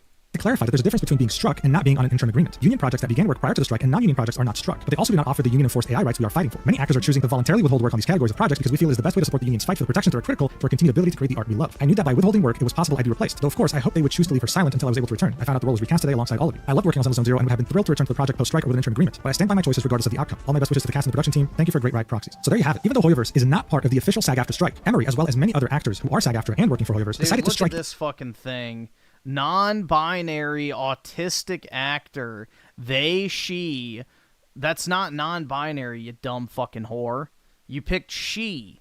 That's literally a woman. It's just, dude, honestly, face the fucking wall.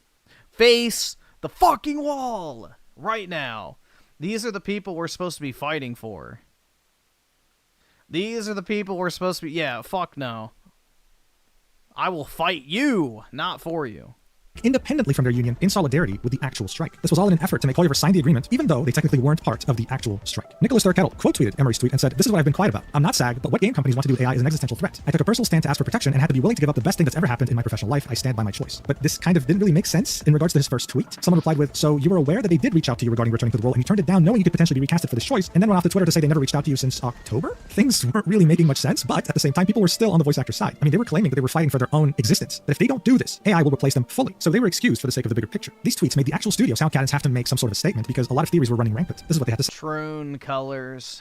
Hey, from top to bottom, Soundcat Studios is a community of artists. As concerns have been raised regarding how we work with our voice actors, we want to take this opportunity to clarify where we stand and how we operate. Every contract at our studio features explicit AI protections regardless of union status. Much of our staff are actors themselves and could not in good conscience offer other performers work we would not be willing to take. The decision to recast talent on any project is not made lightly. While sometimes our hands are tied as to what we can communicate and when, we understand how personally actors take their roles and always want to ensure that no one is ever blindsided. Our studio has and will continue to honor legacy casting on all projects we've inherited whenever possible and always reach out to actors to reprise their roles before investigating any other options. We respect the decisions of all actors in navigating the ongoing strike and fully support SAG-AFTRA and its AI negotiations. The passion of fan communities for video game characters and the people who bring them to life is further evidence that real human actors matter, and we will continue to bring voices to our clients' projects in the most human way possible. Look, things became even more confusing with the statement because they said we'll always reach out to actors to reprise their roles before investigating any other options. But Nicholas claimed that he wasn't contacted for over 4 months. Additionally, Emery claims that she was doing this for AI protections, but they're already present in the Soundcannon's contract. She then specified that she only wants to work on a project that has an interim agreement, so a SAG-AFTRA contract. But she was working on this game before the strike, which meant that she was a union member working a non-union project, which is against SAG-AFTRA's policies. Does a single thing here make sense? No. But again, it didn't matter. People were still siding with the voice actors because this was the voice actor fighting against evil corporations and AI. They were always given the benefit of the doubt. Until one day, all of the goodwill they had from all the community would come crashing down on their faces. Kinich is a Genshin Impact character available in its newest region. At some point, much like many other characters in Genshin Impact, his English dub would go silent, and people had correctly assumed that much like all the other actors, his actor was also on a SAG-AFTRA strike. But then, that voice actor, John Pecknote, posted this statement on March 26, 2025, saying, "Hey everyone, if you've been playing the latest 5.5 update in Genshin Impact and are hearing Kinich speak for the first time in 6 months, it's not my voice, I've been recast. I've been withholding voiceover services during the SAG-AFTRA interactive strike because Voiceovers wouldn't offer AI protections in the form of a SAG interim agreement. They'd kept my character's dialogue silent for months, all the while I had made the difficult decision to continue not going in until an interim agreement was signed, and this was ultimately why I was recast. Now obviously, a recast is not what I wanted. I'd hoped that any progress behind the scenes would be made and I would come back safely, or that if recast auditions went out, my colleagues wouldn't read for them. Unfortunately, I was wrong. I absolutely adored playing Kinich. Genshin was my comfort game during the early parts of the pandemic, and it was a dream of mine to look a playable character. At the time, I didn't have an agent, didn't live in LA, or had any connections that would get me close." You're not important.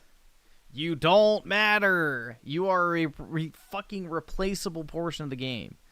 Like, these people have delusions of I thought none of my colleagues would, read. Like, bro, fuck off. You are nothing. You're a fucking worm, unfit to be scraped off the bottom of my fucking shoe.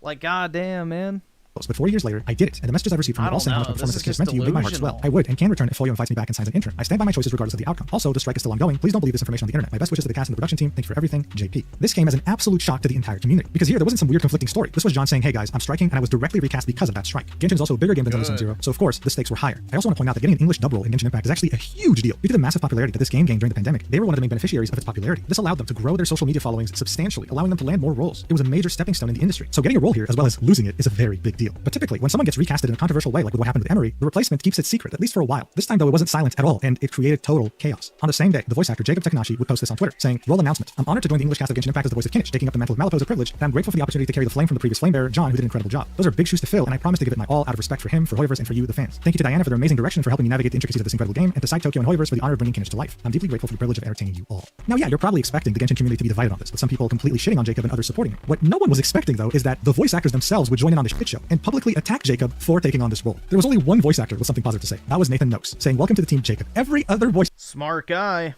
actor in these replies had something negative to say about this. Here are some comments from many voice actors, not just for Genshin Impact. Like, there are many reasons why roles get recast. I personally draw the line with the original actors holding out because they're fighting for better work conditions. I have refused many auditions to take over roles from my peers because I never do that to another fellow actor. This was Jacob being publicly called out by a very well-renowned English dub voice actress, but she was far from being the only one. Kaylee Mills, the voice actress behind Kaching in Genshin Impact. Hold on, what was the... This was Jacob being publicly called out by a very well-renowned... Bro, Orihime is fucking terrible in Bleach. Yeah, no, these are terrible. Hinata, too? Yeah, literal fucking trash voice actress. There we go.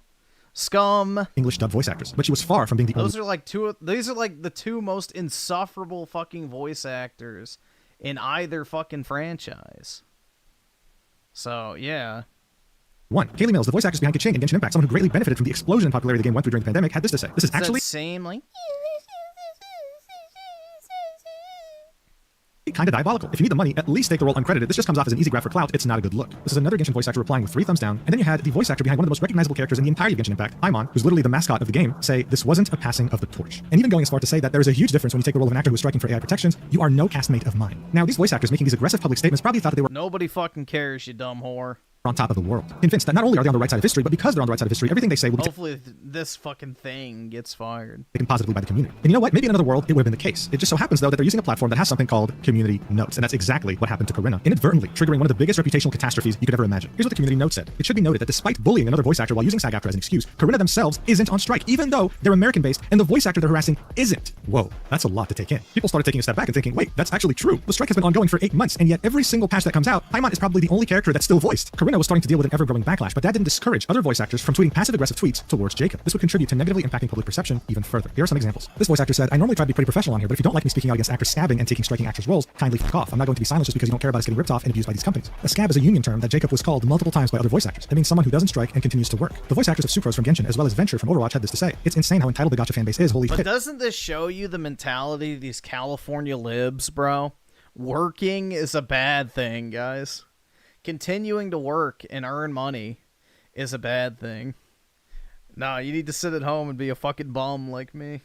Keeping the characters hostage from us and hurting our experience. What? We're fighting for workers' rights. That's what a strike is all about. If this was the 1940s and we were striking, it would be based or some shit. I have no interest in arguing with people who'd rather see integrity replaced by scabs or AI. That's not what video games are all about. It's an art form comprised of so many beautiful artists doing their best, not about the money or fame or AI. I'm grateful that the projects I'm still working on offer humane protections and livable wages and fan bases that aren't insane and appreciate real integral voices. Also, I know this isn't all gacha fans, but the replies to some of my fellows are horrendous. Some people pointed out that Jacob wasn't even in the US. He was based in Japan, saying, "You guys outright attack the voice actor for being a scab when he's Japan-based, and the strike and union don't even exist there. If you didn't know, SAG-AFTRA's American. If you're based outside the US, you can't join SAG-AFTRA." Here's what Valeria had to say. "What's disgusting is y'all fighting this hard for a scab. He's an English voice actor. He can still scab even if he's based in a different country. I don't know if anyone told you, but audio transcends borders. He knowingly took work from someone else." The voice actors for Hu Tao from Genshin Impact, as well as some other big roles in anime, quote tweeted John's statement and said, "Thank you for standing strong and holding the line with us. You're a real one," and then replied with, "Clear throat, some of us shaking my fucking head," referring to Jacob. This voice actor tweeted, "Say, are you Japanese or Japanese American, able to portray a 20s male character, can sing, have an excellent home studio? I've got a couple of colleagues in mind, but I would like to know more voice actors, except that one guy. Please DM me your website. Thank you." Of course, he was referring to Jacob. The voice actor for either the male main character of Genshin Impact had this to say: "Wow, on the day this happened." Now here's where the crisis really deepens for all these voice actors that made these public statements. Nathan Noakes, the only voice actor that was nice to Jacob when he announced his new role, said, "Right, I spoke to the new voice actor who lives and works in Japan, and he didn't even know what was going on. He came into an onslaught of criticism and didn't know anything about the strike or SAG, since SAG isn't in Japan. Blows my mind."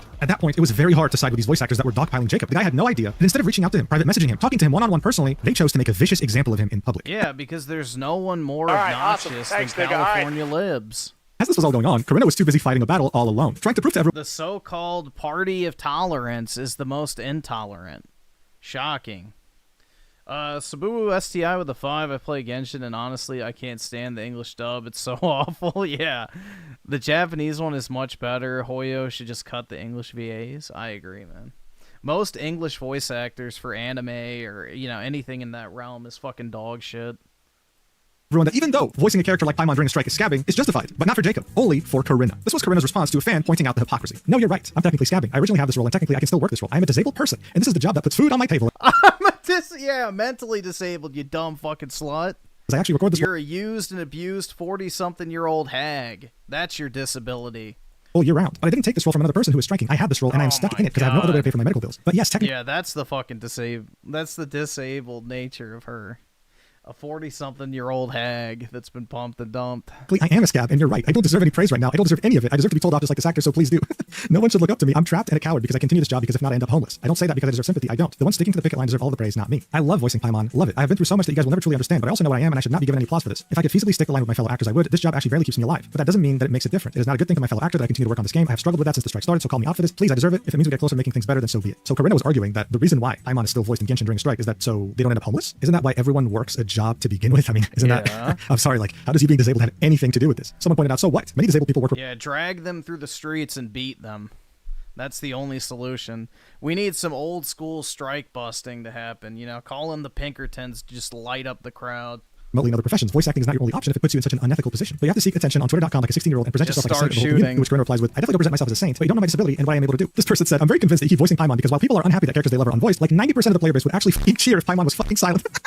That's so true. Look, if you haven't played Genshin, you have to understand. Paimon works as the mouthpiece of the main character. If she's not voiced, the game would actually be hurt beyond recognition. And to recast Corinna would be a nightmare because there are hundreds of thousands of lines to re-record from the beginning of the game until now. If anyone is going to convince Hoyoverse to sign this agreement, it would be Corinna striking. But there you are, the most important role is still being voiced during a strike. How can you take any of this seriously? This is like when players try to boycott Genshin by continuing to play the game every single day. Like, come on, dude. To be fair, Corinna did receive backup from Kitching's voice actor, Kaylee Mills. Unfortunately, though, this only ended up making them look worse because Kaylee was literally pocket-watching Jacob's finances, saying, "This is one small job for him, not his full-time work. It's Corinna's bread and butter. He's done very little voiceover work, so it isn't what he's relying on to pay the bills. For all we know, his wife's the breadwinner. Either way, they bought a house recently, so I doubt it was a necessary job for survival." I think it's safe to say that I'm not the only one who gets a bad taste in their mouth when they read something like this, right? Not to mention that Kaylee very conveniently didn't mention that Jacob has children. He has a family to take care of. So how is it any different from her friend Corinna, who'd be homeless if it wasn't for Paimon's voice acting work? Bash their skulls in, bro. That's all I can say. The fact that he bought a house? There's something called a mortgage. And regardless, delving into someone's personal finances like this is unprofessional in any industry. You know, we need the Pinkertons to come in with their fucking wooden clubs and fucking pistols and just start shooting, and then when they get close enough, they just start breaking knees and busting skulls. Like in the good old days. Period. They were trying their hardest. Back when we used to get shit done. paint Jacob as the supervillain, some fans joined in on this too, failing miserably. Here's someone siding with the voice actors trying to paint Jacob as a liar that knew about the strikes even though he said that he didn't, showing a tweet he had made in 2023 saying that if companies used AI for a commercial, then he's just going to assume that the product is subpar. That's because he believes that if they can't afford to pay for real authentic voice actors, then they also can't pay for quality assurance, research and development, and supply chains. This was community noted, and the message is SAG-AFTRA video game strike didn't start until July 2024, so unless he can time travel, it's impossible for him to have been talking about the SAG-AFTRA strike way before it even happened. Also, generally being against AI usage is not conducive to being proof of being aware that SAG-AFTRA is on strike. As time went on, Jacob was being loved more and more by the community, while the other voice actors that stood against him were being gradually hated, and that's when they would try to play the victims. The voice actors for Hu Tao from Genshin tweeted this out a couple days later, saying the harassment and bullying over the past day plus has been really unwarranted to say the least. Some of y'all need a lot of help, and now this pure evil. So Brianna unfortunately tragically lost her little sister at some point in time, and this is someone emailing her with the username Brianna Dead Little Sister, saying that they hope that she wants some help. Bear in mind, there's worse things in this email that I cannot show at all because of YouTube, but you get the point. This is very, very inappropriate. The voice actor June, who had made a tweet purposefully blacklisting Jacob from a role, said, "Genuinely, sincerely, I hope you find help. I really mean it. Troll behavior on Twitter is one thing, but sending direct emails is something else. It often points to a pain that's deeper inside the person. Whatever that may be, Kira, I hope you find help that heals that pain." And it's an email that says that he should end it all, but with more direct language. Also specifying that all other voice actors who also criticize Jacob should do the same thing. Corinna received the same exact email and said, "Guys, don't worry, my white blood cells are already trying to do that. It's just a matter of time. Be patient. #autoimmune." Another voice actor would receive the same exact message, again from Kira. I don't know who Kira is, bro, but hey, you gotta chill. Yeah, this is fake. This is them trying to change the narrative by, you know, employing their employer in Hollywood's very own tactics. A false flag. The post said, "Love the community. Someone named Korokira thought this was the appropriate thing to send me this afternoon." This prompted Jacob to quote tweet this tweet saying, "Hey, I know tensions are high, but don't fucking do this, Jesus. If you send threats to anyone on my behalf, too far, man. Too far. Sorry you had this happen to you, Kiba." And now I'm seeing it wasn't just Kiba. The iceberg lawyer, I'm sure, is the one who sent it. Come on, guys, way too far. Side and threats? No, just no, knock it off. Someone replied to Jacob's post saying, "With respect, tensions would decrease significantly if you recognized and spoke publicly on the fact that voice actors aren't bullying you. If you truly didn't know about the strike, say so. If you did, say so. But voice actors are going to keep getting attacked until then." I shouldn't tell you that this was extremely controversial to say since it has 681 replies. But at this point, it was very safe to say people were tired of any voice actor that had something bad to say about Jacob. Kiba, the same person that had received that email, had posted a reply on the initial Kinich post. Someone had said, "Can we collectively please stop harassing this man? The amount of unprofessionalism from voice actors under this post is just chilling. Why choose to bully someone you don't even know when you can let John and Jacob work this out on their own? Twitter warrior culture is disgusting." Kiba then said, "Please stop using the words bullying and harassment so freely. It is very obvious you don't fully understand why we are upset. It's called scabbing. End of story. It is bad regardless. If this were a different situation outside of strike, which does affect everyone, it'd be different." A couple days later, Kiba would tweet this: "Getting followed just so people can shit on me is an encapsulation of how it feels to be a person of color and queer in this industry. To be honest, it's quite fascinating." Yeah, just leave then. And not just the industry, this world. Yeah, you know what? You're absolutely right. This is purely happening because of your skin color and your orientation. 100%. Obviously. Things were looking really bad, okay? The community that had supported these voice actors on their strike for months was now turning against them very violently and very quickly. This was the time to take a step back and reevaluate how to approach things because clearly everyone was being harassed in some shape or form. But then SAG-AFTRA decides to step in personally and make things 1,000 times worse, opening up a can of worms in regards to the entire strike and their role as a union. On March 26th, a voice actor by the name of Anaris on Twitter had this to say: "Hey, Genshin Impact, Honkai Star Rail, and Zenless Zone Zero, we English voice actors would love to get back to work. I know the fans miss hearing their favorite characters and we miss voicing them. Please negotiate with SAG-AFTRA and sign the interim agreement to have us come back." What no one was expecting, though, is that SAG-AFTRA would quote tweet this and say what Anaris said: "Genshin Impact, Honkai Star Rail, Zenless Zone Zero," tagging all three of the biggest Hoyoverse games, right? And then saying, "We'll make it easy for you. Here's a link to our interactive/video game media agreements. Let's talk soon. Wink face emoji." Now look, this was a big deal, all right? SAG-AFTRA is negotiating with many studios behind closed doors, but this was the first time they publicly called out someone like this. It almost seemed like they were trying to use public pressure to make Hoyoverse resume talks with them. Now I'm sure whoever tweeted this out thought that they were a genius in a moment, but guys, whoever's running this account has probably been fired because this tweet alone has probably caused incalculable PR damage to SAG-AFTRA and this entire strike, because on the next day, they got community noted, and it was extremely significant. Oh my god. Here's what it said: "This agreement has severe limitations on how Hoyoverse can work with non-union voice actors, including a lifetime time limit for the voice actor, and eventually forcing the voice actor to either join the union, which has large entry costs and fees, or stop working on the project," linking SAG-AFTRA's own website twice as the source for these claims. The first link is what we already looked at, showing how much it costs to join, $3,000 and a bunch of other fees to stay in. The second link actually included the SAG-AFTRA Independent Interactive Localization Agreement. This is what SAG-AFTRA was presenting to studios in order for them to sign it. It's 65 pages long, but what people were focusing on was Section 6 under Article 1, titled Union Security. It said, "Employer will only employ performers covered by this agreement who are members of SAG-AFTRA in good standing, or those who shall make application for membership on the 30th day following the beginning of employment, and thereafter maintain such membership in good standing as a condition of employment. Nothing in this agreement will be construed as preventing employer from hiring non-SAG-AFTRA members in accordance with the Taft-Hartley Act to perform interactive programs." We'll get back to what this means later. But for now, they continue: "Employer shall pay to SAG-AFTRA as liquidated damages the sum of $500 for each breach by the employer of the provisions of this section. Any breach of this section is subject to arbitration. Each time the employer hires a performer in violation of this section, it shall be considered a separate breach irrespective of the number of days of employment. It is the employer's responsibility to ascertain if each performer is a member of SAG-AFTRA in good standing. Employer shall provide SAG-AFTRA the names of performers to be used in the production of interactive material no later than the time of hiring or 48 hours in advance of the initial sessions, whichever is later." SAG-AFTRA, making this tweet, thinking that they were going to publicly pressure Hoyoverse to talk with them, ended up backfiring because now people were reading the agreement in depth when they didn't even bother to do so before. As I already mentioned, they were in full support of voice actors and the strike because they thought it was purely just about AI rights. And after seeing this, they started not just questioning the strike and the voice actors themselves with their behavior, but SAG-AFTRA as a union. At the same time, the Chinese community of Genshin Impact caught wind of this, and they were just as confused as everyone else, with one user explaining in detail that Hoyoverse, as a Chinese company, was already under strict anti-AI rules in China. Article 1023 of the Civil Code explicitly protects voice rights by referencing the protections for portrait rights. Unauthorized use of a person's voice, including highly similar AI-generated voices, constitutes infringement. If an AI-synthesized voice has identifiable characteristics like tone, intonation, or speech patterns that can be linked to a specific individual, it may still be deemed a violation of personality rights even if the original recording was not directly used. This law even covers using voices in different languages. The same Chinese user... Oops. Alright, well, we can skip that part. I don't really care about China. But anyway, let me read this. Ooh, STI with the 5. I don't know if this video covered it, but Hoyo already had to replace some of the English VA because All right, awesome. Thanks, nigga. All right. doubled out, they were pets. Yeah, it's not surprising. Anime fans as pedos, never would have guessed. Yeah, you can just sign it. Just sign the agreement, bro. It's very simple, but it's actually way more complex than they made it out to be. Yeah, the thing is, bro, is like most of these voice actors are just complete jokes. Like, they're jokes, bro. None of them are that important. Nobody plays the game because of, I'm a squeaky anime girl. No, they jerk off to the fucking character art. Your fucking gay-ass voice is not what anyone fucking cares about. Like, it's so infuriating. Voice actors are the most overrated fucking pieces of shit on the planet. Hands down. No one fucking cares about you worthless cocks. You little fucking bitches. You're little fucking cocks. Little 3-inch peens, bro. That's it. You're nothing. You're nothing. I mean, it's just like, bro, like, you imagine Yong, like, I am an integral part of the Yakuza. No, you made the game fucking worse. You fucking idiot. You're nobody. You made the game worse. You were not important to anyone. People would be happy if you left. I mean, it's like nobody fucking cares. It's just, this is so dumb, bro. Honestly, it's just California libs trying to act important. As confusion was running absolutely rampant, Koidao, the voice of Albedo in Genshin Impact, decided to use the huge following he garnered during Genshin's explosion during the pandemic to clear confusion about the strike. Around the time Von Lickon and Soldier 11's voice actors were let go from Sao Cadence, he made a little thread clearing some things up, saying if you're just Sabu STI with the 2, you're 100% right. I play for Yellen and Raiden. But yeah, that's the thing, bro. It's like most of these guys are like, especially anime voice, like there's not a single good dub anime out there.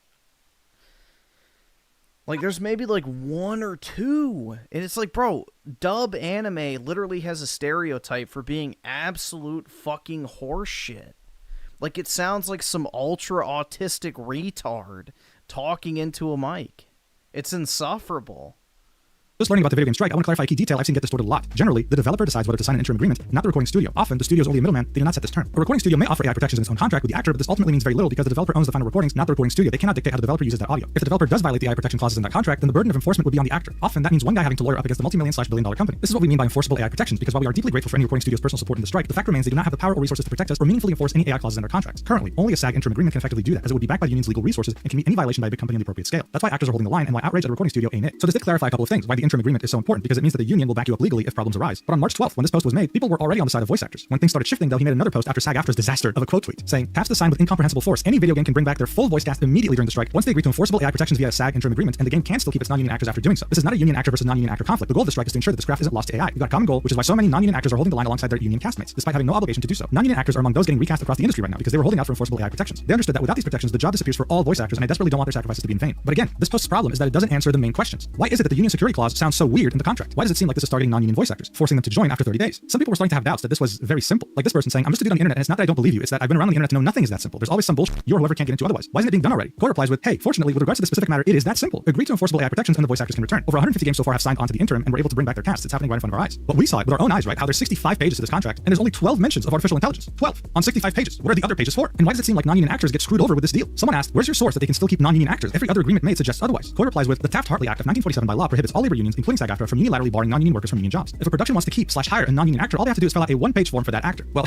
wait a second. I mean, if all you have to do is just fill up one page and keep working as a non-union actor, then I guess signing this contract is as simple as Koi is saying, right? Unfortunately, though, people were right to doubt this. Nothing is ever that simple. And for you to understand that, you need to understand what the hell a Taft-Hartley Act even is. Look, after the Wagner Act in 1935, unions were not only allowed to exist legally, but they also gained a ridiculous amount of influence. After World War Alright, we don't need a history lesson on fucking... only to make sure neither party is conditioning their commitment on some kind of loophole that undermines the other. And with the existential threat of AI, it is very much in the union's interest to grant these waivers wherever they can to get productions to agree to AI protections. So again, guys, this is all for AI. No matter what, this is all for AI protections. Even though it's only mentioned 12 times in the interim agreement, this is the true goal. One question says, I'm still not comfortable with this requirement to join. Sounds like a big organization bullying the little guy, to which Koi responds, I understand how this whole situation can give off that impression, and it's worsened by all the misinformation and anti-union... Does Yong speak Asian? Apparently his family's from Venezuela, which is what makes it even funnier that he's a fucking socialist. propaganda out there. Obviously, he wants everywhere to be as shitty as his home country. SAG-AFTRA is not a corporation. It is a non-profit labor union. Albeit one comprised of very annoying theater kids, but a union nonetheless. Its sole purpose is to ensure the health and safety of actors and to protect them from exploitation, which, along with the health insurance plans and on-set emergency staff, are funded by membership dues. That's why there's a limit to the Taft-Hartley process. If there were no requirement to join, nobody would join, and those protections would become financially unsustainable. He ends this with a question that says, "This is still a lot of maybes. Why should I believe you? You sound like a union shill." To which he replies with, "My dude, I totally understand that none of this is close to perfect, and I'm not a union fanatic by any means. There are multiple documented instances of me publicly calling out the union leadership, but if AI eliminates this job, then it won't matter how any voice actor feels about the union. Video game voice acting will be a thing of the past. I want to make sure this job still exists in 5 to 10 years for all aspiring voice actors to have a shot at chasing the stream, and the union is the only sufficiently powerful tool we have to that end. I know it sounds counterintuitive, but if making sure that non-union voice actors can still work is your main concern, you gotta bet on the entity trying to save this art from extinction, not the one with the incentive to replace all actors with AI. Again, I know it's not perfect, but we can't wait for the perfect solution when AI is at the doorstep and already replacing human voice actors. It is significantly easier for actors to fix the imperfections of a labor union, which is beholden to its members and relies on public support, than it is for any one of us to individually dictate the actions of a multi-billion-dollar company. In other words, he says, TLDR, I'm not a huge fan of the union, they are a means to an end. So no matter how weird or counterintuitive some of the contract might be, it's all justified because it's all about AI. And while I understand his viewpoint, it's not really the answer you're looking for when you're already doubting the entire strike and the union behind it. But Chloe wasn't the only one trying to rally people back into joining this cause. Another Hoyverse voice actor by the name of Kyle McCarley posted on the Genshin Impact subreddit a thread by the title SAG-AFTRA members seeking to clear up some confusion. The only problem is that again, people were left with more questions than answers. It wasn't a very popular post. The top comment was wondering, why doesn't SAG-AFTRA just come out and make an official statement to clarify things and clear up confusion and misinformation for the general public instead of having voice actors as their mouthpieces and only wink nudge Hoyverse on Twitter? This is a very good point. Why are voice actors having to do the union's job? Someone has pointed out the contradictory nature of this thread, where one of the bullet points said there is no requirement imposed by SAG-AFTRA for all performers hired on a union project to be union members. Such a requirement would in fact violate US labor law. But then goes on to say, once those 30 days have expired, they become must join. Honestly, at this point, not saying anything would have been better because every time a voice actor tried to clear up misinformation, they only ended up confusing people even more. People were starting to Griffin, if you were Latino, which Latino would you be? I'd probably pick like Argentina, I would say.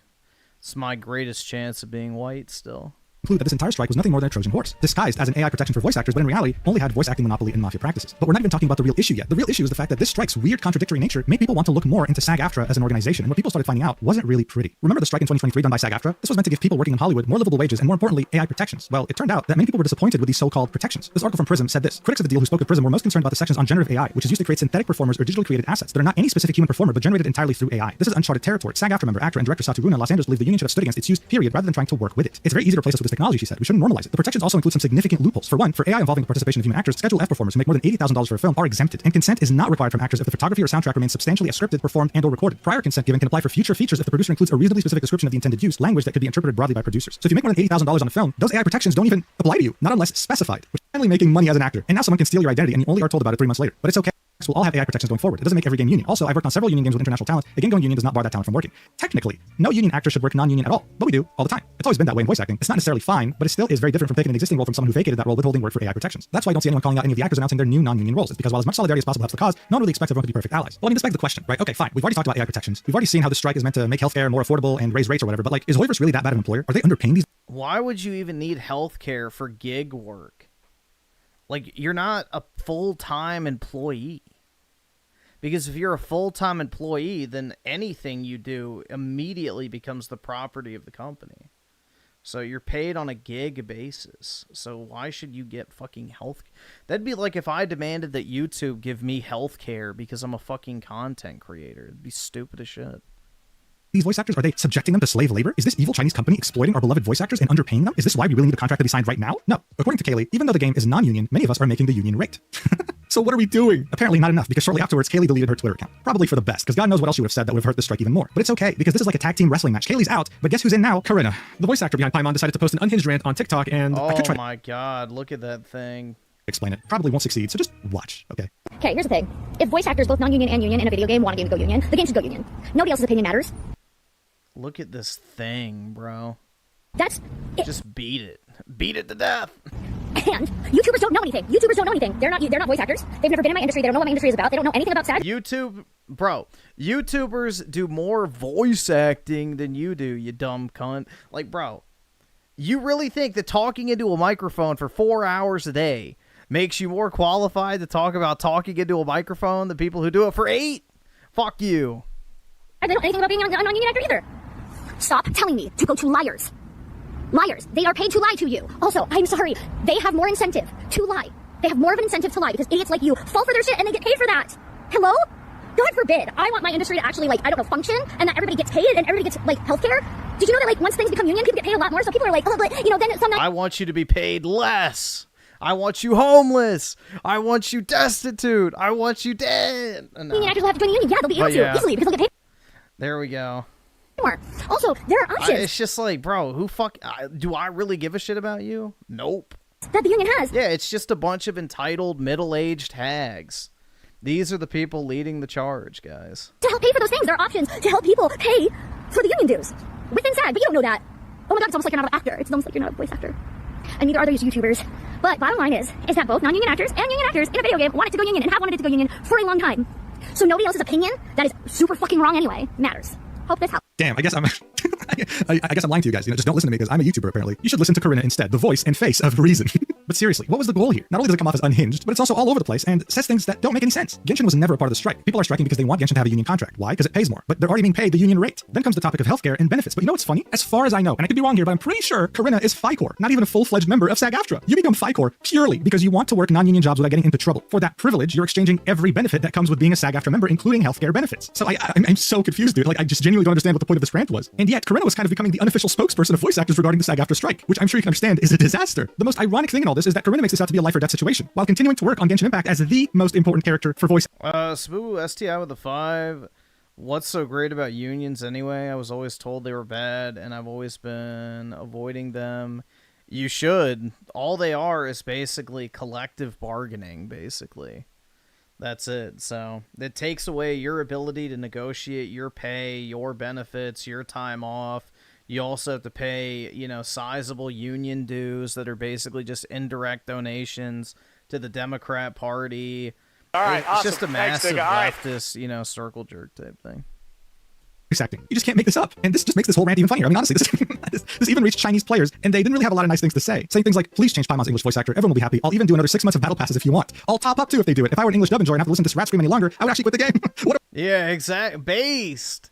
Thank you. Put her on the fucking street. a voice. It's like a desperate mouse that got pressed onto a grill by a piece of bread and slowly gets made into a sandwich. Tell me to my face to shut God the damn, these fuck Chinese up. players are ruthless. Oh, and just to add more fuel to the fire, Corinna said on Blue Sky that this TikTok... Yeah, dude, I side with China on this, dude. Face the wall. Was AI. She's already hit the wall, so, you know. She's already kind of... I don't know if she'd be able to see it at this point, because, you know, face pressed against it, so...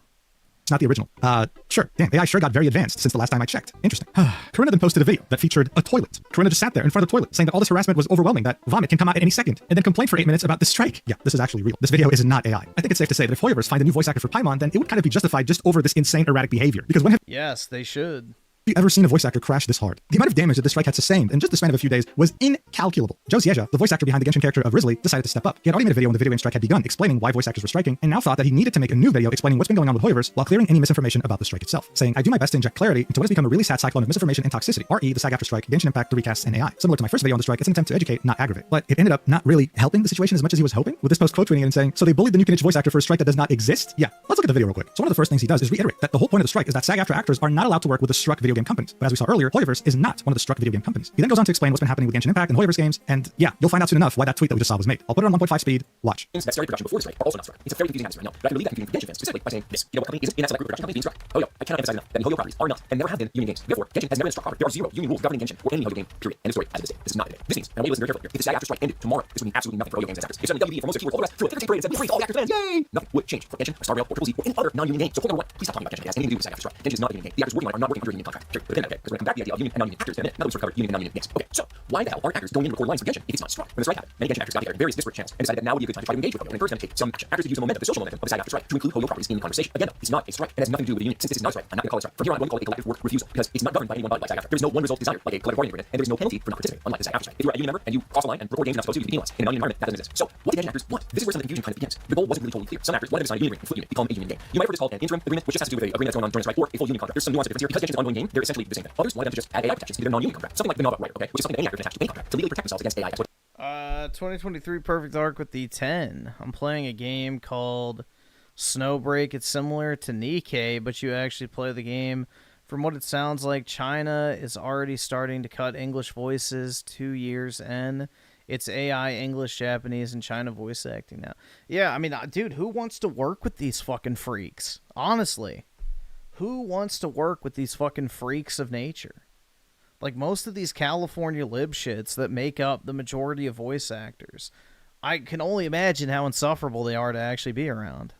And some actors understandably didn't know what to think about the whole thing, but they were motivated by social side, solidarity, social obligation, community feeling, and they also refused to work. This is part of the problem of non-union games, or non-union anything, actually. Since there's no actual collective bargaining agreement governed by a union, it becomes difficult for a group of people to take a collective action. In social psychology, we call this a collective action problem. It's very complicated. So anytime a group of non-union actors tries to get together to achieve a result, it's hard for us to communicate. It's hard for us to bargain. Since there are no rules in place, any actor is free to just disregard that collective for any time with no penalty, unlike an actual strike where you can find or kick out of a union or strike breaking. So So Joe confirmed one thing that we've looked at so far in this video. Genshin was never part of the strike. Hoyoverse games have never been part of the strike. And this is literally as if you were working in a corporation. Let's say you work at Amazon. You and your coworkers decided to stop showing up to work one day. You can't even agree on why you're striking. Okay, half of you want AI protections, the other half wants more money. What do you expect? What do you think that Amazon's gonna do? It's actually a miracle that they've been able to keep their jobs for so long while not showing up to work for months. As Joe said, this can't be even counted as a strike. And if anything, it sounds like a wildcat strike, something that's been prohibited under the Taft-Hartley Act. A wildcat strike is a strike action undertaken by unionized workers without union leadership's authorization, support, or approval. They're just hoping that by using the momentum of a different strike, they can somehow force Hoyoverse to sign their agreement. Do you realize how ridiculous this is? This is insane. I want to reiterate, if this was done in any other industry, you'd be fired within 24 hours, all right? And yet they're still doing it to this day. Then Joe talks about something that many people have been asking about. I would have fired him within 10 minutes.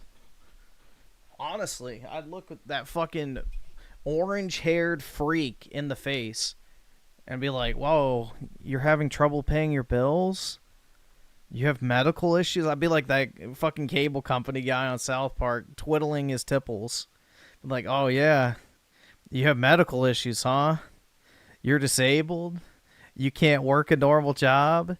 If I fired you, you'd be destitute and probably die?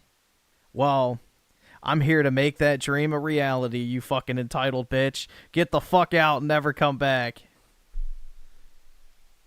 Dude, no, it was his mother that twidded his tipples. Dude, I would take one look at that fucking freak and tell her to kick fucking rocks, bro. Okay, but what about the Taft-Hartley? What happens to non-union voice actors if Hoyoverse were to sign the interim agreement? Here's what he had to say. The actor does not live in a right to work state. Now, you might have heard the term Taft-Hartley from her, and I advise you, please, don't look too deep into this because it's confused. It's a piece of labor law that actually has nothing to do with SAG-AFTRA. It was written in 1947 and designed as a path to both protect people from being forced to join unions, but also offer them more flexible ways to join if they want to, for our purposes. Bringing it back to us. Consider Taft-Hartley like a temporary 60-day union pass to allow someone who is non-union to work on a union job. After that, they're considered a must join. At which point, when the status applies, they must join a union or stop working union jobs. I'll break here for a second and tell you that it's significantly more complicated than that. There are caveats as to when the Taft-Hartley triggers, for example. It's also possible to negotiate individual labor with the union and say, look, I'm only going to work this one union job. Please don't make me join. I won't do anything else. And they can say yes. There's flexibility here. These, however, are edge cases there. Just beyond the scope of this video. This will be a flat out video. In the simplest sense, you can do a Taft-Hartley, a very limited amount of union work as a non-union member before you join. And that sort of makes perfect sense if you think about it. The union offers actual tangible benefits, even for a single contract. Reaping those benefits without being a union member and dues is like extending a Netflix free trial indefinitely. At some point, you have to pay for it. But being able to join a union for some actors can be a really good fit. Getting into the union is a stepping stone in many actors' careers, and it can actually be difficult to qualify for the union because bizarrely, the only way into the union is if you get Taft-Hartley first and then join. Oh, simple. No, it's not. I don't want to delve too far into union membership here, but it is important to understand and consider why an actor might not want to join the union. The entry fee itself can be steep depending on where you live. Mine was nearly $4,000 when I joined 10 years ago. So that talent would have to know for certain they're going to get at least 5 sessions out of Genshin to make up that loss. That's about how much money you make in 5 union video game sessions, depending on the tier they're in. Again, complicated. Or that actor would have to feel confident enough that they could book other union work to help them bring that number, that entry fee number back to zero. You do get pension and health benefits, okay? But you only qualify for health benefits if you earn a certain income of union work around $30,000 a year. So this goes back to everything we said, of course. What was interesting, though, is that he had to pay $4,000 to join a union when SAG-AFTRA's website now says $3,000. Now, I will say that it is very refreshing watching Joe's video because while he does echo some of the same opinions as the other entitled voice actors, he presents them in a more realistic and conservative manner. But joining SAG-AFTRA specifically as a voice actor still doesn't really make a lot of sense. As a traditional actor, sure, you can make the case. But as a voice actor, 80% of your contracts are going to be non-union. Only 20% will be union and will contribute to your pension. Not to mention that the odds of you making enough to even qualify for health insurance are pretty damn low. Legal representation is really nice, sure. Another point about unions that I'm directly dealing with is if you actually find an infringement where your employer is fucking you, the union is under no obligation to fight for you. Yeah, it's a way to extract money and siphon it off to the Democrat Party. That's it. That's all unions are. But it does feel weird to be locked behind. It's basically just money laundering. SAG-AFTRA membership. If a non-union voice actor got their voice stolen, SAG-AFTRA could represent them, win the case, and set a precedent for every single voice actor on United States soil. That's what unions in Europe do, right? They stand up for everyone in the industry, not just people who are members. Asking for $3,000 from people who mostly do this as a hobby just doesn't make any sense, and that's a problem. Joe goes on to talk about what we already talked about as well, the fact that technically as a union member, working non-union contracts is not permitted, and he also talks about FICOR. He then goes on to talk about social media toxicity, how it doesn't help, and how, yes, the situation is quite complicated, and we've understood that quite well. Unfortunately, Joe's intention didn't really work out as well as he had hoped, because many of the comments are left in utter confusion, and we're also disillusioned with the voice actors that have been participating in this discourse. I mean, look at this comment here with 4.6k likes, saying, so let me get this right, union voice actors are bullying a non-union voice actor for getting work with a non-union game, which isn't being struck by the voice acting union. A non-union project that union voice actors shouldn't even be working on. So it's okay for union workers to steal non-union voice actors' work, but if a non-union voice actor takes the role of a union voice actor who shouldn't even be striking, but is refusing to work, there's hell to pay. This is ridiculous. And this comment says, in their quest to not be replaced by AI, they seem to have completely forgotten that actual people can still replace them. This strike, as well as many of the Genshin voice actors that participated in this discourse on Twitter, were now seen as a complete and utter joke. Kiba Walker, who had already participated. They always were jokes. Look at this fucking freak. This discourse said, is it just me or was that video, the video we just watched, not helpful to the situation and now people hate us more? The unintended consequence of this video stretched far and wide, with some people calling for every striking voice actor on Genshin Impact to get replaced immediately. People didn't care anymore. Yes, the video was 29 minutes long, but they could only focus on the part that said Genshin and Hoyoverse were never part of the strike to begin with. The voice actors who went completely unhinged on Twitter had lost all good faith. As this entire catastrophe was fully unfolding, Corinna decided to post a picture. Look at that thing, bro. I'd take one look at that and say, get the fuck out.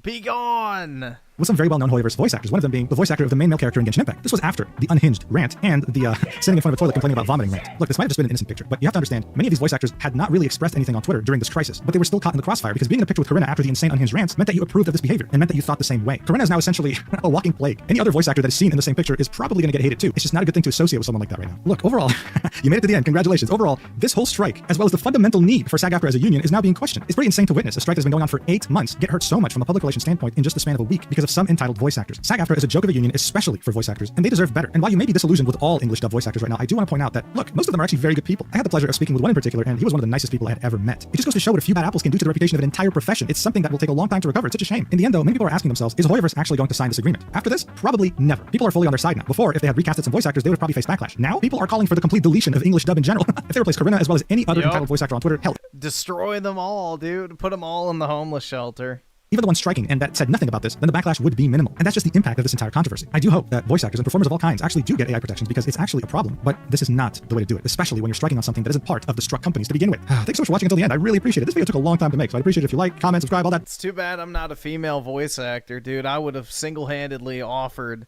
to replace that fucking disgusting abomination for free 99. I would have contacted them and said, I don't care how long it takes.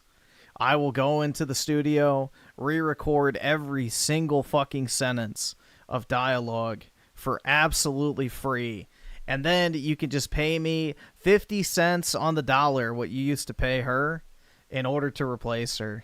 Just so I can see her get fired. But yeah.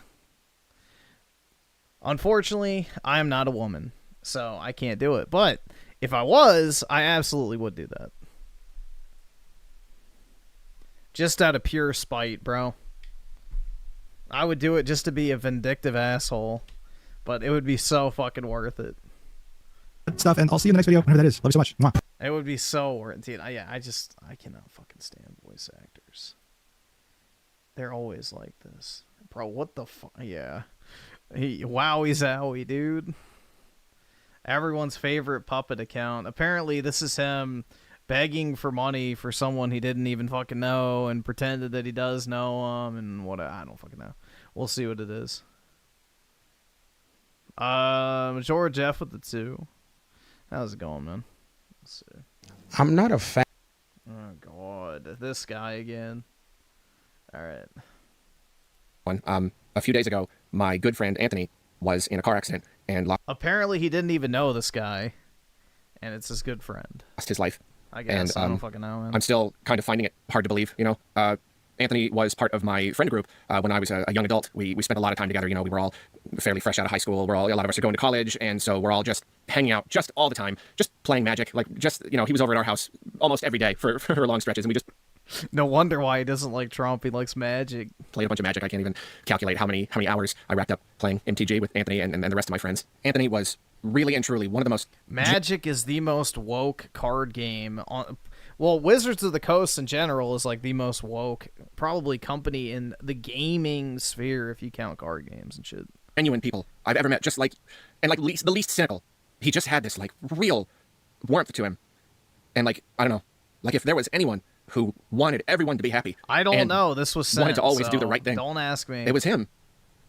And he was also just when it comes to videos, guys, you have to remember that people recommend me shit to watch. I don't know what the fuck half the shit is. Goofball, such a goofball weirdo. we do the silliest jokes, and we had so much fun. And those times, that few year span where him and all my friends... Yeah, my best friend died, so what you can do is exactly... Open your wallet and give me all of your money. I'm sorry, bro. This shit's tacky as fuck. I would never do this shit. Like, hey guys, someone completely unrelated to my YouTube channel died. Can you shower them in super shekels? Like, no. I don't know. Like, it's just relevance. Like, why don't you just give some of your own money? And I don't know. I don't like begging. I don't fucking like begging. I don't like it. I would never do this. Everyone just hanging out and playing Magic and making stupid jokes. It really was some of the best times of my life. And when you share something like that with someone, it really is like they become a part of your family. It kind of feels like something that never really goes away, you know? Those kinds of people who were present in times like those, they never, ever stop being important. And the reason I'm making this video is because he is survived by his wife and their 2 children who now find themselves in an overwhelmingly difficult situation. You know, they relied on his income. So, like, obviously, that's bad enough. But then she was 2 days away from starting nursing school on the day that he died. She was just right there on the cusp of starting this whole new journey in her life. And she was on like the wait list to get into this school for years. Actually, for years. She worked so hard and so long to get to this point. And And so now she faces this situation of somehow supporting the family while going to school. But like, you're going to school, you can't just work a full-time job.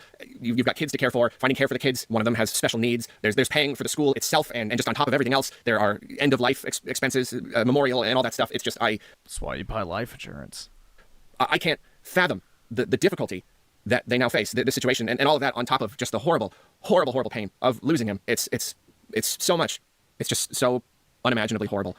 Yeah, I don't know, bro. I just don't like this. Oh, my friend's dead. Can you guys, open your wallet and give me all of your monies? This would be like if I came on stream. It's like, hey guys, my grandma died.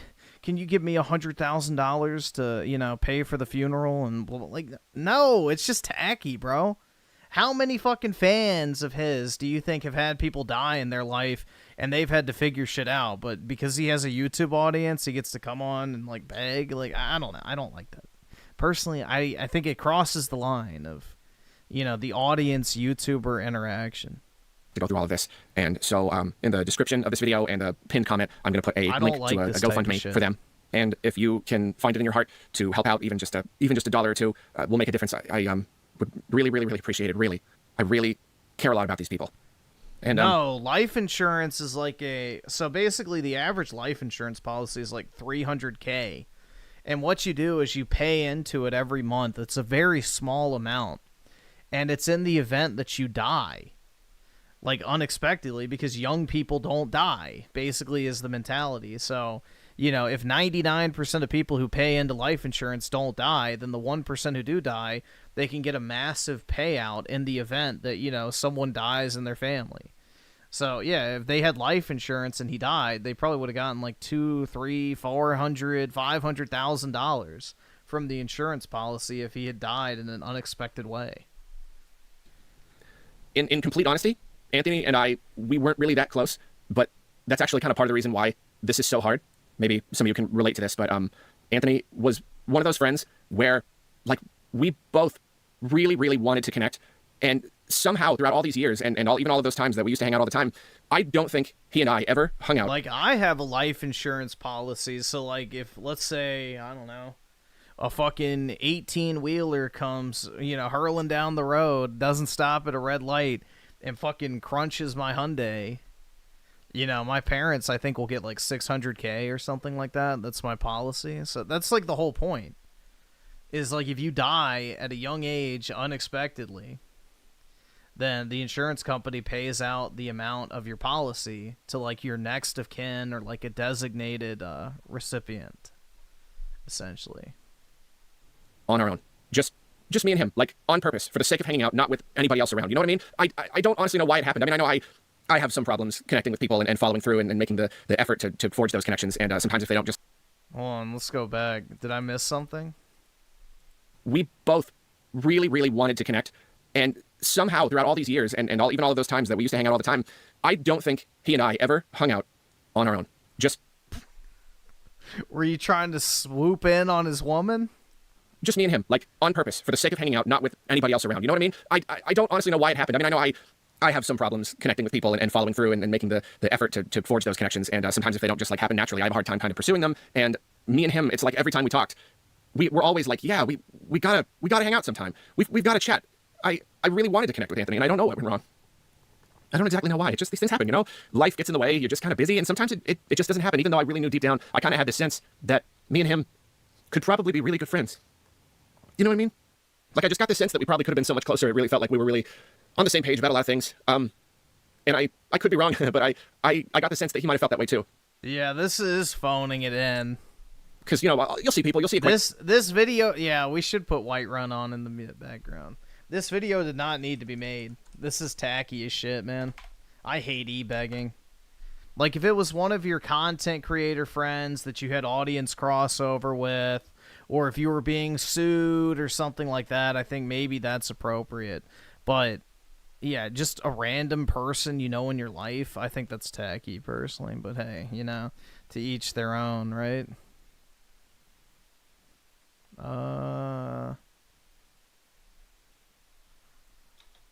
Theme. I want the extended. There we go. acquaintances, people in your life, and you'll say, hey, one of these days we should grab lunch or coffee or something, and like, you know, you do mean it in that moment, and you would like to connect with that person more. But there are some friends where, when I say that, I guess I feel it a little bit more deeply. I really do feel like, yeah, I really do need to connect with this person. I think we're very similar, and we just never did. And I didn't, you know, the last few years I didn't really see him much, and then I moved away a year ago, and I haven't really talked to him even one time. I haven't even talked to him, bro. And so, it's like this did not need to be made, bro. Of him as a friend is really hard, but it's almost like, I don't know, it's the loss of that potential that hurts in a complete. You know, I've lost people before, but I guess it hurts in a different way to lose someone knowing that I could have been so much closer, and now just really wishing I had reached out. You know. And man, I'm kind of at this, this stage of my life, and maybe it's, getting up in my mid to late 30s or something, but just really spending a lot of time just thinking about life itself and how short it is and how precious it is and how important making these connections with each other really is. And so to be hit with this, to be just reminded even more sharply and painfully just how short and precious life is, and how every single day you wake up and you don't know what will happen. And every single person you have in your life, you don't know how long that person might be in your life. All we can do is hope for the best, but every day is just a new day, You don't know what tomorrow's going to be. You just don't. And sometimes things or people can be taken away just in a heartbeat. Just in the blink of an eye. It changes. And I guess it's it's really just reminding me that I need to stop waiting. I can't look here wait anymore. I can't listen. do this. There can't be a later. Can't just keep putting things off, putting off making real connections with people. If there's someone in your life who you want to have a closer relationship with, that's not something that should be, last priority on the schedule. Something that one of these days I'll get around to calling that person and finally just sitting down and having to talk with them. So yeah, I don't know. Carrie, I don't know if you'll watch this, but if you do, just know that we're all thinking about you guys, and we love you so much. Yeah, that's just tacky to me. That shit's tacky if you ask me.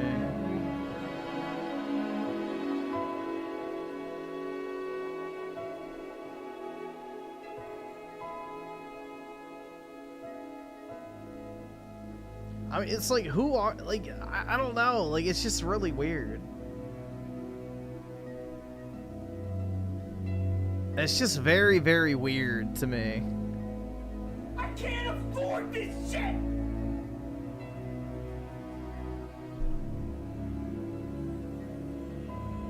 Yeah, the cringe, it's just parasocial as fuck. Here's this person I kind of knew, because you watch my YouTube videos, give his wife money. It's just, I don't like that type of shit. Yeah, exactly. He blew him off for years, and now all of a sudden he, is the savior. Yeah.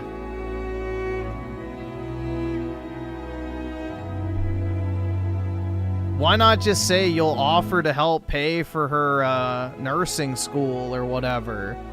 Why not just make an offer to hey, I'll help her pay for her nursing school, but if you guys could also do this. Yeah. I don't know, bro. I don't like e-begging, personally. If it's something that's directly correlated to your channel, maybe. If you're getting sued, I think that's fine. If somebody's suing you over your YouTube channel, I think that's a-okay to ask your audience for money for, legal fees and shit like that. But, some random person in your life that you kind of knew that you weren't really friends with, all of a sudden, you expect people to pay for that. I don't know. I don't get it, man. I would never do that, personally.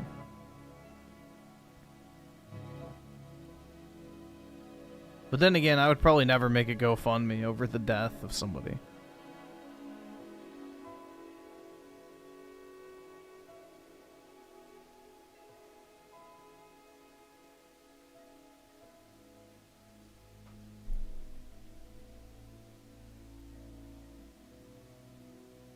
What about... Bro, that's a genius idea. The death of a loved one. Her name was Aerith, and she was gone too soon. Please, help me honor her memory by paying for her $400,000, end-of-life costs, as well as funeral expenses and some money to help support her heartbroken family. Any little amount helps, but everything is greatly appreciated.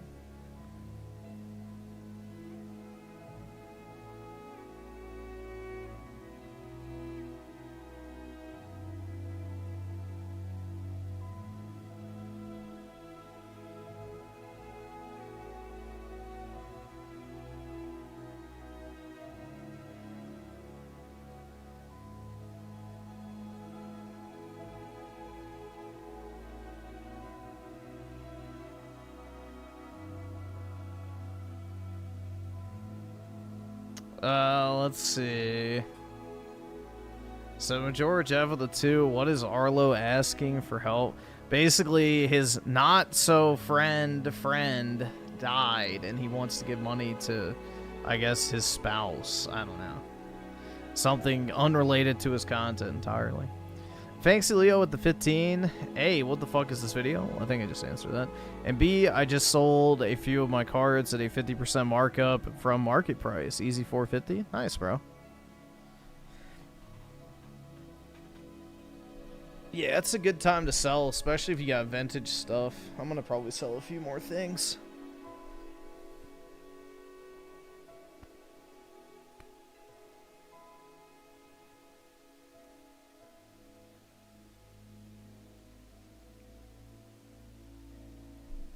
All right.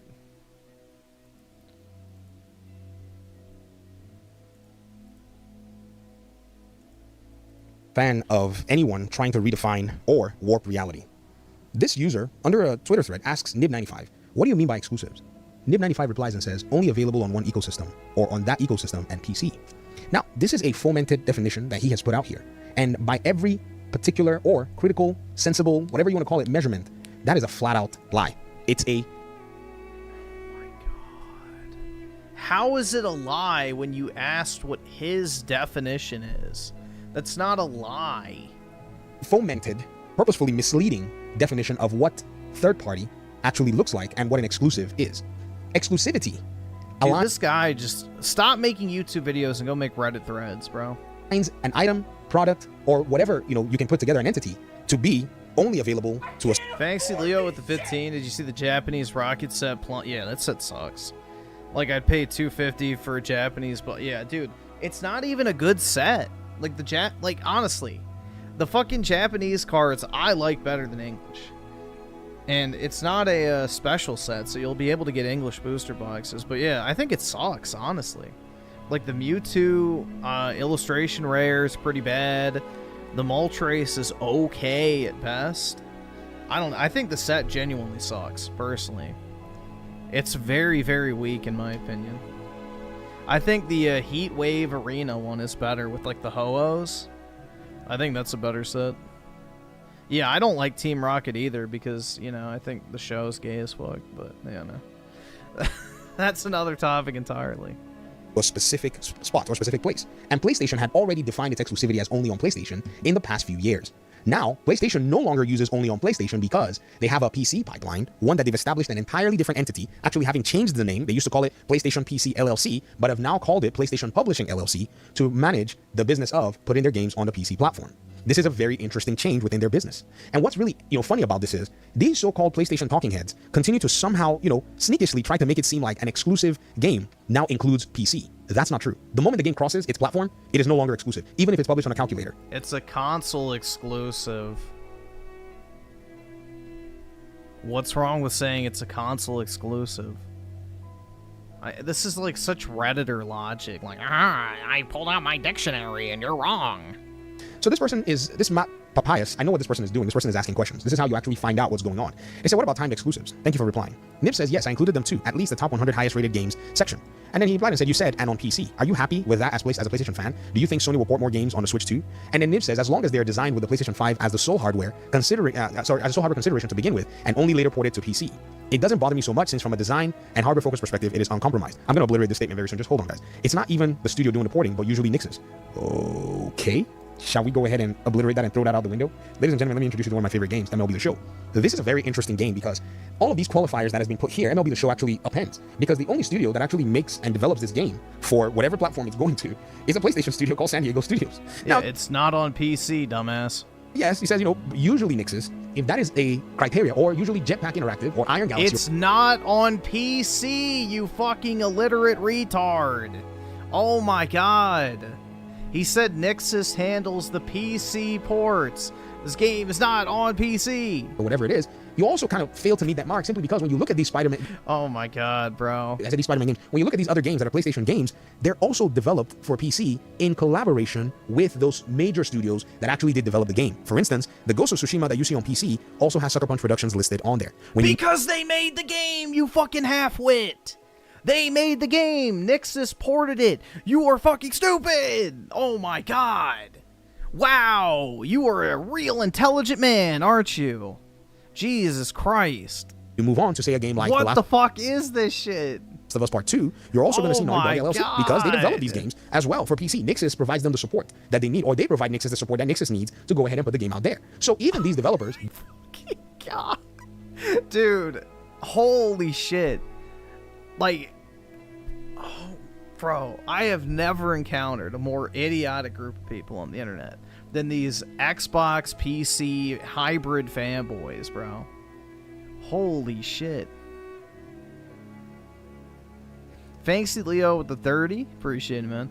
In other news, the sole importer and distro of the Pokemon TCG here in Israel is going to charge around $250 to $300 per box before the 18% value-added tax. I'm going to just import privately from Rod for 70%. Yeah. That's definitely the way to do it.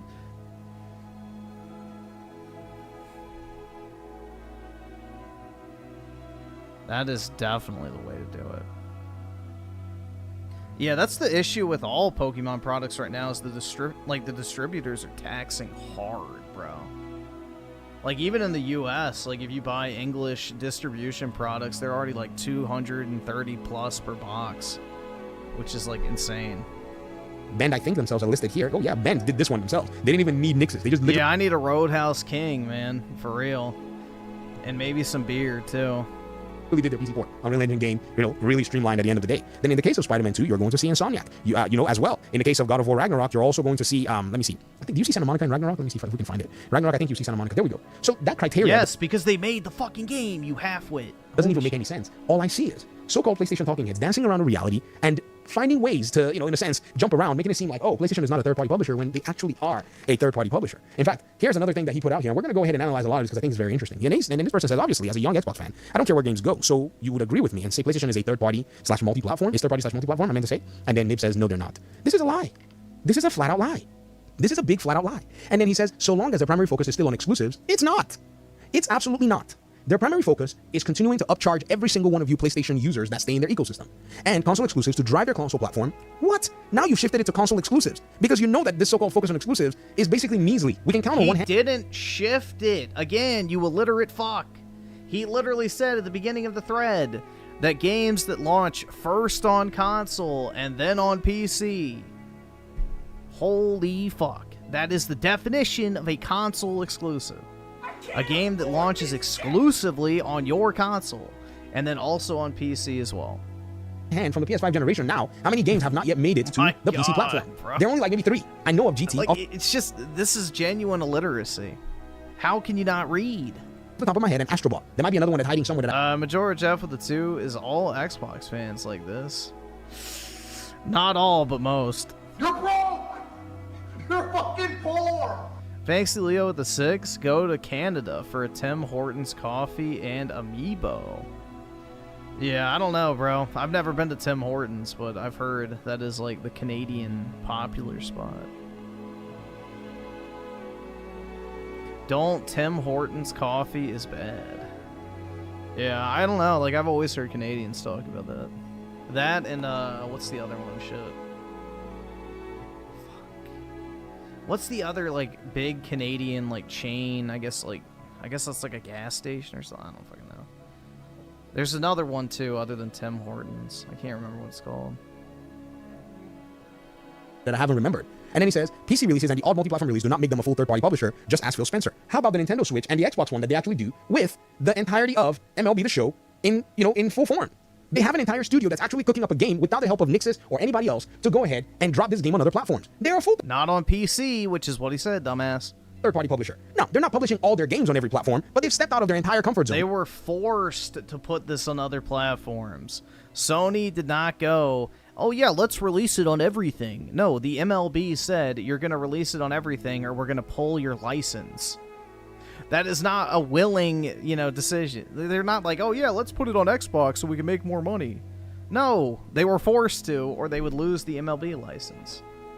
And are putting games in places that they feel they can make money. So he says, ask Phil Spencer. Now let's listen to what Phil Spencer... No, they were threatened with losing the MLB license unless they made it multi-platform. You're broke! You're fucking poor!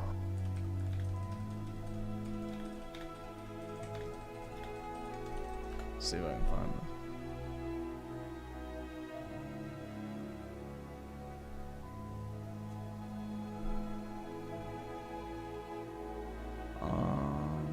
Let's see.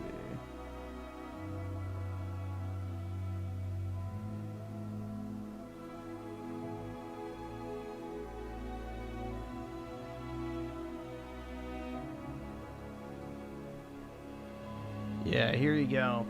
This is what Sony said. It was Major League Baseball's decision to expand the franchise to new platforms outside of PlayStation, the publisher says. There you go. There you go. As part of the goal for this year's game, MLB decided to bring the franchise to more players and baseball fans, a PlayStation representative told the site. This decision provides a unique opportunity to further establish MLB The Show as the premier brand for baseball video games. Basically, they wanted to put it on everything so that they could get more fucking people to try and watch baseball. But, yeah.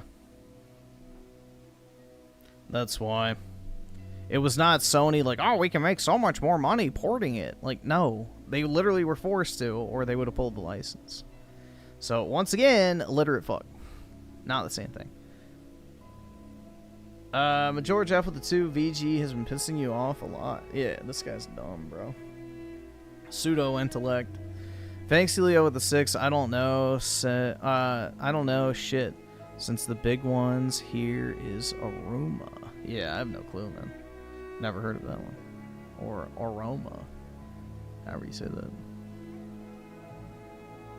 Says here, because I think this is something that he thinks is going to be some kind of a gotcha for Phil Spencer. Let's listen to it at the end of the day, right? Come on, let's go, Phil. Important games about expanding for us, it's about expanding our platform reach, and we think important games like Starfield will be catalysts for Game Pass growth on a lot of different platforms. But anytime you're growing the platform, there's always this trade-off with games. We are not a third-party publisher, right? We do something different with our content like Starfield, but not all the content. We're not a third-party publisher. That aged well, Phil. We see Minecraft ships on other platforms. Oh, Phil Spencer is wrong here. That one's too easy. I guess he was probably trying to be tempted, and he talked about Minecraft. I mean, Phil, your Minecraft was already made you third party. And we enjoy doing that as well. For us, y'all are a third party publisher. You guys were third party publishers the moment you started putting your games on PC. Not even putting your games on PC day one. Then when you decided to put your games on PC day one, you had committed to third party publishing because Steam is not your traditional platform. So even if Nib tries to basically go ahead and make Phil Spencer his source, Phil Spencer is wrong, and so are you, Nib. It doesn't matter who tries to say it. When your game is being marketed on Steam during any sales, if you go to Steam and go to the offers, they usually, whenever it's a publisher sale, they'll say this third party, sale, this third party event is brought to you by, and then they will basically put the name of the publisher out there. That's usually how they do it by publishers. When they do publisher sales on Steam, they refer to everybody as a third party publisher because everybody else on Steam is a third party publisher because they have their own games. This is the thanks to Leo with the 15. See you boys. Got to go to the dentist to make sure I don't get Dreamcast guy teeth. That's a good decision, man. Have a good one. Hope it goes well. Like, let me see if they have anyone that they actually point out to in this particular case. There's no, let me see. They have a place where they show like their publisher sales when it comes down to it. I might be able to find it here. Oh, I didn't even have to look too hard. This Gamera Games 7th anniversary sale, it says it right here. This third party event is presented by Gamera Games. Any publisher sale that goes on, which they do frequently here on Steam, is one that they basically point out and say this publisher here, this third party publisher is actually bringing you this event. Check this one out. This is the Astragon Entertainment Easter sale. This is the publisher, Astragon. They said it here. This third party event is presented by Astragon Entertainment. Xbox does sales here as well too. And when Xbox does sales, they also put it out there and say this third party publisher sale was brought to you by, and then they'll put it there Xbox Game Studios, or if it's Activision, or if it's Rockstar, or if it's freaking From Software or Bandai Namco, whoever it is, they're referred to as third party. Bro, my question is who is unironically watching this type of shit? Like, genuine question. Who's like, oh my god, bro, this is such insightful commentary. You know, I'm really glad I spent 12 minutes of my life listening to this guy talk about absolutely fucking nothing.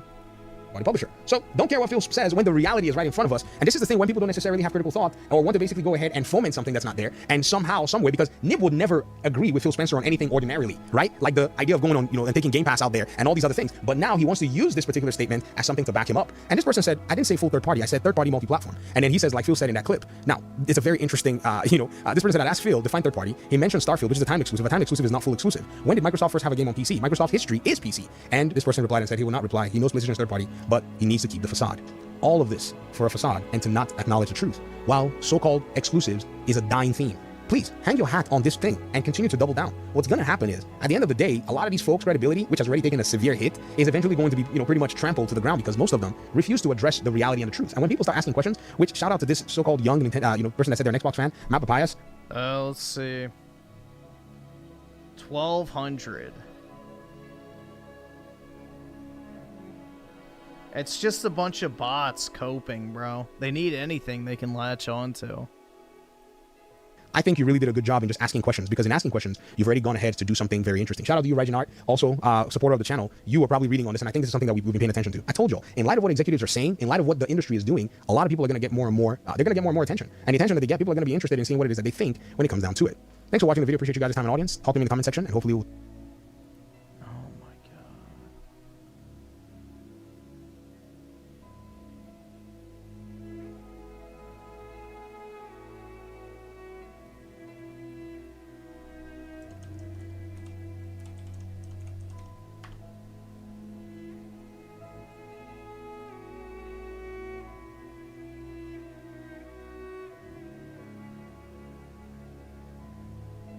Hold on, Hey there, gamers, Dreamcast guy.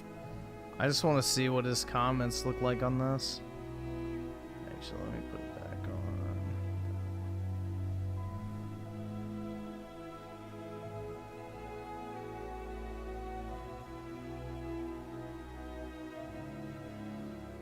on. I have no sympathy for lazy people. Based.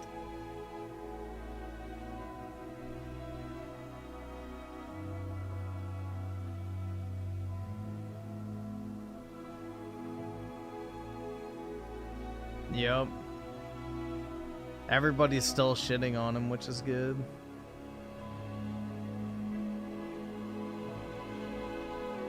Hey there, gamers, Dreamcast guy here, and today I want to talk about The Last of Us TV show, because Season 2 is currently going on, and I've got to admit that I hate it, and it feels like a lot of people hate it, but here's my hot take. You should have hated the first season, too. It feels like the people making the show hate these characters, and I want to discuss this because you don't fucking say. You don't fucking say. Wow. It's almost like the guy who made part 2 hated these fucking characters as well. Shocking. Whoa, dude. I never would have guessed. Majority Jeff with the 2. It's nice people are calling out Dreamcast guy. Yeah, he's grifting so fucking hard. We're only 2 episodes into Season 2, and there's no way in hell I'm watching more of this junk. I mean, it actually sucks that freaking bad, and I feel like it so fundamentally misunderstands the importance of The Last of Us. But let me break it. Yeah, just like the second game. Holy fuck. Wow. The TV adaptation does the same shit that the fucking video game did originally, with the exact same story. Who would have guessed? Wowie zowie, man. Down. So to start with, in case you don't know, I guess, you have rose-tinted glasses when you hear the fucking trophy popping noise every 30 minutes. I'm Dreamcast guy. Feel free to like and subscribe. And I'm a kind of person where The Last of Us Part 1 is one of my favorite games of all time. I still feel like it's such an incredible story. Joel and Ellie going across the United States over the course of an entire year, breaking the game into these different seasons, the terribleness of it at times, all the monsters and mayhem and cannibals, but also on top of that, the hopefulness of it at times. Like, just those moments of playing video games and patching up wounds and swapping stories. It feels like Joel and Ellie, it's such a great exploration of how they're trying to grow up even at their different stages in life. And I was really impressed by the fact that The Last of Us Season 1, the TV show, it took those ideas, that tone, that frame of mind, and they managed to do something with it. They really actually expanded it. Yeah, graphic gay sex. I loved it. Us extra characters, more backstory in Jackson, which is the big city in The Last of Us, or even just stuff like, honestly, the crazy episode in season 1 about basically the entire backstory of Frank and Bill. That's Oh, he loved, dude, he loved the video. He loved the episode with the gay sex. Oh my God. Yeah, if anybody was on the fence about him sucking trans cock, there you go. He loved it, man. He loved watching two hairy gay men make out and have fucking anal sex. Oh my God. so good. Oh, it was so good. Yeah, dude. It was like I was literally in the bed with him, right? Oh my God. Do something with it. They really actually expanded it, giving us extra characters, more backstory in Jackson, which is the big city in The Last of Us, or even just stuff like, honestly, the crazy episode in season 1 about basically the entire backstory of Frank and Bill. That's so good.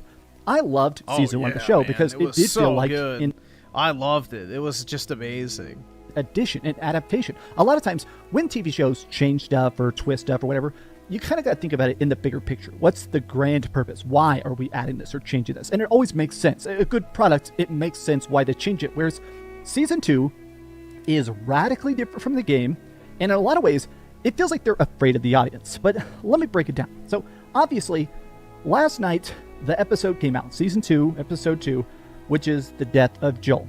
A huge chunk of the reason that The Last of Us Part 2 is so incredibly controversial is because the game begins by killing the main character of the first game. And then they make you play as this killer for hours and hours and hours. Half the game is played as Ellie, half the game is played as a woman named Abby. And I feel like doing that in a TV show, they had a chance to sort of explain Joel's death better. Some people were probably theorizing that they were going to do this at the end of the season instead of the beginning of it. Because IGN doesn't just cover video games, man. They cover TV shows, movies, comics, video games, action they do all like nerd shit. They don't just do video games. They've always done multiple things like that. Of having straight up beginning the TV show, the exact same way they started the game, a lot of people thought maybe we're going to have it where we have all this extra back build up, all this extra stuff that sort of emphasizes the bond, the Joel living in Jackson, how Ellie is adapting to life, but instead they still just decided to murder Joel right at the start. Now, I think my problem is the fact that they're really trying to, I feel like 90% of my problem is still the fact that they're changing stuff so much. Okay, what's going on in Jackson? A giant, crazy, epic zombie battle, that's so cool. My big problem is that it really does feel like this casting is really starting to dramatically hurt the show. This is Abby. This is Abby in the TV show. Now, I'm just going to say it. I don't like Abby because she killed Joel. And I always felt like the video game playing as Joel's killer, of course, we see the backstory, we see why she's doing it, but I do think it really helped that Abby I mean, how do you look at this and not just chuckle, bro? Like, what the fuck is this? Honestly. A beast, that she had these huge freaking arms, huge shoulders. She had built her entire life to construct her body into a weapon. And maybe you'd say, oh, that's literally impossible, but alright. Unrealistic. How in the apocalypse are you even eating enough calories? I mean, I eat like 3,000 calories a day to have these little twigs, so she must be eating, 6,000 calories a day for her bulk. My problem is the fact that this lady is a twig. I mean, I'll be honest, I don't think this one has the strength to kill Joel with a golf club, but even beyond that, I do feel like part of my problem is the fact that this casting of Ellie was so good in season 1 when she's supposed to be. Why does he keep pulling up Mischief? Be 13, 14 years old. But now she must be a fan. Two leftoids. Supposed to be 20, and I think this actress is 20. But this is the thing. I can't believe I'm saying this, but as of this episode, the game is far better than The Last of Us Part 2 Season 2. Their first episode did a good job of reordering the story to fix Neil Druckmann's stupidity, but 2 was honestly awful outside of what they copied. My thing is that, to me, this actress, as talented as she is, I definitely loved her in Game of Thrones and stuff, I just still feel like her looking like a little kid. You loved her in Game of Thrones? Wasn't she a child bride? What? Wasn't that her role? She was just like the child bride at like the Red Wedding or some shit? I don't fucking remember. But yeah, dude, she was like, what, 10 at the time? It does hurt a story that is supposed to be about an adult seeking vengeance. And some people are basically saying, oh, it's because you don't find her hot. I don't think that's it. People are saying that people are downvote bombing it because they don't like the actress. I don't think it's that. The first season, it totally worked. Season 2 is getting downvote bombs, and I do honestly think that a lot of it is that the handling of Abby is just too radically different. Part of what the game did that was incredibly ballsy, that I don't think they wanted to try to attempt to do in the TV show, is that it takes a while to kind of peel back the layers about why Abby looks the way she does, why she's so obsessed with Joel, why she's been tracking Joel for years and years and years. And in the game, it really kind of thing where I think the twist didn't fully work, of kind of being like, oh, maybe Joel is the bad guy, maybe Abby is the hero. I don't think it fully worked, but here, they were afraid to even attempt it. They revealed her entire sad story in the first episode, so no real mystery, and now a game is different because you're forced to embody Abby to see her perspective, which I don't think works here. Just having like a scene of her walking around murdering people doesn't work as well as you being the person who feels like, all right, now I am Abby, here's why I am doing this. Like, Abby's strong. Think about where Abby versus Ellie. That was a boss fight. Since you're not controlling Abby, you'll lose that point of perspective. So now it's just rah, get her Ellie. I don't think the right answer here is that, I don't know what the right answer here is, but I think this illustrates an issue that a straight one-to-one game adaptation, when the game is part of how the story is told, even in a super cinematic one. A lot of people are pointing out that with the show, they're kind of afraid of holding back about waiting to do that big reveal or something like that, because in a lot of cases, in a episode-to-episode TV show, it's not the same as a game. Maybe they're like, okay, we don't want to just, tease in the first season, the cannibal weirdo David. That guy basically is very, very, very bad, but instead of sort of spacing it out, slowly drawing you in, and then basically doing the big twist of how evil and downright disgusting he is, in the first show, the first season, they're like, hey, he's just a creep. This is it. He walks up, hey, he's a creep. Immediately. No tension, no build-up, just here it is. I want to show you 2 tweets by Gene Park here, and this is really good. Here's my issue with that scene. A lot of people are talking... See, this is why it shows that Neil is directing this shit actively, because he's managed to make both stories even fucking worse than they already were. So... about how the death scene is so different, that it does feel like... I feel like I watch a lot of movies, I watch a lot of TV shows. I feel like one of my big problems right now with current day Hollywood is that lighting sucks. It does feel like everybody makes stuff incredibly dark or way too relit. Everything looks really, really, really bad right now. And I feel like people have forgotten how color grading works. I walk away a little puzzled by the aesthetic choices of the scene. In the show, Joel was killed in a brightly lit living room of a lodge. The wide angles of Abby's friends, who are portrayed here with much louder protest against Abby's killing, felt oddly roomy, open, and colorful. This is in sharp contrast to Joel's torturing in a musty, blue-tinged basement with everyone lathered in spittle, blood, and anxiety. It felt like they were in the lowest floor of hell. And I feel like this is such a good point. I think I have another picture as well. Look, I just feel like this entire scene felt so well lit. It just really didn't work. And simply like, okay, people are living 2020 all over again. You guys are in for a shock. If you don't like this, guess what? They already announced Last of Us Season 3. So, yeah, get ready for the fact that we're about to have the Abby show. We're about to have episode of this twig-armed version of Abby sticking around. And I do feel like the lighting of this... Yeah, wait till they get to the actual ending, bro. When Abby gets her dose of protein by eating Ellie's fingers that still have Dina's love juices on them. And then, revenge is bad, okay? And then lets her go with her trans companion.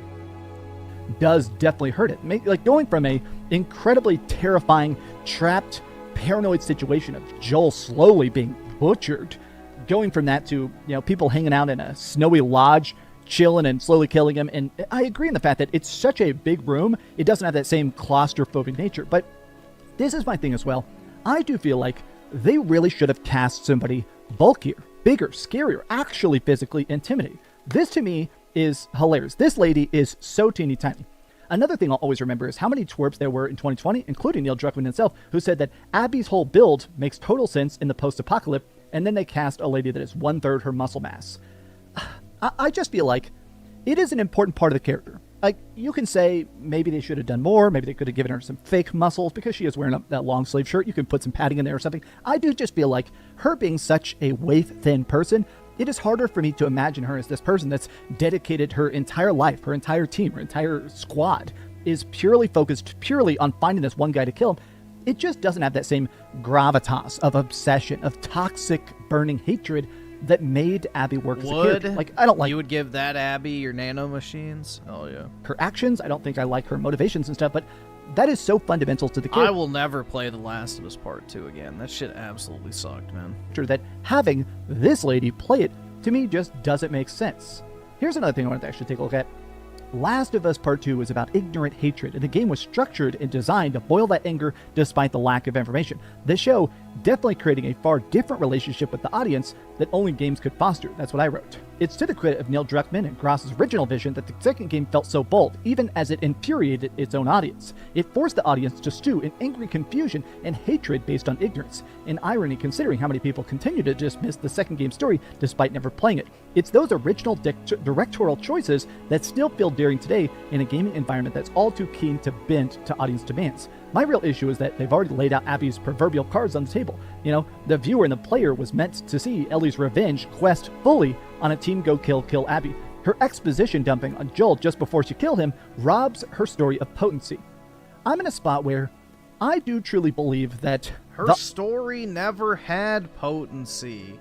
It was a pathetic joke from the very fucking beginning, and it still is now. Audience is... This is a pure fetish character from Neil Cuckman's demented mind. That's it.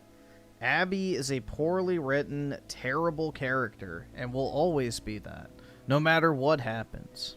Pissed. It does feel like a lot of fans are really, really not enjoying this. Maybe I exist in a Last of Us Part 2 hate bubble, but the first game is such a tight story. The first season is such a tight story that it is able to adapt. It is able to convey these hard messages. And while I do think that The Last of Us Part 2 as a game does fall short of that greatness, I've always thought that the bricks, the DNA, the actual effort of what they're trying to do could have been done better. What I was hoping with The Last of Us Part 2 Season 2 was that I wanted the story to be in a different angle. I wanted it to be the people living in Jackson. This is Neil's baby, Dreamcast guy. They're never going to change it. Having Ellie there, having Joel go to therapy, having all sorts of stuff that explains the original game, but also I wanted to see multiple episodes. You wanted to see Joel go to therapy? Where we would cut to Abby, a completely separate person we hadn't met before, as she treks close. Yep, he's directing as well. Closer to Jackson, just seeing the investigation, seeing her talk, seeing it sort of explain these things, episode of their own adventures, their talks, their town, where we actually see all that stuff. I wanted to see that build up in a way that when these characters finally met, a casual person who doesn't know the story would have maybe assumed that Abby's going to team up, maybe Abby's going to be a side protagonist, maybe Abby and Ellie are going to date or something like that. And instead, when they finally meet, it becomes this killing clash, which would have set off a season 3, which becomes the standard story we know now, the Abby kill quest. Instead, they tried to do it in a way where they put all the cards on the table, and now they're going to do a remixed, shallow repeat of the original story of Last of Us Season 2. And I just feel like that doesn't work. One of the most impactful moments at the end of The Last of Us Part 2, the game, is that at the very, very end, you play as Ellie for hours and hours and hours, and you're searching for it. You know for a fact that Abby's been captured. She's in this camp. The Seraphites have managed to capture her, or was it the WLF? Basically, Abby gets captured, and she's being held in this camp. And when you finally go there, Ellie breaks into the camp specifically to find... Isn't it interesting that Abby's arms shrink at the end of the game when she's cut off from her gear supply? I don't think that's a coincidence, guys. I don't think it's a coincidence that when Abby has been separated from her supply of steroids, all of a sudden her arms start shrinking dramatically.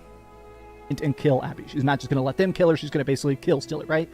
And when you find it, Abby is incredibly emaciated. Her big, bulky arms have frailed down. She's a stick. She's so emaciated, so starved, so tortured that, as a weird act of mercy, they fight, but Ellie doesn't have the heart to do it. She can't kill her. She realizes, you know what? I'm just going to set Abby free. I still feel like I really, really don't like that. I still feel like Ellie should have killed Abby. Personal taste, but... Yeah, she bit her fucking fingers off. Dude, I would have... version of the show, now that we have an actress that is already so skinny, already so frail, that final scene is not going to work at all. We know that's where this is going, and it is not going to work at all. This casting of the show, Pedro Pascal is great, Tommy is great, a lot of the side characters are great, but if this is all being built on Bella Ramsey and Caitlin Dever, I just feel like this is not going to work. But I wanted to just ramble about it because honestly, I am flabbergasted by these decisions. But that's my off-the-cuff thoughts. How do you feel about The Last of Us TV show? Feel free to like this video and subscribe, or I've also made a bunch of videos about The Last of Us Part 1 and Part 2, so if you watch my complete thoughts on that, well, they're on the channel. But I love you guys. very much. Thank you for watching, and if you could, please give this video a like and subscribe if you haven't already, and please keep dreaming. Also, there's talks that tomorrow we're getting the Oblivion remaster remake, so be ready for that, because I'm definitely going to be playing that, making a video. I actually replayed the first Oblivion game in preparation again. I replayed the original. Man, that game is still so damn good. Thanks so much for watching that video. If you want to see something else, you can always...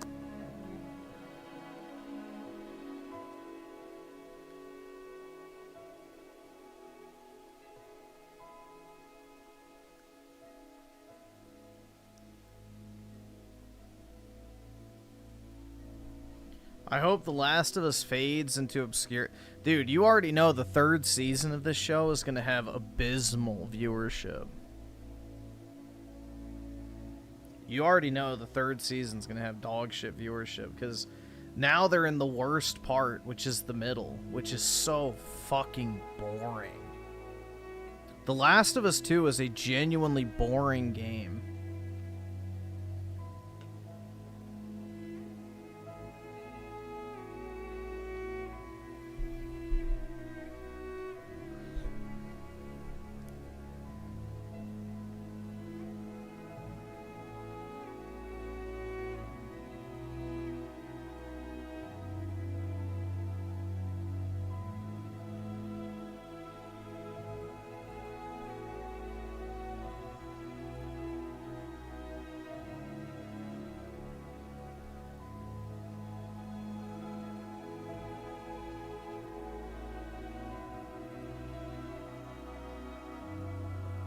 Oh, yeah.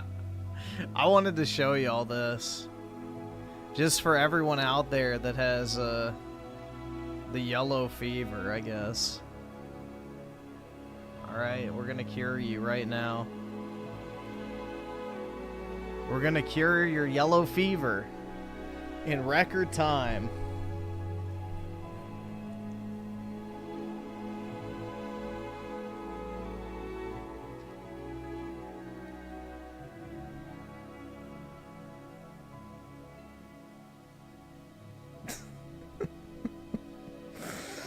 This is the real face.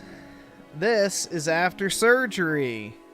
This is what, like, 60% of women in South Korea get done. So, yeah.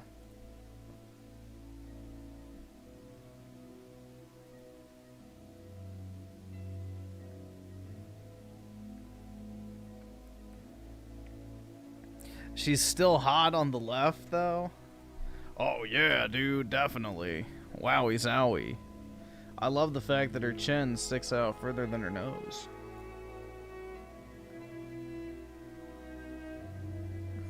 Resembles a crescent moon. So, yeah, there you go. Yeah, which way, Western men? I don't know.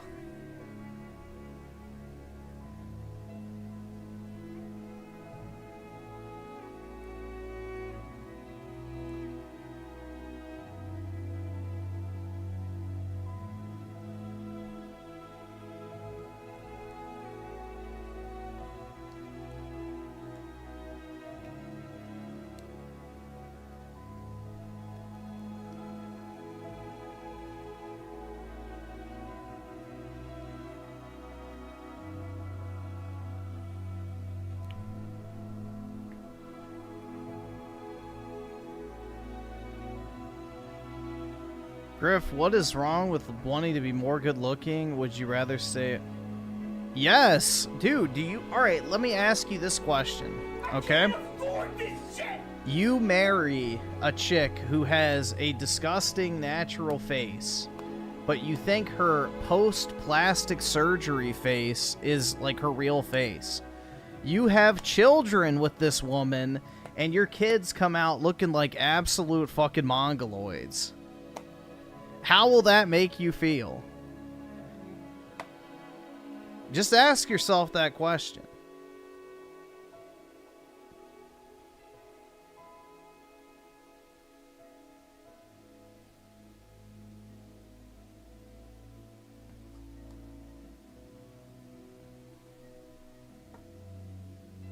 The kids can have plastic surgery too.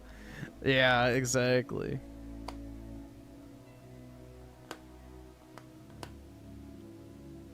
Yeah, it's genetic catfishing. Literally.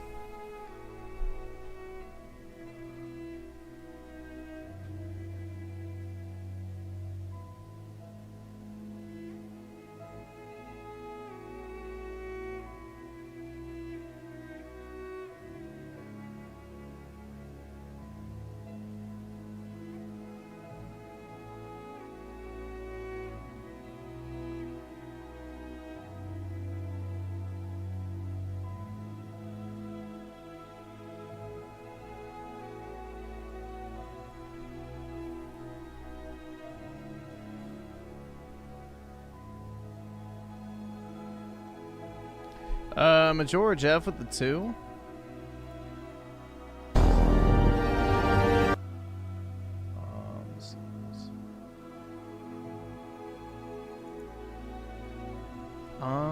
I'll mute the music for this. Actually, I'm gonna leave it on. And in 4 hours, they made $100. I like the music personally. I might start using it in the future. I like the ambiance. $100, guys? And this was WrestleMania. This is the big event on the grandest stage of them all. The Super Bowl of wrestling, and it couldn't even draw 1/3 of what I brought in on the worst episode of Smart Guys. You know? And it's just like everything he says in the closing speech is what I said from the very beginning. Nobody gives a fuck, Phil, about your opinion on wrestling. Everybody already has a wrestling show that they follow. The market is oversaturated, so Toothless Buddy, who's like, do you know about Jim Cornette?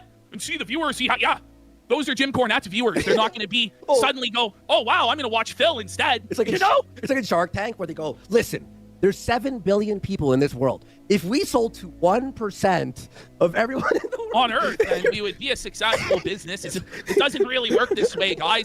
Total disaster. I think they were under 150 viewers. No, bro, and that's with Ralph and fucking Ogre there. Like this, and like Toothless Crackhead didn't even bother to show up. Oh, he didn't show up, eh? Toothless Crackhead. Guess what they did? What? So Phil had Toothless Crackhead write down his notes, and then Phil read the Toothless Crackhead's notes, as though anybody would actually care about this guy's written opinions on wrestling. Wait, I'm serious. Insane. I'm serious, what was bro. This crackhead doing? Oh, bro, I don't know, but he had better things to do than hang out with Ralph, hang out with sex offenders. You know what I'm saying? Like the guy. Elijah Petty with the 2 different strokes for different folks. You like plastic surgery? I don't know, bro. I don't know. I'm not a fan of plastic surgery at all.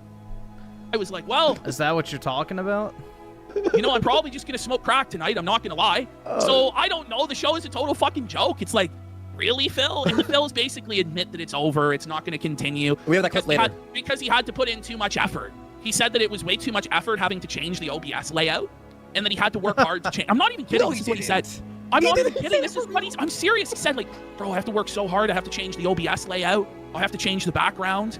You know. And he's like, I have to. Oh my god, he has to make another fucking scene in OBS. Wowie zowie, dude. He has to click something like that. Wow. That's a lot of work, bro. Jesus. To watch the show. You could change have it. To talk about it. And it's like, Phil, if you can't even be bothered to watch a TV show and review it, then you probably should just quit the internet, Phil. Wait, does he not have multiple scenes? Does he manually input the OBS layout per show instead of just like what I do here and have like multiple? Know. The guy just can't seem to fucking figure it out one way or the other. What the? He manually and he's like, by the way, like he concedes, he's like, people want to hear drama. You know, Phil, they don't necessarily want to hear drama. They just want to be entertained. And you showed no passion for wrestling whatsoever during your entire time doing the show. You basically just did a ChatGPT recap of what happened. And then gave, like, the most lame fucking takes. Like, the only takes this guy could come up with is he didn't like the music or he liked the music. That was basically the Phil take on every single thing. And it's just a summary otherwise. Ash. So it's like, bruh, Ash, no wonder it failed. I'm melting down. You're telling me, folks, and everyone says it's true. He goes in, deletes the background, and puts in the new background every time? We may as well just start off with it then. Let's just go to the Phil folder, and let's just see how he wrapped up his wrestling show. Are you fucking kidding? Bro, this was fucking crazy. Oh, so man. This, by the way, is like he slaved over a hot stove creating this shitty fucking backdrop. Like, oh, bro, he was working in a coal mine to develop this. No, actually, I don't think you understand. He, in OBS, he has to make the scene with the background again, instead of just putting it at the bottom of your list of scenes and picking it when you're live. So he deletes the scene every episode for the Level 1 podcast and for gaming and recreates the scene. He's been doing this for 15 years? Whoa, buddy! I'm gonna fucking snap. That's insane. That's actually sickening.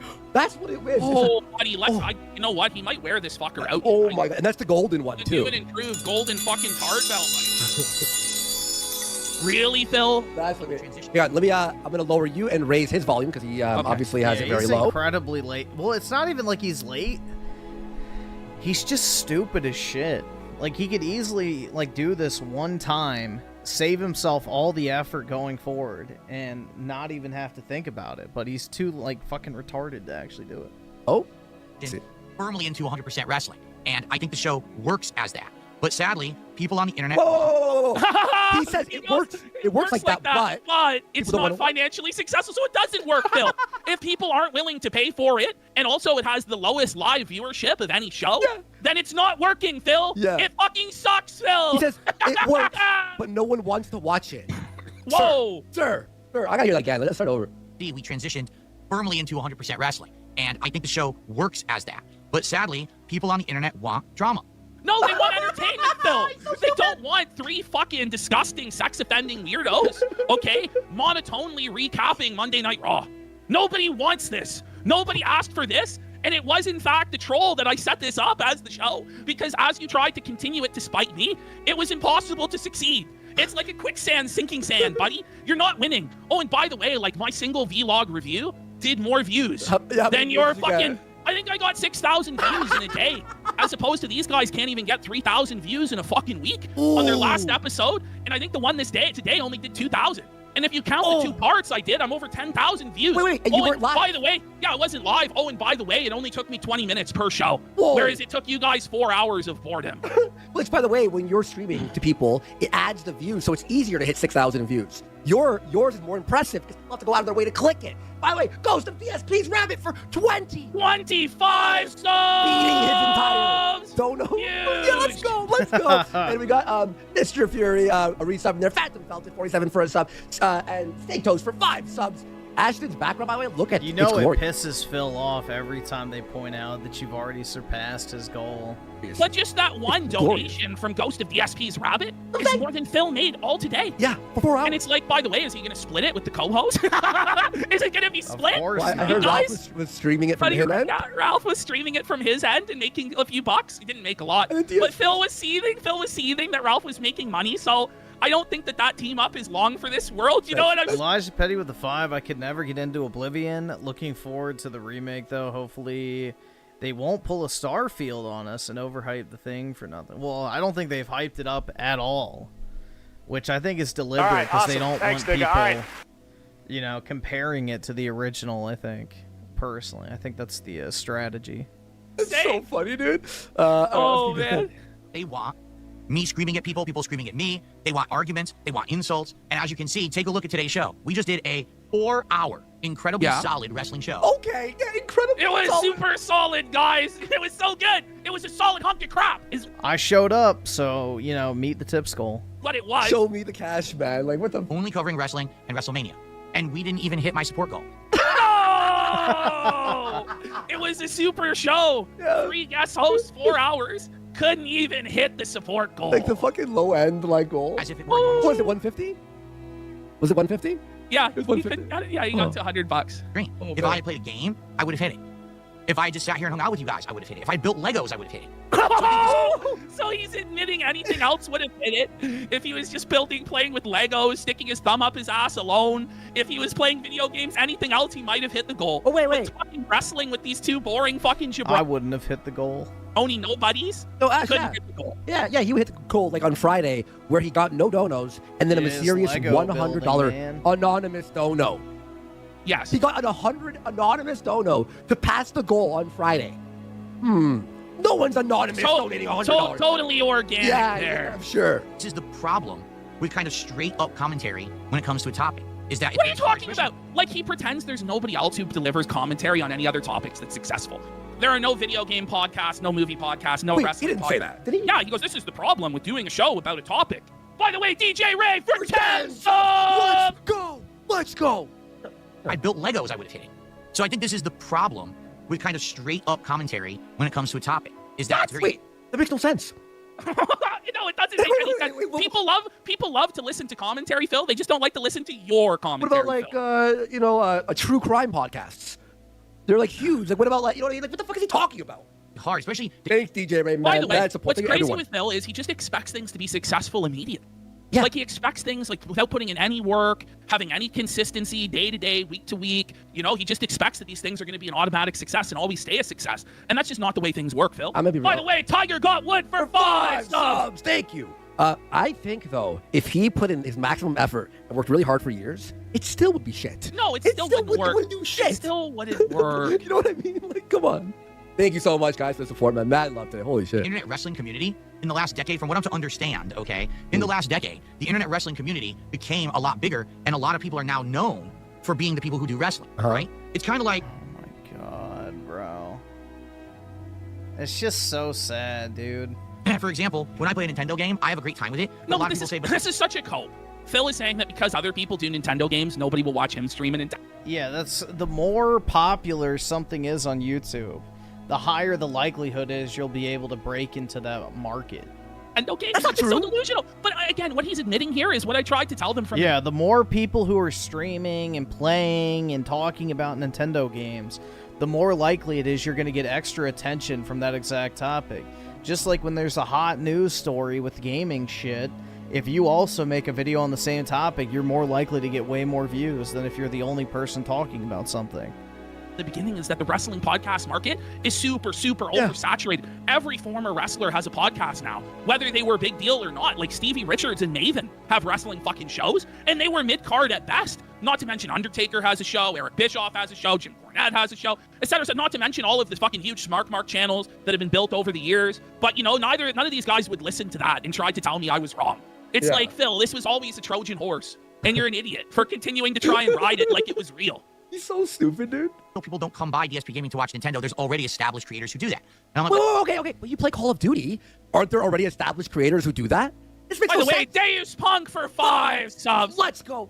This makes no sense. Like, the games he plays already have established creators playing them. Nobody ever comes by to watch him do anything. It's all failures. He's like, oh, listen, people come to me for what, Phil? What do they come to you for, buddy? For complaining. The only people that come to watch you are people that come to watch you crash out and seethe and spiral and miss the goal. That's the vast majority of people watching. Yeah. Like 95%.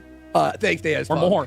You know, I saw him the other day. He was live. And I'm like, wow, 800 viewers. He's doing well. It turns out it was the stream sniper. It was guy. raw Phil. It was raw Phil. Like, Yeah, of course it was. And then his fucking version at 150. that kind of sucks because I like Nintendo and I want to share Nintendo with Whoa, all of you. hang on, wait. There's someone I'm thinking of who's played Nintendo games recently who's doing well. PWR. Yes. A guy who just started yesterday, basically. Yes. A guy who started a few weeks ago. He's just playing whatever he wants. Retro games, and he's drawing multiple times your viewership. 500, and multiple 700. multiple times your donations, bringing in $400, $500, $600, $700 a day consistently every time he goes live, Phil. So obviously it's not that. Yeah. My passion for Nintendo first-party games. This is the thing. It ultimately doesn't matter what you're talking about if you're not entertaining. Yeah, You could exactly. be talking about the most crazy stuff. If you're just boring and charismaless, void, lazy, passionless bum like Phil, it won't matter. It won't matter. Exactly. Yeah. Don't usually work that well as playthroughs. It's kind of the same thing with smart guys. Like, Wait, did you already just said? want to You share gave PWR some Burger King money? Nice, bro. Listen to this. Nintendo with all of you, my passion for Nintendo first-party games, but they don't usually work that well as playthroughs. Griffin should stream WWE 2K. Probably not, man. I don't like WWE or really any sports at all, to be honest. First party Nintendo games don't do well as playthroughs? Zelda, is he insane? Is he insane? Pokemon, the biggest fucking thing out there. Was that like? I don't think the detractors are gonna fuck with PWR the same way unless he has like some major fucking crash out or something, or starts begging crazily. Because like the thing is he's making a lot of money and he's a former drug addict. So there is a possibility that he relapses because he has the means to afford more drugs. So that would be probably the only circumstance I could see that possibly happening, is if he relapses and starts buying drugs again, and then, you know, gets desperate for money and starts like doing a bunch of wild shit like begging and shit. and self-harming and all sorts of crazy stuff. I don't know. But I think what's more likely going to happen is the interest is going to fizzle out over time, and then, you know, he'll just get a smaller and smaller and smaller and smaller and smaller audience until eventually he has, like, maybe a core, you know, viewership of a few dozen people who like to watch him, or maybe 100. I have no idea. But, yeah, I don't know if he's going to warrant the same type of, harassment, I guess, that DSP gets, of people constantly fucking making videos and shit on him and just trying to fuck with him. Because he's not a vindictive asshole, he's not lying to people, he's pretty positive for the most part, but again, that could change. There are people who just all day just speedrun Mario 64. Or, you know what I mean? Or Sunshine. There are some people who just exclusively play one Mario game or one Zelda game over and over, but Phil knows best, I'm sure. It's kind of the same thing with smart guys. Like, in my opinion, Phil's a genius, dude. I'm putting in a lot of 15-year content creator. He knows everything about everything. effort to watching wrestling, giving commentary on it. Bro, he's so low. The effort to watch wrestling. Hey guys, I had to put in the effort to watch. I don't fucking know. What's a TV show? I don't watch TV shows. Shit. What's an area? Oh, The Last of Us TV show. Yeah, it was such an effort to turn on HBO and just watch an episode last night. I almost fucking killed myself, dude. It was just so much work. Putting in a lot of effort to watch it. All you have to do is sit in a chair. You can lay down. You can literally lay down in bed and just sit there and watch the wrestling. It's something a lot of people do for fun. It's called watching TV. But for him, watching TV is putting in a lot of effort. Oh my god. Yeah, that's because video games to him are work. I'd say that, dude. But then this is why it's like, oh, you know, if you say Phil was impossible to work with, this is what the guy believes, that just turning on a TV he should be paid for. Like, that's what he believes. Getting the show produced and everything here for you. But I just don't Getting know. the show produced? It's a fucking webcam. Oh my. No, I think the mentality he has is, it's like, well, I have to watch this for 4 hours. And if I was streaming for 4 hours, I would be making $20 an hour. So therefore, I should be paid accordingly. God, bro. People who are going to come by and watch and support the show, that it warrants the amount of time and effort that I put into it. Like, no lie, when I do other streams, it's very easy to set up and do. This show is the hardest show I do all week because I got. And that's the problem, Phil. That's the problem. This is the hardest show he has to do all week. Because, okay, he has an intro to it, okay? So he has to hit a button for OBS to play the intro. Okay, so you mean like this? Now that's real tough. Oh, apparently. man. Oh, I'm sweating over here, guys. What the fuck is he talking about? We'll change the graphics and the color scheme. I got to have a guest that's lined up. I got to do the logistics of Discord. And By the way, you don't have to have the Discord. The logistics. Only 22. I know, dude. I'm gonna have to start begging like DSP, I guess. The logistics of Discord, folks. Oh my. By the way, Phil, you don't have to have a guest, by the way. The reason why he has to have a guest is because he has no takes of his own. He has no opinions of his own. He has no original thoughts, and he's a terrible fucking showman. And the thing is, too, he's too lazy to take his own shots at me also. He has to use somebody else to do drama so he can claim innocence. It's pathetic. Just be a fucking man and say what you want to say, Phil. But you're a little bitch. You're a sissy, Phil, as you like to say. A little sissy. I mean, thank God I got these headphones. These headphones work way easier than the other ones I was using, so I'm glad I bought these. Pause. No one cares. He's acting like it's like a tool, like a fucking drill, or you know what I mean? The headphones make it easier? What does he mean? Right. For Discord use, these work like a charm. Okay. But, yeah, again, let's be honest. All right, compared to all the other content I'm putting out, seems like Smart Guys is getting the least attention. Stop, Phil. And this is like he's associating with a registered sex offender in Ralph, a guy who's a convicted revenge pornographer in Ralph, a guy who beat his wife on tape in Ralph. Like, he attached himself. Dude, this just looks like the average like guy you envision when you think of who is like the person on the other end of the cam whore site. You know? That's the thing. It's like Phil is exactly what you picture as like the consumer of like a cam whore. He's like, yeah. With like that lifeless look on his eyes, the shitty patchy beard, receding hairline, the fucking wrestling t-shirt. Like, that's just exactly what you picture. Like, yeah. Turn up that vibrator. Like, dude, it's cringe as fuck. I don't know. He just gives me the creeps. Griffin, who the hell is the 299 watching? There's only a few of us in the chat. That's how, I don't know. That's how most streams, I think, are. Most people don't chat. Most people don't actually chat when they watch a live stream. I never use the chat when I watch people stream. So, very, very rarely. I'll usually just lurk. Yeah, I'm botting to get 290 views, dude. That's a genius idea. Wow. That's a great fucking idea. That is a great idea. Let me pay for bots so I can get 290 viewers. You know, that'll blow up my channel big time. To all of that baggage for it to be the lowest rated and lowest donated show that he's ever done. To felt you? Bro, like, I'm last, like, yeah, bring in the sector, Phil. Like, what do you think this is doing, Phil? We're already in the sewer. Phil just completely debased himself and decided to get into the sector sewer for no reason. No drama? I don't know. I don't know. I would like your opinions. By the way, all this guy had to do, by the way, to completely felt us, is just bring in PWR. Then we would have been cooked. Yes. Had he just reached out to PWR and said, will you do the wrestling show with me? It would have been hot. We would have been It would have been white hot, and there would have been nothing we could do. But instead, he brought in Ralph. It's like music to my fucking ears, man. And now PWR is planning to hang out with us soon. We're still in the logistics phase, but yes. it's happening. Now, to be frank, I haven't made a decision. Today, That'll be if funny. we had had overwhelming numbers and support, I would have been like, we're continuing for sure. That's right, dude. Right? It didn't happen. I hope you guys understand. You know, I have to try to figure out what's best for my use. By the way, still remember, he loses 30% on all the income. Oh, yeah. No, I think on a lot of it, though, he does, like, he knows exactly, and even what currency. He knows what amount after the cut he gets. So he does actually, I believe, factor that in, but that's fucking funny. So if you donate 10, he puts 7 on the goal? Yes. So if you do 10 Australian or 10, yeah, he'll put, like, actually, you know what, though? He does on Super Chat sometimes not remove it. So sometimes the math is a bit fucked up, I think. Okay. Goals are after tax? Yeah, goals are after tax. It's very time consuming.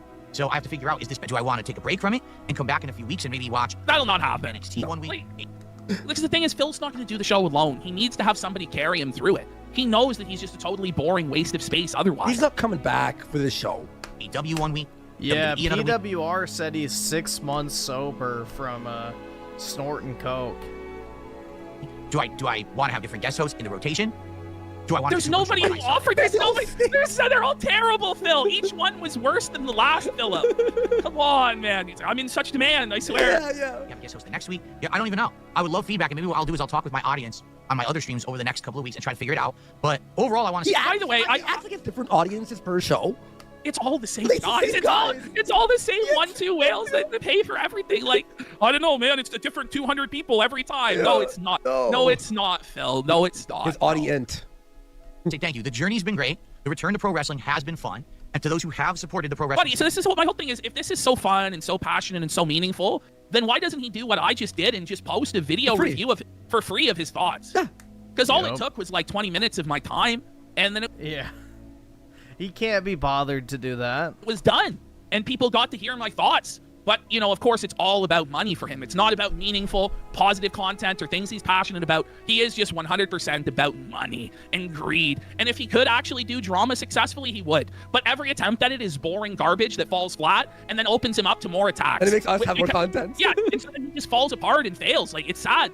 Thank you so very much for watching, engaging, and supporting. Okay? I really appreciate that. But I basically need some time to think. Today, sadly, didn't give me the answers I really needed. The fact that we didn't even hit my regular... Oh, he got the answer. The answers. Oh, no, buddy. He's sad. He's sad. He's sad. I think it speaks volume. That speaks volume. If I'm going to do just wrestling content, which is really what I want to do, make productive content.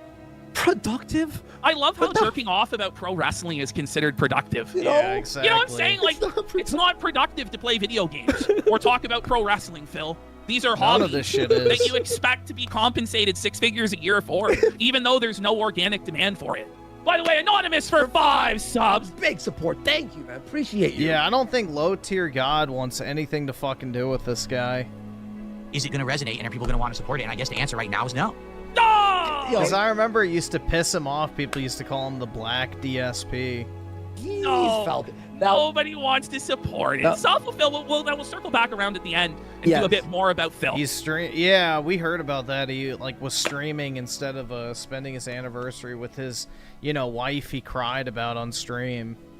Jesus. And we have a bit later, and we have, by the way, H3 versus iDubbbz. iDubbbz is getting so buck broken. He didn't even do a show today, by the way, right? Ooh, no. He's in hiding. No podcast. Bro, what was he thinking? So now, by the way, I don't know if this is a consequence of the H3 situation. I don't know if I cucks.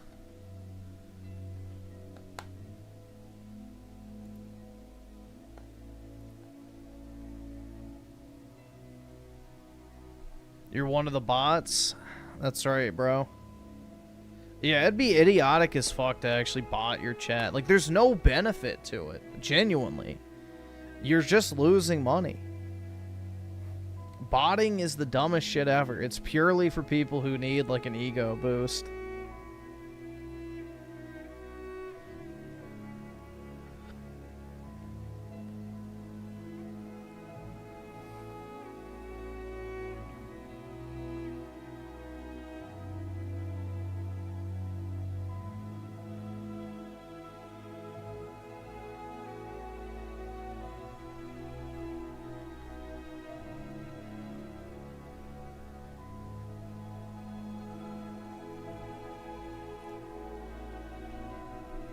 My family, that's right. My cat and my cat, I guess. There you go. You're a bot sent by the Israeli government. Nice, bro.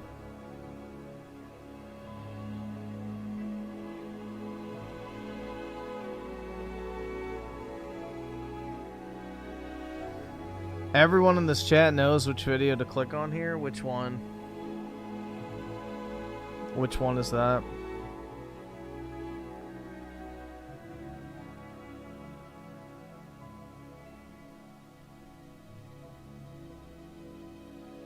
Bottom right. Asking MAGA girl, would you rather date an illegal immigrant or a liberal?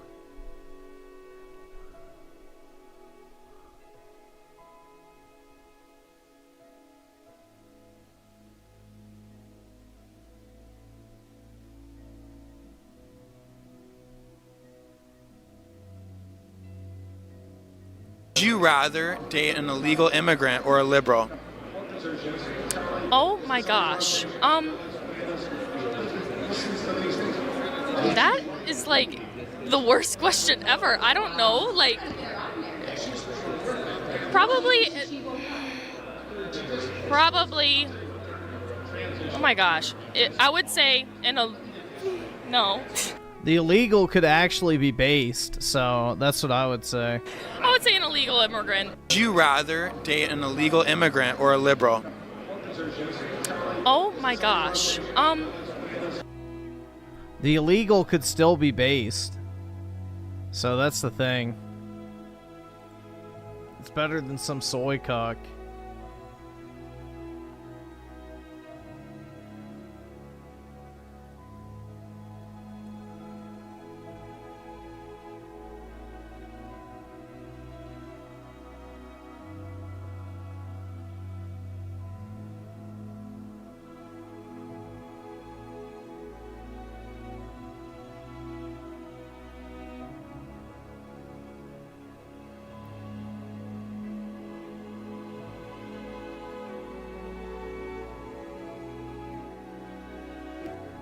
I told my wife no. Dude, that just reminded me of that fucking Reddit shit where it's like, I'm withdrawing my consent. Stop touching my penis, honey. I don't want you to jerk me off right now. Oh my god. Stop trying to have sex with me, sweetie. I'm not in the mood. No, I didn't give you permission to touch my penis. Oh my god. Imagine needing to give your wife permission to touch your penis. Reddit moment. Reddit!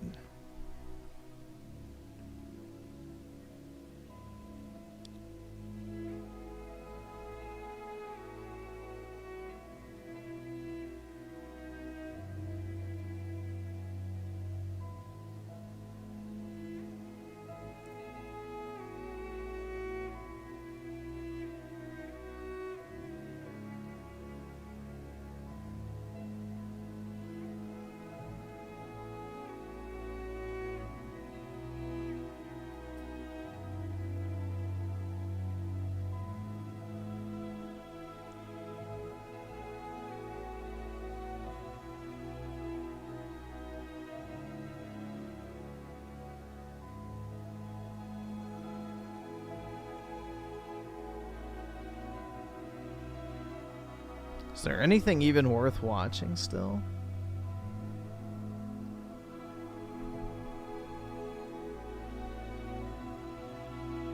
Yeah, and then they were all like, oh yeah, dude, you were right. You know? She should respect your boundaries. And oh my god. Most men complain that they don't get enough sex, not to mention too much.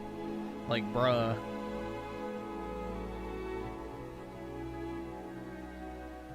That's like beyond a first world problem.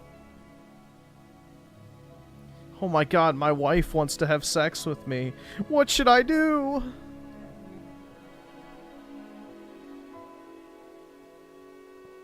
Maybe get a divorce. I don't know.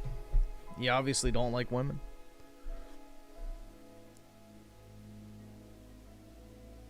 I can't afford this shit!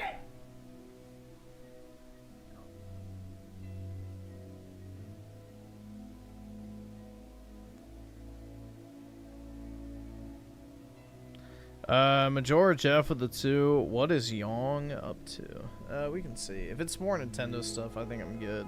I don't really need to hear him talk about that again. Who the fuck? Oblivion remakes file size leaks. Yeah, and I bet Yong's gaped asshole leaks, and it's massive. Like, bro, nobody cares. Whoa, dude, a modern video game is a big install size. No way, dude.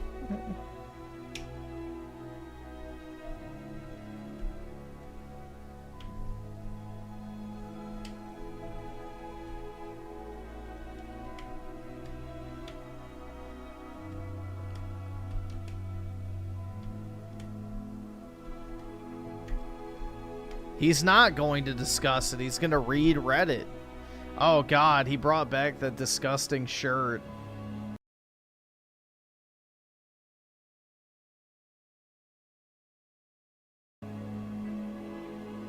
Get rid of that shit, man.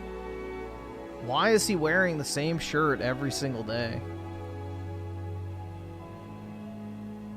Fine, Brit. It's finally happening. I'll help you out one time. They're updated on all things gaming news, reviews, and discussions. Stay tuned right here on Young Yeah. I'll see you guys next time. Young out. He has a permanent dent on his nose from wearing glasses.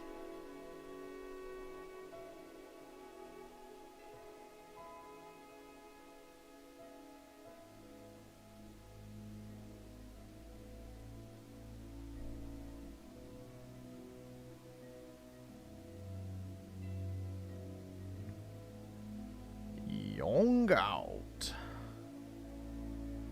One trait women find irresistible. What do you mean? Oh, the short. Here, we'll watch it. Here is one masculine trait that women find irresistible.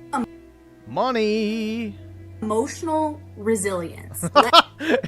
Yeah, I want to hear this. Let's hear this. AKA, be a sounding board for all of my issues and never complain about your own. If she says anything other than that, she's lying through her fucking teeth. Let me explain why this is so hot. We don't need you to be cold or silent about your pains and struggles. Oh, we God. want to hear it. But No, you don't! No, you fucking don't! Nope. No. Never. And I mean never. Ever. Tell a woman that you are romantically involved with anything that is bothering you, has you upset, has you feeling sad, depressed. Never. Ever do that shit. They are not the ones to go to. Emotional resilience gives off the I got it kind of vibe. And if it was her, she would have crumbled. For example, her reaction could be, he is going through a lot, but he's still pulling through and doing well? Wow. Mind blown. Nope. With that kind of reaction, this is what she's feeling. Respect, admiration, seeing a man grow through Nope, anger. It's anger. It's not respect. Adversity is magnetic. And if you're asking, why does emotional resilience even matter? It simply demonstrates strength amongst adversity. Here is one. Yeah, the only woman you should ever open up to about shit like that is your mother. That's literally it. That is literally it, dude. Your mom is the only one you should ever talk to about shit like that. Because, you know. Yeah. Nope.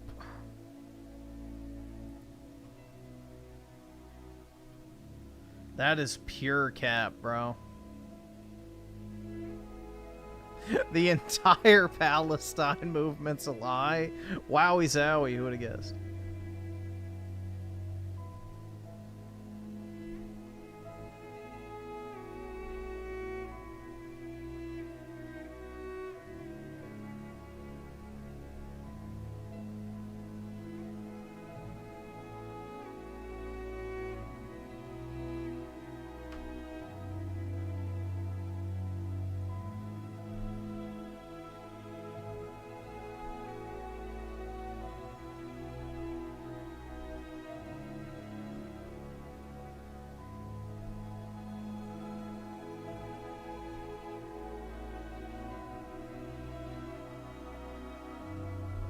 That sad cheetah at the this one?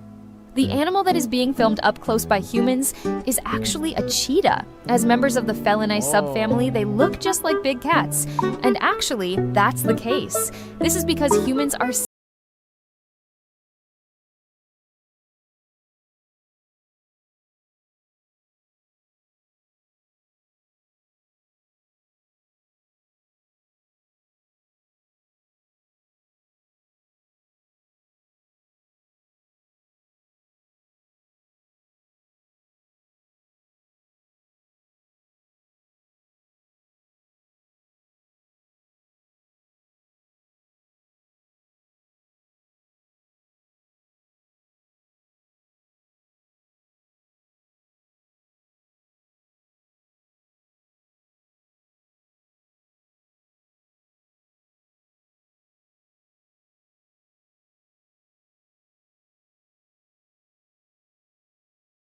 I've heard cheetahs are basically like the cat version of a golden retriever.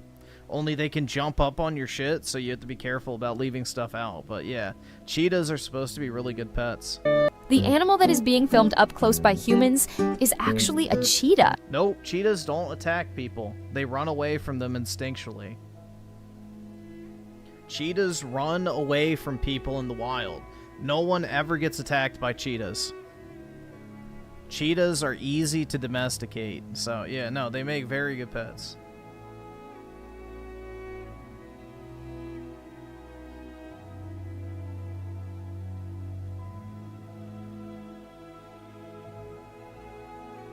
So, yeah.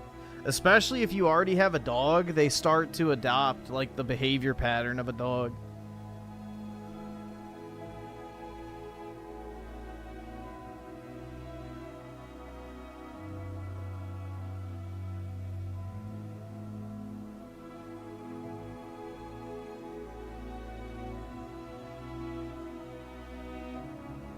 Am I gonna get a cheetah? Probably not.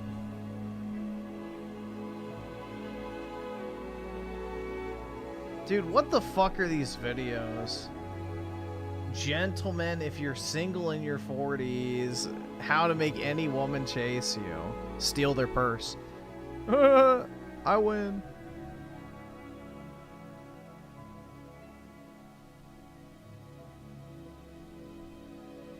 Do you want to know? Well, too bad. I'm not clicking on that sheet.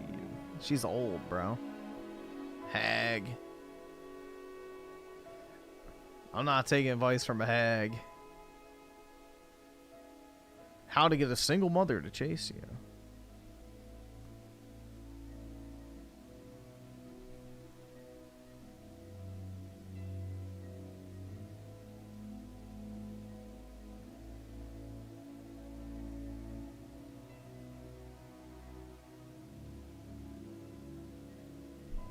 Yeah, hold on. Let's see.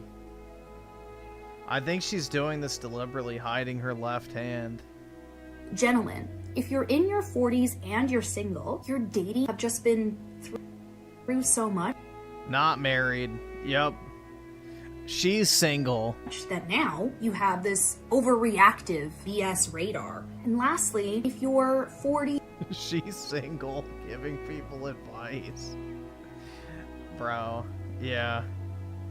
It do be like that.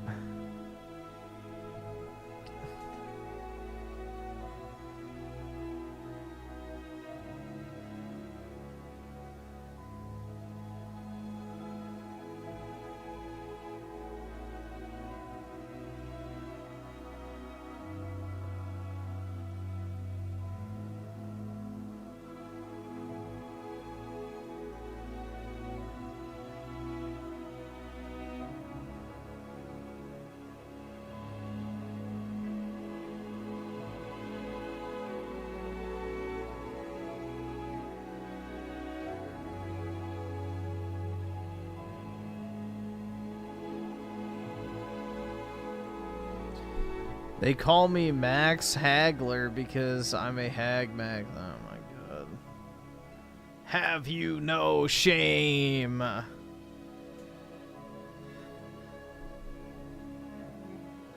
Yeah, I could never do that shit.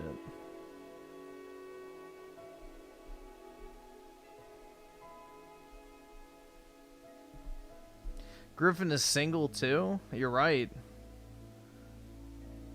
But I'm not out here saying, dude, this is how you 100% get a girl.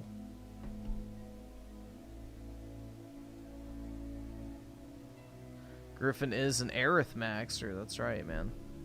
Maxing out my credit card, buying Aerith cards. Duh.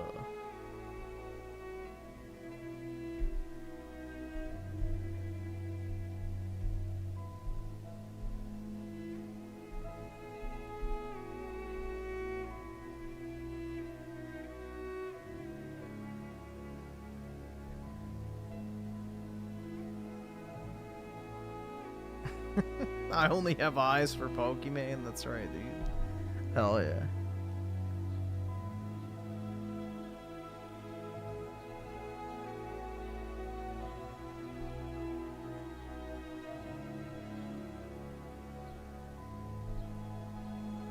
Pivot to dating advice? Yeah, no thanks.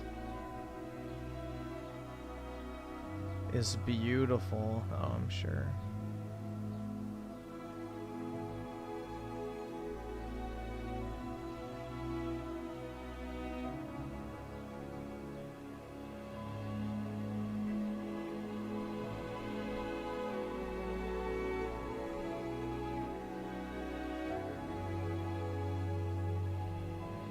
All right, awesome. Thanks, nigga. All right. George F with the 5? Alright, we can check it out.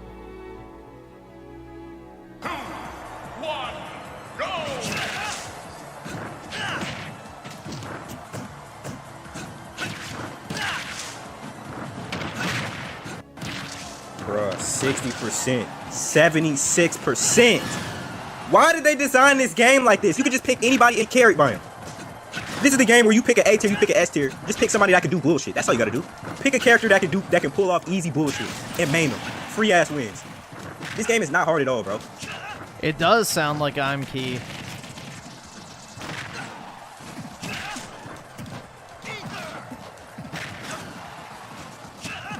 Oh my god.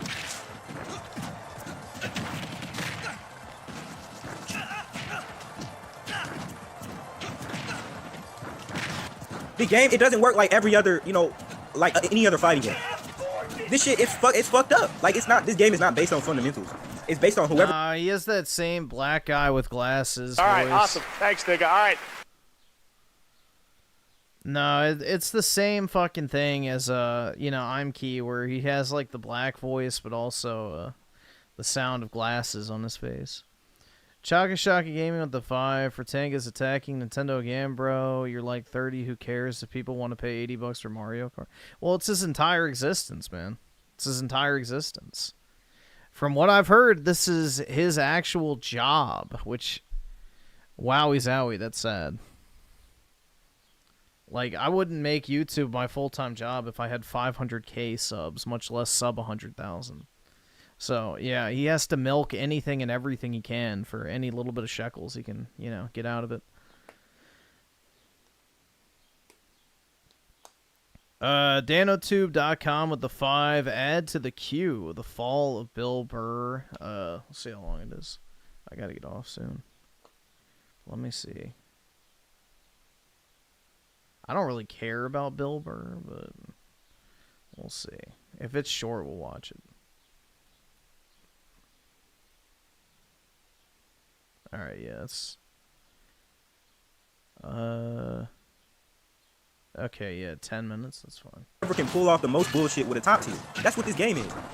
Any other fighter, you know, you're gonna have to have strong fundamentals, understand the neutral game. Not in this shit. Oh my god. Really getting pressed by a nigga that probably doesn't even play Ike. Wow. This is some scrub shit right here. Pick Ike and start. Yeah, you just gotta suck the Microsoft to get any little bit of super shekels out of it. Getting bailed out, Brian. I'm sorry, bro. This is some scrub ass shit right here. I gotta call that out. Yup. Easy ass broken aerials. I have little tiny fucking T-Rex arm jabs. I can't do shit in there. Yeah. Never do YouTube full time unless you're making like stupid money. If you're not doing like massive numbers on content creation, do not quit your fucking job. That is idiotic as shit.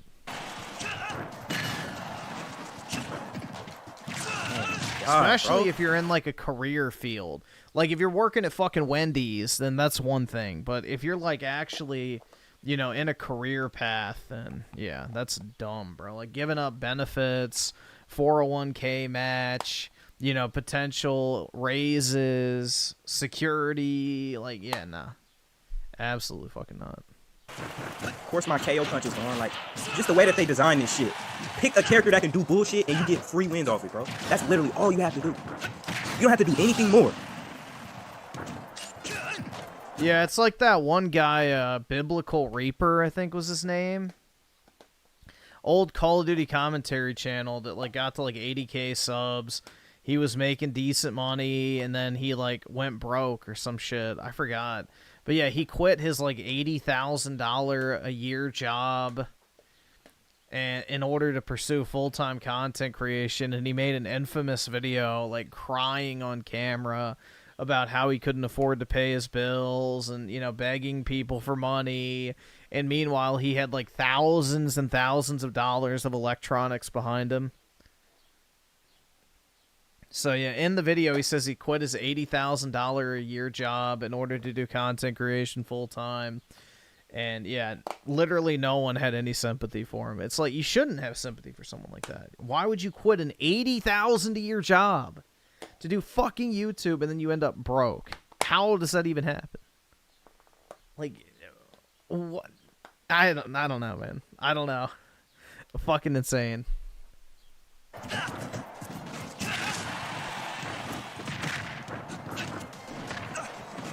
Yeah, just mash. That's literally all you have to do.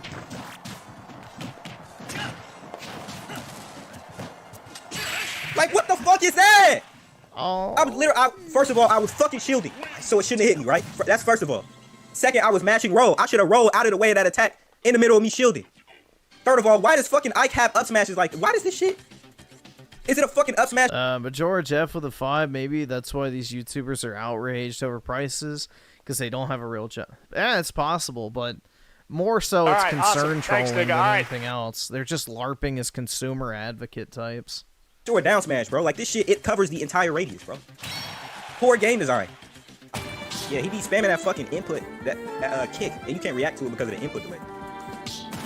Why does he have Adobe open? The fuck? With me, I'm not about to lose no fucking knee. Watch, I'm a volume. He's not good. You just gotta adapt to the kick.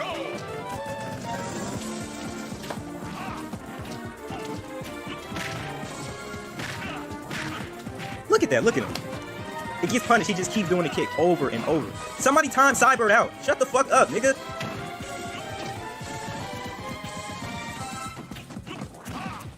I had a whole vibe going. Here come this ugly, fat-ass nigga to fuck it up. Why is he not? All right, let me do it myself. Unless you have like 100K safety net, you shouldn't quit your job to do full-time counting. I 100% agree. I would even say further, unless you own the place that you live. I would even go as far as that. So, I would say unless you own the place that you live, you probably should not quit. Myself, since he's not time yet. I mean, unless you're just making stupid money. Like, if you're making 50K a month, then obviously quit. But that is very fucking rare. That just happens magically. There we go. All right. Yeah, good shit, that guy. He been talking mad shit. Can you ban that bot, too? Switching to fix that. That should be an auto ban.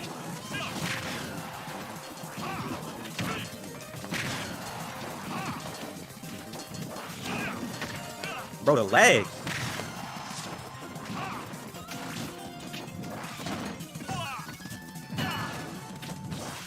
What the fuck was that? I rolled back. Here we go with this carried ass fucking shit off this goddamn kick move. This nigga's trash. Diamond. He'll spam some shit and then rely on the lag, hoping that you can't react to it and adapt. This nigga fucking sucks, bro. Oh my god. And you lucky I don't know how to play no goddamn Little Mac, or else I'll be whooping that fucking ass right now. Yep, there we go with the little fire kicks. Get your ass up out of here. Yeah, it is boring, bro.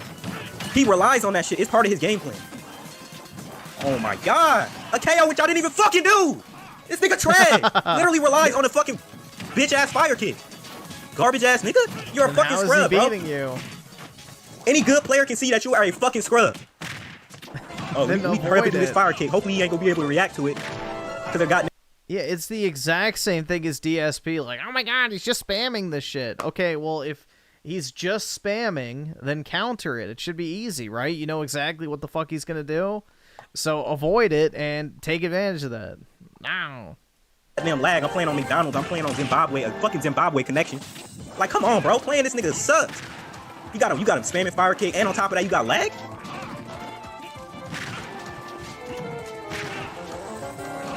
Get your ass up out of here. I don't know why you're teabagging, but okay. Nigga trash. Literally, you getting pressed by my fucking day one little man. Oh my god, that's even fun. Look at how much fucking shield pressure that does. This nigga fucking sucks. Like, yo, circle that back. Let me get that run back. Let me get that run back, bro. This nigga ass. I'm not gonna let that shit be the last match of the fucking stream. Circle that back, man. Run that shit back. I'm not finna let him leave off on that dub. This nigga trash. He doesn't deserve it. Run that shit back. I hate trying to play Sheik and lag. Oh, you play Sheik? Nice. Yeah, Sheik is a very high execution character. 3, 2, 1, go!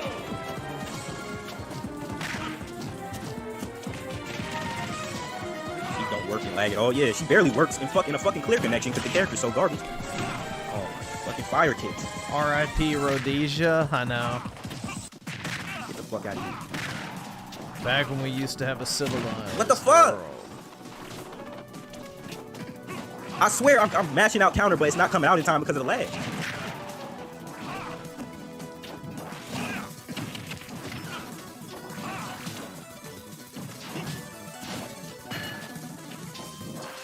Bro, what the fuck? I'm sitting here trying to neutral get up and this shit doesn't let me? This nigga always gotta win off the game. He's winning off of bullshit, literally. That's why he's playing me fighter. Nigga trash. He can't play any other character. Majora Jeff with the 2. We should play Smash. Yeah, I mean, I could do that. We could do that tonight. Because Smash has that lobby feature. So you can have like a bunch of people join up. Yeah, we can maybe do that. That could be something we do in the future. That was the plan for when the Switch 2 comes out, is to do like Mario Kart lobby or something like that. But yeah, we could do Smash as well. How many matches of Smash can you have running in the same lobby, though? Could, like, people play each other, or is it just one at a time? I suck at Smash Bros, so... This nigga literally fucking sucks, bro. Ow, and I can't make that back.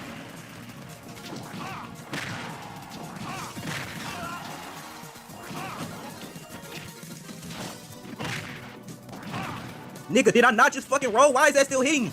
Get your bitch ass up out of here. Damn. Why the fuck are you teabagging for? Nigga, the match is still going, bitch. Nigga's a scrub. I swear, this is top 5 most annoying niggas I've ever fucking played in my arena.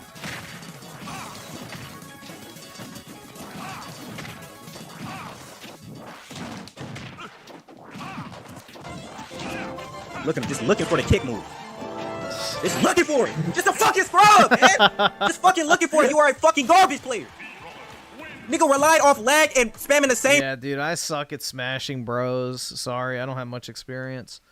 Oski will ask you the 2 good shit because I found my Switch, so we good. Yeah, I'll see. I'm guessing it wouldn't be that big of a deal to set up, so. I know low tier God does it, so I imagine it wouldn't be too difficult. Same special attack over and over, bro. Fucking pussy ass nigga, you suck. I don't know why you was teabagging too. I'm playing Little Mac. I don't play Little Mac. Let me get that run back, bro. Literally getting this shit off lag. Yeah, he sucks. This nigga sucks, literally. Yeah, he sucks. He sucks.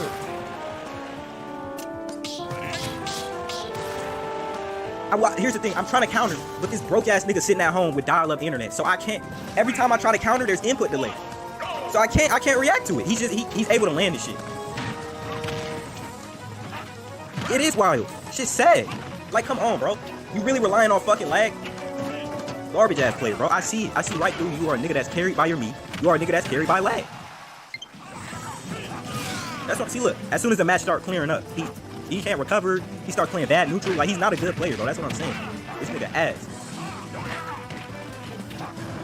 Get the fuck out of here. Why is this nigga so intent on teabagging?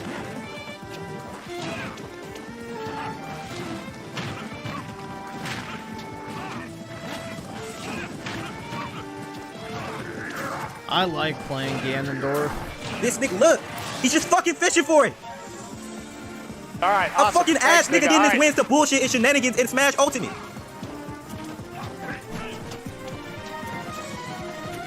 Here we go with the lag again. I used to play Ganondorf a lot on Melee, but I don't really have a main in Smash. I don't play it enough. I just kind of play it, casually. But yeah, Ganondorf is one of the main people I played way back in the day. But yeah, not really like a dedicated main. Oh, God. Oh, majority F with a 5. You can have 8 people and 4 at a time can play in matches and bottom 2 swaps. Okay, cool. Yeah, that would work. And then every once in a while, I'll just reset the lobby and then let people try and type in the code first, and then whoever gets in, gets in. Like, I don't know. Yeah, we'll figure something out. He does suck. What the fuck? Nigga, I DI! What the fuck? Did I not just fucking DI? I swear to God, I just perfectly... Shit, what the fuck? Dude, it's... Hold on, wait. Hold on. Tell me it doesn't sound like this.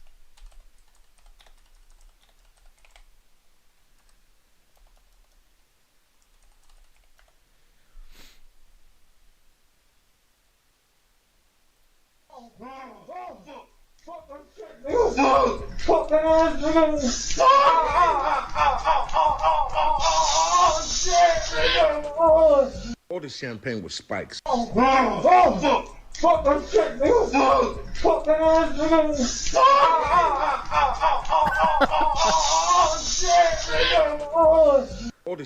Does it not sound like that, bro?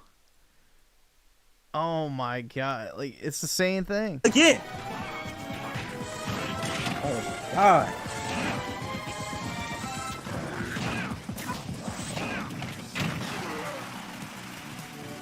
He does suck.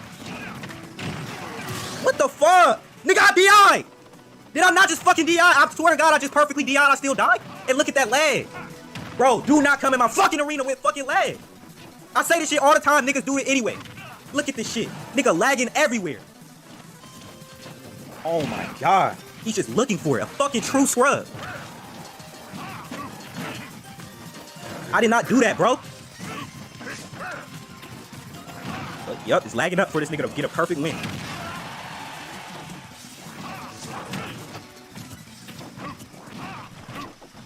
Pussy, look at you running around and shit. How did he blow a fucking, what, What the 3-1 fuck? lead? Nigga, oh my god, this nigga fucking trash. He's nothing without his special attacks. That's literally how he's gotten every win. Run that shit back. He blew a fucking 3-1 lead, bro. I can't do anything about it because of the fucking delay, bro. I wish I could do something about it, but I can't. Jackie boy. I can't react to it. The game's netcode is so goddamn bad. I cannot react to the fucking lag. Damn bad. This nigga will throw some shit out. Soon, because I'm on fucking holding to start my exam. I gotta do my final exam, but yeah. You bad, nigga? You can't be talking to me. I'm gonna need you to clarify who that is directed to right now. Before you get timed out on my fucking screen. The lag! Already! This shit just fucking started! You would've thought, oh well, maybe we'll get a break from the lag. No, this shit steadily lagging. No breaks. Cause this pussy ass nigga can't afford a decent connection. Oh my god, I can't fucking react to it! The nigga has lag, I can't do shit about this. He's just sitting here getting these fucking fake ass goddamn wins cause I can't react to nothing. I can't react to anything this nigga's doing, bro. This shit's lagging. It's lagging too much. I don't even want to play this nigga. I just didn't want to let him run off with a win. That cannot be the last match of the stream, bro. Here we go with these fucking untrue combos to lag. The fuck is an untrue combo? I mean, this nigga sucks, bro. Look at this shit. I'm a fucking heavy dying to that cheap ass move.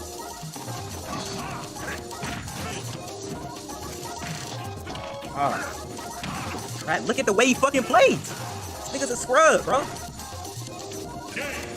Then why is he scrubbing your guts?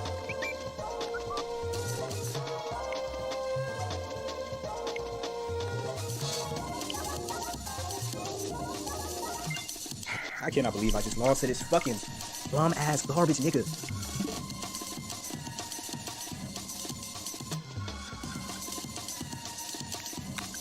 That's the end of the stream. We're gonna be back on here tomorrow.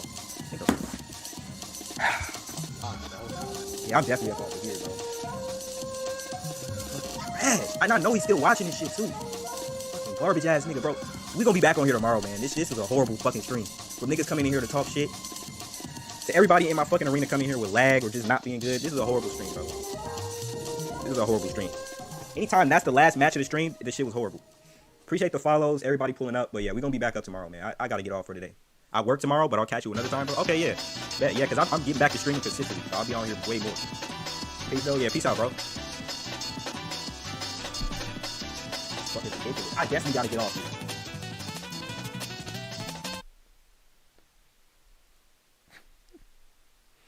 Bruh. Yep, he wage quit, dude. He wage quit. Yeah, dude, if we play Smash on stream, I suck, like, compared to most people, so. The way I grew up playing Smash is I never used the bubble shield or the dodge or anything like that, so it doesn't even, like, cross my mind in the moment to use it. So, me and all my friends never used bubble shield. You were straight up bullied if you did. So, I have a really bad, I have a really bad play style when it comes to Smash Bros. Because I don't actually utilize the mechanics properly. Plus, I haven't played it in probably like 3 years. So, actually, no, I haven't played it in 4 years. Yeah, I haven't played it since I lived in my previous apartment. So that was like 4 years ago.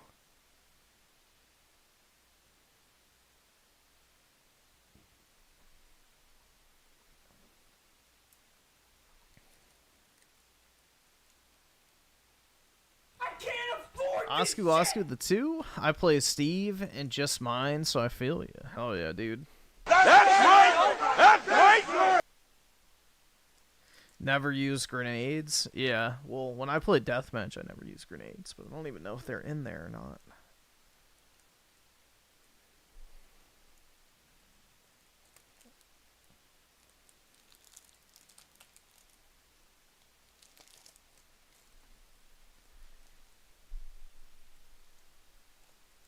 Let's see, where is... There's that tab.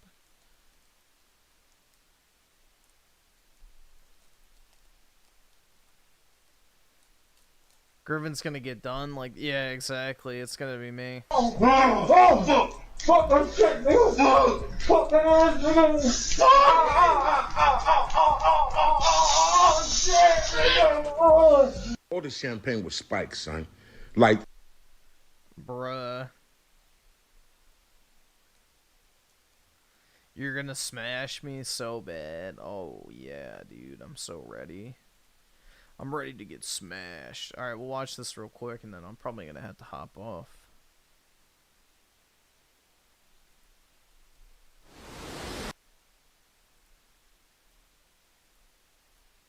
Yeah, it's already 6:30, so I gotta hop off, take my dog out, and then I'm gonna go to the gym, and then I gotta get ready for work and shit.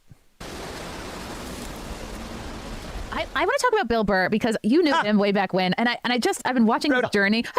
Brutal. I've been watching his journey, and I'm like, is it the money that's changed him? Is it his wife telling him what to say? And because he's been on all these like very cringy appearances, like The View and like with Jimmy Kimmel, and it just seemed. Well, his wife, you know, for obvious reasons, and on top of that, she hates Trump, so. It's like he is doing what Howard Stern did, where he's like turning his back on the common folk to suck up to whatever elite celebrity or whoever he thinks he has to align himself with. Yes. Yep. They get that foot in the door and they just. Majora Jeff with the 5. You never use your shield. You'll hate me because it's fine. It's fine, bro. I don't really care that much, but yeah, I've just never used it. So I try to remember to use it now, but yeah, I just never, like, when I grew up, I never used it. So it's like not even like, I guess, in my muscle memory to use it. So I've had to like try and learn it recently. So it's pretty bad. But yeah, I'm not really a great Smash player or anything like that. But I don't really care. It's not that big a deal. It's a party game, so I'm not going to get tilted and break my controller. More. That's the new goal. Like for the comics that came on the O&A show, all of them, Voss and DePaulo, Colin, Patrice Abonan, they wanted to do the best they could in comedy. You know, get a big crowd, awesome. play Thanks, a good auditorium. Once they give you more than that, that's more than just a comic. Now you're an actor. Now you're this. Now all you want is that. You want more of it. And when Bill got that, fuck all the rest of everything else. And that's my opinion anyway, but I did know a lot of these guys pretty well. I couldn't imagine Patrice, like, so you go on The View? You go on The View? Well, you're faggot, right? Like, it would have just been inconceivable. But yeah, I think that maybe the money, maybe not. I don't know how Bill feels about money, but it's this power of being part of the Hollywood thing. The in-crowd. He's on a red carpet. You know, the media's talking to him right after they talk to J-Lo. And it's got to be like, oh, this is where I'm going. I need more of this. And that's part of it. I think, look, I don't know about people's marriages. I don't know how they go. I don't live with the fucking guy. But from personally my relationship with the guy and what happened with that was his wife was directly involved with telling him. He told me that. My wife, you know, I can't work with you anymore. Couldn't come on your. Yeah, and this wife is on camera flipping off Trump and personally. Yeah, nasty. Your shows? No, nothing. Because I didn't hang out. My crime was that after I was fired for the episode in Times Square with the black woman, and certain comics, you know, the O&A crowd, and they were very loyal until they're not. But they were like, "What comics are backing Anthony? Because the ones that aren't can go fuck themselves." And Bill wasn't backing me. So the audience goes after him and goes, "Oh, is it because?" And just laid into him and his wife. Okay. I get that. Thought I was getting a 50-90. I can't afford this shit! Maybe someday, man. But yeah, I probably will at some point. That's fucking terrible. You don't want people. I need to buy a new computer, but again, it's just like the motivation to do so is non-existent. Talking to your wife, but he tells me that I have. Do you think absolute power corrupts, or do you think it merely enables? Well, I mean, yeah, it enables you to do whatever the hell you want, so yeah. I don't think I would be corrupted by absolute power. I'd do exactly what I'm thinking of right now. If I could literally do anything I want, I wouldn't be a different person. It would just allow me to do what I want. So yeah, enabling is the better thing. I have to, or I should have gone on social media and said, hey guys, calm down. Don't bash his wife. It's like, have you ever been on the show? Do you know what these fans are like? If I would have said, calm down. First of all, yeah, lame for me. Like, I would have lost any respect of the audience. You're not their dad. I'm not their dad. I don't tell them what to do. And they would do it twice as bad, 10 times as bad. They were the pests. They were called that for a reason. And Bill should have known. I can't tell them to stop shitting on someone. They're going to shit on them even more. So I ignored it. I didn't say anything. And for that crime, Bill's wife, who got pissed about that, told him that he could no longer work with me. But was she even like on Twitter? I mean, was she? Yeah. They were commenting on her social media? They were media? on social media to the point where they saw it, you know, and I think they were on social media at the time. And Bill's like a phony anyway. A lot of people have this misconception that he hits both sides, like conservatives and liberals. He'll get them all. And it's like, no, you're mistaken. He shits on conservatives, and then the liberals he shits on are white women. Like, you see these white women, and even conservative women and white women, and those are his enemies. So it's not liberals he's going after. He's going after white women, which probably makes his wife happy. Parents, right? Of course. You know, you want to really goof on conservatives and liberals. Start talking about Black Lives Matter and what a circus that fucking crime syndicate is to this day. But no, not that. You want to goof on. You know, you didn't start goofing on Biden until Biden was done. You didn't hear him talking about how insane this fucking guy was, because Disney and Star Wars would probably go, you know, they kicked one girl off of Mandalorian. Gina Carano. Yeah, there you go. For what she was saying. And Bill's like, you know, oh, look at me, though. I'm brave. I'm a comic. I'll talk about this. Not really, though. You won't really address some of the controversial issues that if you're as smart and edgy as you say you are, Well, no, it's not that he hates them. It's his wife hates them because she'll never be one. Notice. You see what's going on. Dude, these fucking, like, racist black women are, like, some of the most vile people on the internet. Like, black women who are racist make white supremacists pale in comparison, you know. Yes, that was supposed to be a joke, but whatever. Anyway, you get the point. You get the point. Dude, these fuckers, like, literally fume over the smallest shit. Like, they tried to dox that person for having Animal Crossing hair. You know, anytime they see a black athlete with a white woman, an Asian woman, a Hispanic woman, they fucking mauled. They absolutely fucking mauled, bro. Like, racist black women on the internet are the worst group of people ever. Like, they are single-handedly the most hateful, just vile bitches on the planet. And if you're talented as a comic, you could make it funny, but you don't touch those fucking things. Those are, you know, for the racists and horrible people. I think he's, you know, I think his wife has a lot of influence over what he does and says. And he got a taste of that fucking, you know, he drank from the Hollywood goblet. And once you do that, there's no going back. You're only wanting to attain more. You want further. You want more celebrities to know who you are. You want more red carpet. And I think that and look, it's got to be fucking alluring. How much? It's got to be a lot for him to change. I don't know. And carve out. Like, ask, you know, if I got some of those offers and that fame and money and you're on the red carpet with A-listers, I don't know, maybe I'd be a fucking asshole.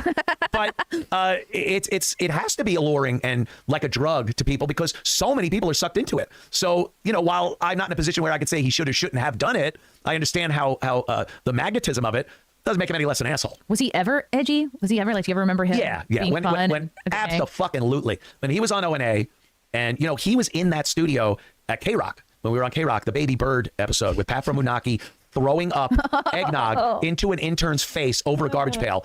And it was Joe Rogan and Bill Burr. They were in studio. Joe Rogan was doing Fear Factor, so we wanted to do something disgusting. And holy shit, that's still talked about. It's online. Was it Christmas time? Because the eggnog? It was the eggnog challenge, yeah. So I think it was. And Bill's there just laughing. And then we had Bill in studio at XM when we had Bernie Getz, the subway vigilante from the 80s. We had him in, and we got him so riled up, we thought he was going to start shooting people. And Bill was funny. He's like, hold on, Bernie. Don't let him go for his bag. He's pulling a gun out. It was funny. What year was this? Like early aughts? Probably early aughts. Yeah. That wasn't even Sirius XM. That was just XM when we were at the Steinway building on 57th. And I'll never say, I'm not one of those guys that goes, yeah, Bill was never funny. He was never cool. He was never. No, that makes it more heartbreaking because he was so funny and worked great with the show. And when you got those fucks together, DePaulo, Burr, Patrice, and Voss in the same studio, you were in for something that you could never pay for a ticket to see that. It was astounding how they would destroy everyone in the room.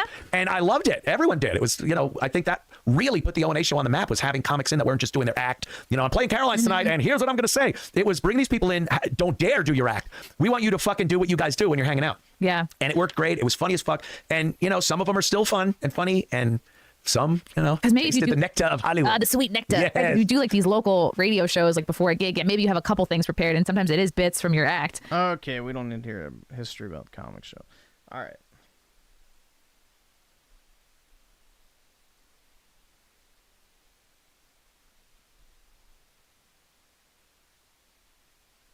Let's see. Yeah, I think that's everything. So I'm probably gonna go ahead and hop off, guys. I gotta go take my dog out and she eat. So hope you'll have a good Tuesday, everybody. And I'll talk to I guess all y'all later tonight. So have a good one, guys. Peace out.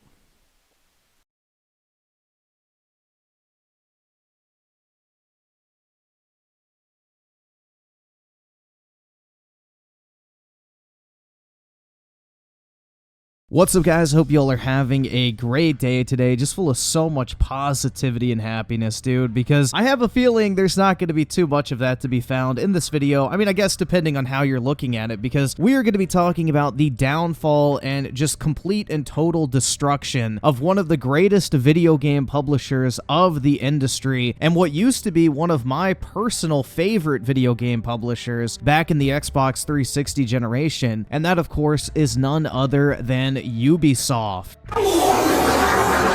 You know, a long time ago in a galaxy far, far away, I, as a child, used to look forward to every upcoming Ubisoft release, whether it be a new Ghost Recon game, a new Splinter Cell game, the annualized Assassin's Creed game, or a new Far Cry, you name it. Ubisoft actually put out some of the best games of the Xbox 360 era, and some of my favorite video games of all time during that period, but their fall from grace over the past 10-ish years has been absolutely monumental, to the point where they're basically completely unrecognizable to where they used to be, just recycling the same open world garbage with a fresh coat of paint over and over and over and over again, filled with technical issues, just overall mediocre slop for the most part. Ubislop is a very fitting name for the majority of the games that they put out. Now, they do put out the occasional game like Prince of Persia: The Lost Crown, which is actually a breath of fresh air in their long lineup of boring-ass open-world action-adventure games with a stupid checklist open-world system, so they do have some shining gems in their massive pile of shit every once in a while, but it is few and far between these days. Personally, I have not enjoyed a Ubisoft game really since, I want to say, Assassin's Creed Unity, which even then wasn't amazing because it's what introduced the level-based combat into the Assassin's Creed formula, and ever since then, it has kind of gone downhill further and further, becoming completely unrecognizable to what the franchise used to be, but that's mainly the main theme of anything surrounding Ubisoft. It's a once great company or once great franchises that are in an absolute state of decay. Now, there has been a ton of negative news coming out about Ubisoft, and honestly, I kind of wanted to wait a little while before I started making videos on this because I wanted to touch on just like the timeline here. So our first event I want to look at here happened when Yves Guillemot, hopefully I said that right, had an earnings call with investors and basically had some comments regarding Star Wars Outlaws ahead of launch, and he said what we're factoring in is a strong launch for Star Wars Outlaws. That's the fact that it's among the most awaited games of the industry this year and reflecting a really strong positive community sentiment, and also the fact that we're coming with the biggest marketing campaign ever so far for a Ubisoft game. Now, I don't know what the hell he was smoking on the lead up to release for this game, but there was not an overwhelmingly positive community sentiment surrounding this game in the slightest. Everyone had been criticizing just how hideous the character model of the main character looked and just how weird and uncanny it was, because the model that they used for the character looks absolutely amazing, like she's hot, but then look at the fucking disgusting creature that emerged after the facial scans were done. So there was a massive controversy surrounding it. It looked like more generic Ubislop on the lead up to launch. The takedowns and stealth gameplay looked comical at best, and pretty much all the previews for it were overwhelmingly negative for the most part that I saw. And, well, when the game actually came out, that all materialized, and it's not surprising that it didn't do very well. Now, I did review the game, so if you want to check that out, it's up on the channel. I was not a fan whatsoever. Almost nothing about this game is good. It was filled with technical issues and bugs bugs. I had game-breaking issues where I literally couldn't do quests. I mean, the game was a buggy, broken, Ubisoft pile of shit. So, yeah, nothing new there, but in this particular instance, it was a lot worse, actually, than the majority of Ubisoft releases by modern standards. So, this game was absolutely horrible. It did not have a strong, positive community sentiment whatsoever, and well, it turns out that was reflected when sales started to roll in. So fast forward to September 25th, and Ubisoft admits that Star Wars Outlaws underperformed. And this is a statement that was put out by Ubisoft, and it says, despite solid ratings, Metacritic 76, and user scores across first-party and Epic stores, 3.9 out of 5, that reflect an immersive and authentic Star Wars universe, Star Wars Outlaws' initial sales proved softer than expected, Ubisoft said. Now, I don't really think we need to point out the obvious bias that's in this sample of reviews, especially on the user side of things, because most people who might have been interested in this game, I think were already turned off by the previews, gameplay, and controversy leading up to launch. So the only people who were like reviewing this game are people who were already extremely positive regarding it. So it's not really surprising that the user score is not completely in the trash, but still, a 3.9 equates to a 7.8. So it's not setting the world on fire by any stretch of the imagination. So a 76 and a 7.8 for a game with the largest marketing budget in Ubisoft history is not exactly an absolute epic victory royale like they expected it would be. But the quote continues and it says, in response to player feedback, Ubisoft development teams are currently fully mobilized to swiftly implement a series of updates to polish and improve the player experience in order to engage a larger audience during the holiday season to position Star Wars Outlaws as a strong,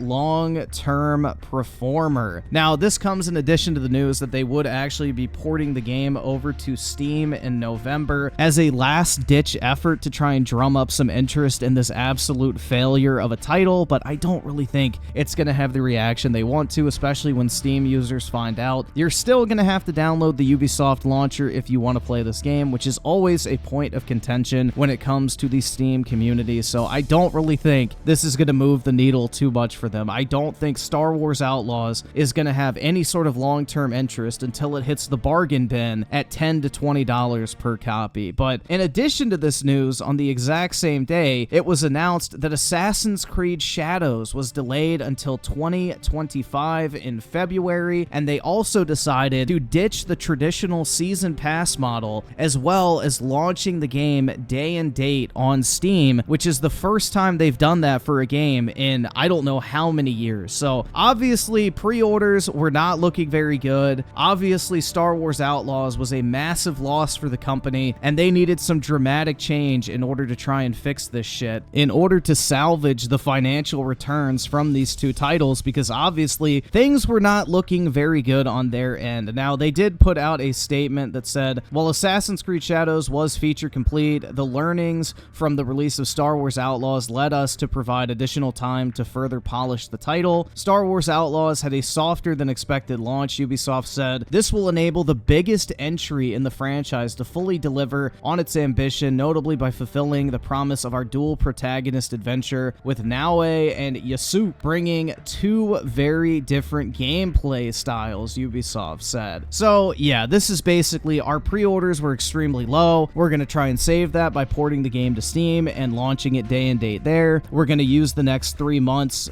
post what should have been launched in order to try and advertise this game and drum up interest and maybe get it out of the very crowded holiday season to salvage what we can of this game that we thought was going to be an absolute home run. Now, of course, Assassin's Creed Shadows is surrounded, no pun intended, by a shadow of controversy regarding the Black Samurai main character, also with a lot of cultural appropriation accusations by the Japanese, where Ubisoft hired a very, very controversial Japanese historian, and I say that very lightly, who has been caught and exposed flat out lying and embellishing history surrounding Yasuk, which he got fired from his job at a Japanese university over. On top of that, they made replica swords for Assassin's Creed Shadows that were literally ripped from One Piece, like advertising them as authentic samurai swords. And on top of that, they recently just showed off a figure of Yasuk standing in front of basically this iconic gate from the Nagasaki nuclear site where the bomb was dropped. So, yeah, this already controversial, culturally appropriating character was standing basically in front of hallowed ground in Japan, mocking the nuclear bomb victim. So, dude, you really can't make this up. The Japanese are absolutely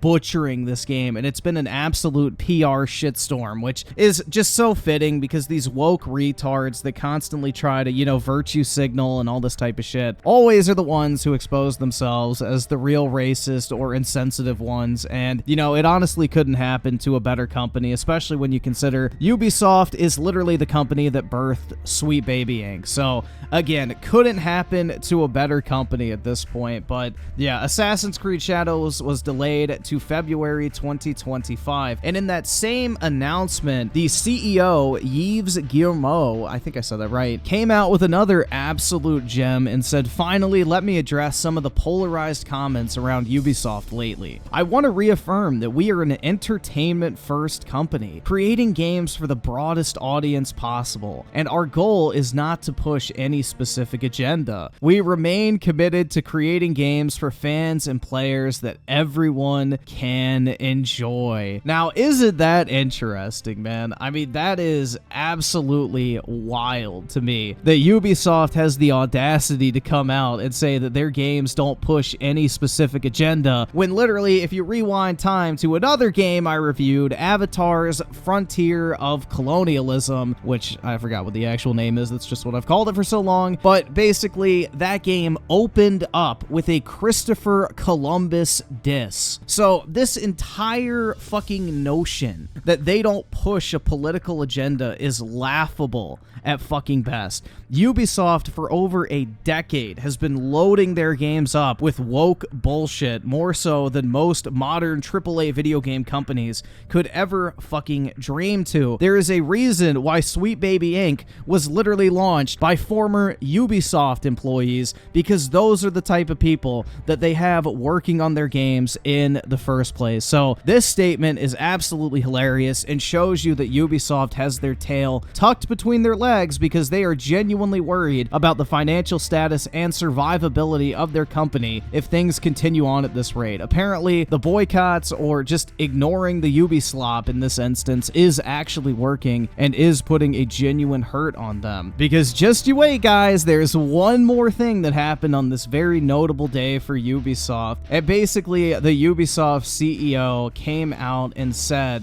that essentially gamers are to blame for Ubisoft games underperforming because we expect just way too much, man. You know, we as customers have too high of expectations for poor old Ubisoft to ever realistically meet with games like Star Wars Outlaws, and that's the reason why they're forced to delay Assassin's Creed Shadows. I'm sure no other reason, right? But anyway, basically, again, the CEO, Yves Guillemot, says, in today's challenging market, and with gamers expecting extraordinary experiences, delivering solid quality is no longer enough. I didn't know Ubisoft ever did that recently, but, you know, I guess we learn something every day. We must strive for excellence in all aspects of our work. This will enable the biggest entry in the Assassin's Creed franchise to fully deliver on its ambition, notably by fulfilling the promise of our dual protagonist adventure with Naue and Yasuke, bringing two very different gameplay styles. Now, yes, you know, it's just so hard for poor old Ubisoft in the modern gaming landscape to actually put out something that exceeds a, you know, just solid performance because they are so consistent. But that is all that happened on September 25th. Now, we fast forward 5 days and some of the most hilarious news comes out, which I did not see this until I started doing research for this video, which is absolutely mind-blowing to me. But if you thought Star Wars Outlaws was going to be a massive failure, you would be absolutely right, because Star Wars Outlaws apparently has only sold 1 million copies a month after launch. Now, this is beyond catastrophic. I don't think I could tell you how bad that is, because just for example, in this article it says that Assassin's Creed Mirage had sold 5 million copies in 3 months. This game has not even sold 1 in its first month after launch, which is when the game should be selling the most after release. So that is insane to think about, because they had to pay, I guarantee you, a ton of money to get this Star Wars license, and Disney, as we know from the Marvel deal that Sony has with them, demands a certain number of unit sales or else you face massive financial penalties as a result. So this game was absolutely catastrophic for Ubisoft beyond what I think anybody would have expected. Like, 1 million sales is wild, guys. Like, that is absolutely terrible. So again, I don't really know how the CEO of Ubisoft thought that there was strong positivity in the community surrounding this game on the lead up to launch, unless, you know, he was in his little Twitter echo chamber. But that is absolutely mind-blowing, man. This is arguably a bigger flop than Concord in a lot of cases, because I guarantee you the budget and the marketing budget for this probably was larger than Sony's absolute failure with Concord. But dude, it's Star Wars. That is how far not only the Star Wars IP has fallen, but just how bad Ubisoft is at making games that people are interested in anymore. And it's no wonder that they're sounding the doomsday alarm, which brings us to our next piece of news. Now, in recent days, the Ubisoft stock has been absolutely plummeting recently, and for good reason. The games have been absolutely flopping, they're not making money like they should be, and shareholders are losing confidence in the leadership surrounding the company. And basically, there is a new call for Ubisoft to be purchased by Tencent and the Guillemot family, buying out shareholders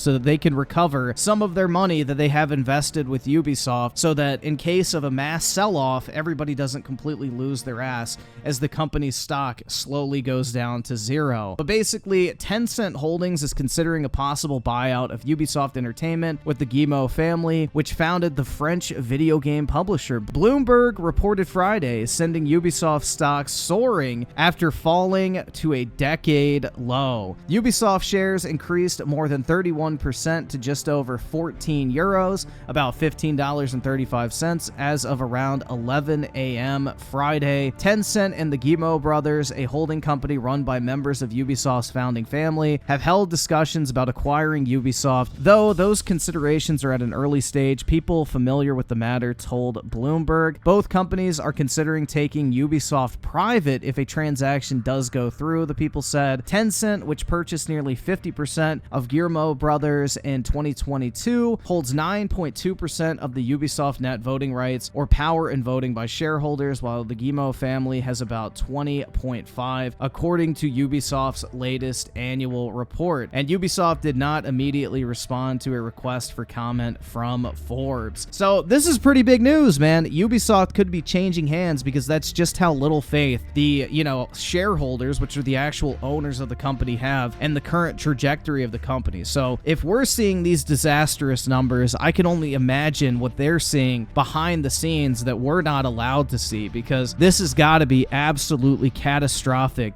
for a publicly traded company that has been around as long as Ubisoft has to go private in order to, you know, save it in a last-ditch effort. So this is not a good sign whatsoever, and the future of Ubisoft is definitely not looking bright. Now, maybe Tencent can turn it around, but I don't know, man. I feel like Ubisoft is just kind of cooked at this point. I think people are tired of their games. The only thing that really makes them money anymore is Assassin's Creed, and then, of course, the residual income coming in from Rainbow Six Siege, which continuously gets more woke, which pushes more players away who have been playing it for a very long time. And it's just an evolving market, and Ubisoft has failed to adapt. They keep shoveling out the same Ubislop over and over and over again. So I don't know, man. It's going to be interesting to see how this unfolds. Regardless, Ubisoft is not in a good place. It looks like Star Wars Outlaws was absolutely catastrophic for them, and Assassin's Creed Shadows seems like it's going to suffer from the same problem. Like, if you would have told me 10 years ago that an Assassin's Creed game set in Japan was having issues surrounding getting people interested, I would have called you an absolute crazy person. But it's 2024, almost 2025, and the state of the modern gaming industry is anything but sensical. So here we are, guys. You know, I hope you enjoy your Western AAA gaming slop, because I sure as fuck am. But anyway, let me know your thoughts on this entire situation in the comment section below. Is Ubisoft cooked, or do they have a genuine chance for a comeback here? I'm definitely interested to hear your take on this particular topic. And if you made it to the end of this video, video, make sure to drop a like on it. I would greatly appreciate it. And as always, guys, I do want to thank you all so much for taking the time out of your day to check out this video and for all the recent support as well. You guys are the fucking best, and I really do appreciate it. So with that shit said, I will catch you guys next time.